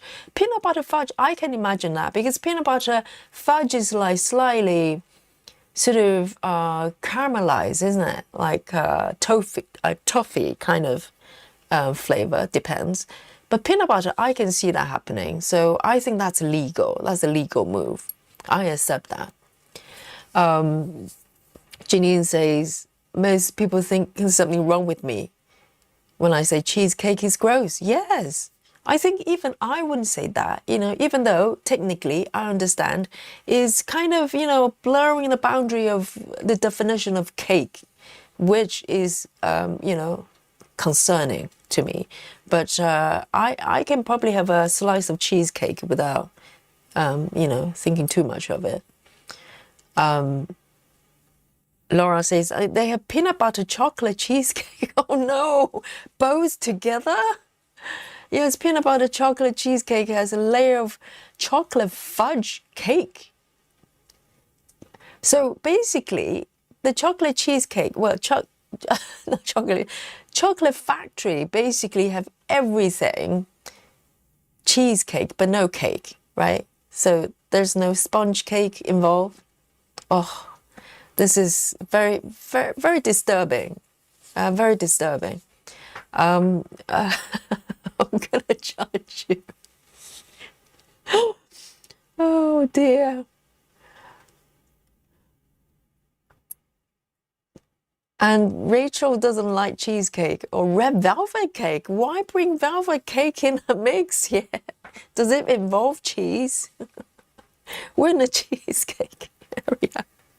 Not just randomly do not like certain type of cake, okay? And oh dear, look at this.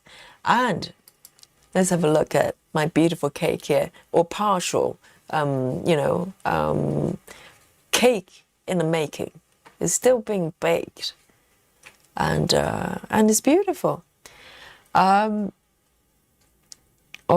Starlet says peanut butter chocolate cheesecake is so good. I can have a lot of. So basically, it's got everything in it other than the cake. Yes. So let's have a look. So now it's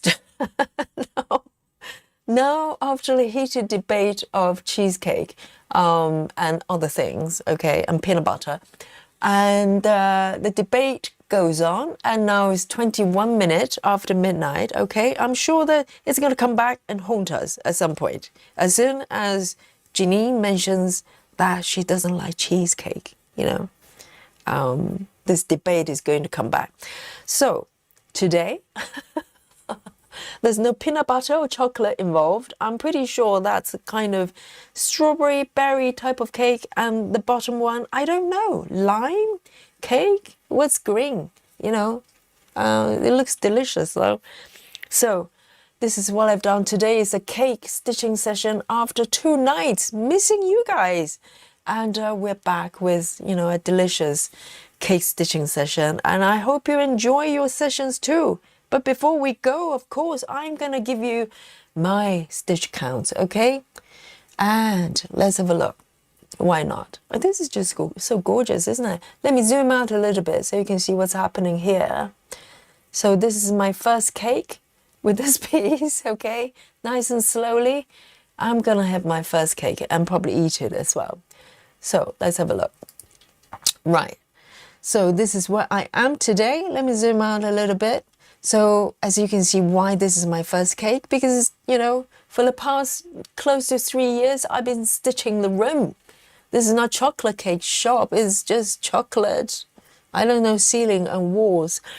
And today, this is where I've been focusing on. I think going forward, I probably, go around this area a little bit more. It's just so pretty, so pretty. And of course, I'm going to give you my stitch count before I go, okay? Are you ready? Yes, Samantha, I miss you too. But we're coming back tomorrow. We're going to come back tomorrow. 3, 2, and 1. Here we go. Today, I have not started a spring today. But that's okay. We have the date. We have the date. Do not panic. Do not panic. I did not start a sprint, did I? And I did not show you the percentage. Oh, 2 days not doing it. I totally forgot my drill. Seriously, that's quite okay because we have a calendar. Okay, do not panic. All is well. I am going to reveal my stitches here. 23. No, it's not. I've got a little bit more.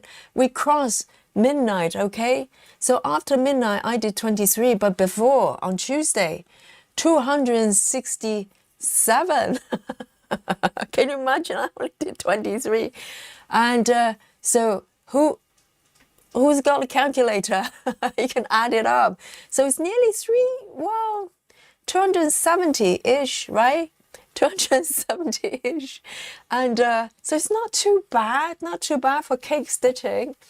And it was quite a shocker. It was 23. I've broken my own record. It's nearly 300. Well, yes, Lona is being very generous. Lona says 300. I think slightly under. That's about 275. Let's go for that, okay? I'm happy with that. Okay, it's a little bit more than 23. Yes, round of applause for Yogi and for the cake stitching as well. It's so delicious. It looks so yummy. And I would like to move forward with this. It's so gorgeous. And here's a little container for the macaroons as well. And so I really looking forward to the cake area. Finally, I'm in. Yes, 300. Really? I cannot count, Lona. Clara says 290, so there's a 10 discrepancy. Who is right? Whose calculator is broken? Yes, guys. So wonderful to come back to you, and hopefully, I'll be able to keep coming back in the following evenings and stitch with you. So tomorrow we're coming back. I have no idea what I'm going to be stitching tomorrow. Neither do you. Okay, every day is a surprise, and so from the sleepy London town, Yogi signing out. And I'll see you tomorrow for another spot of stitching. Yes, bring me some dolly love. And yes, we have buffet. Oh, I do miss our buffet here. Look at that. This is looking so good though. Yes, when we played Guess My Stitches. Oh, and some cakes as well from everyone. No cheesecake. Janine doesn't like cheesecake. Okay, so here we go. Thank you guys. So lovely to see you again. And love you all. I'll see you tomorrow. 99. Bye-bye.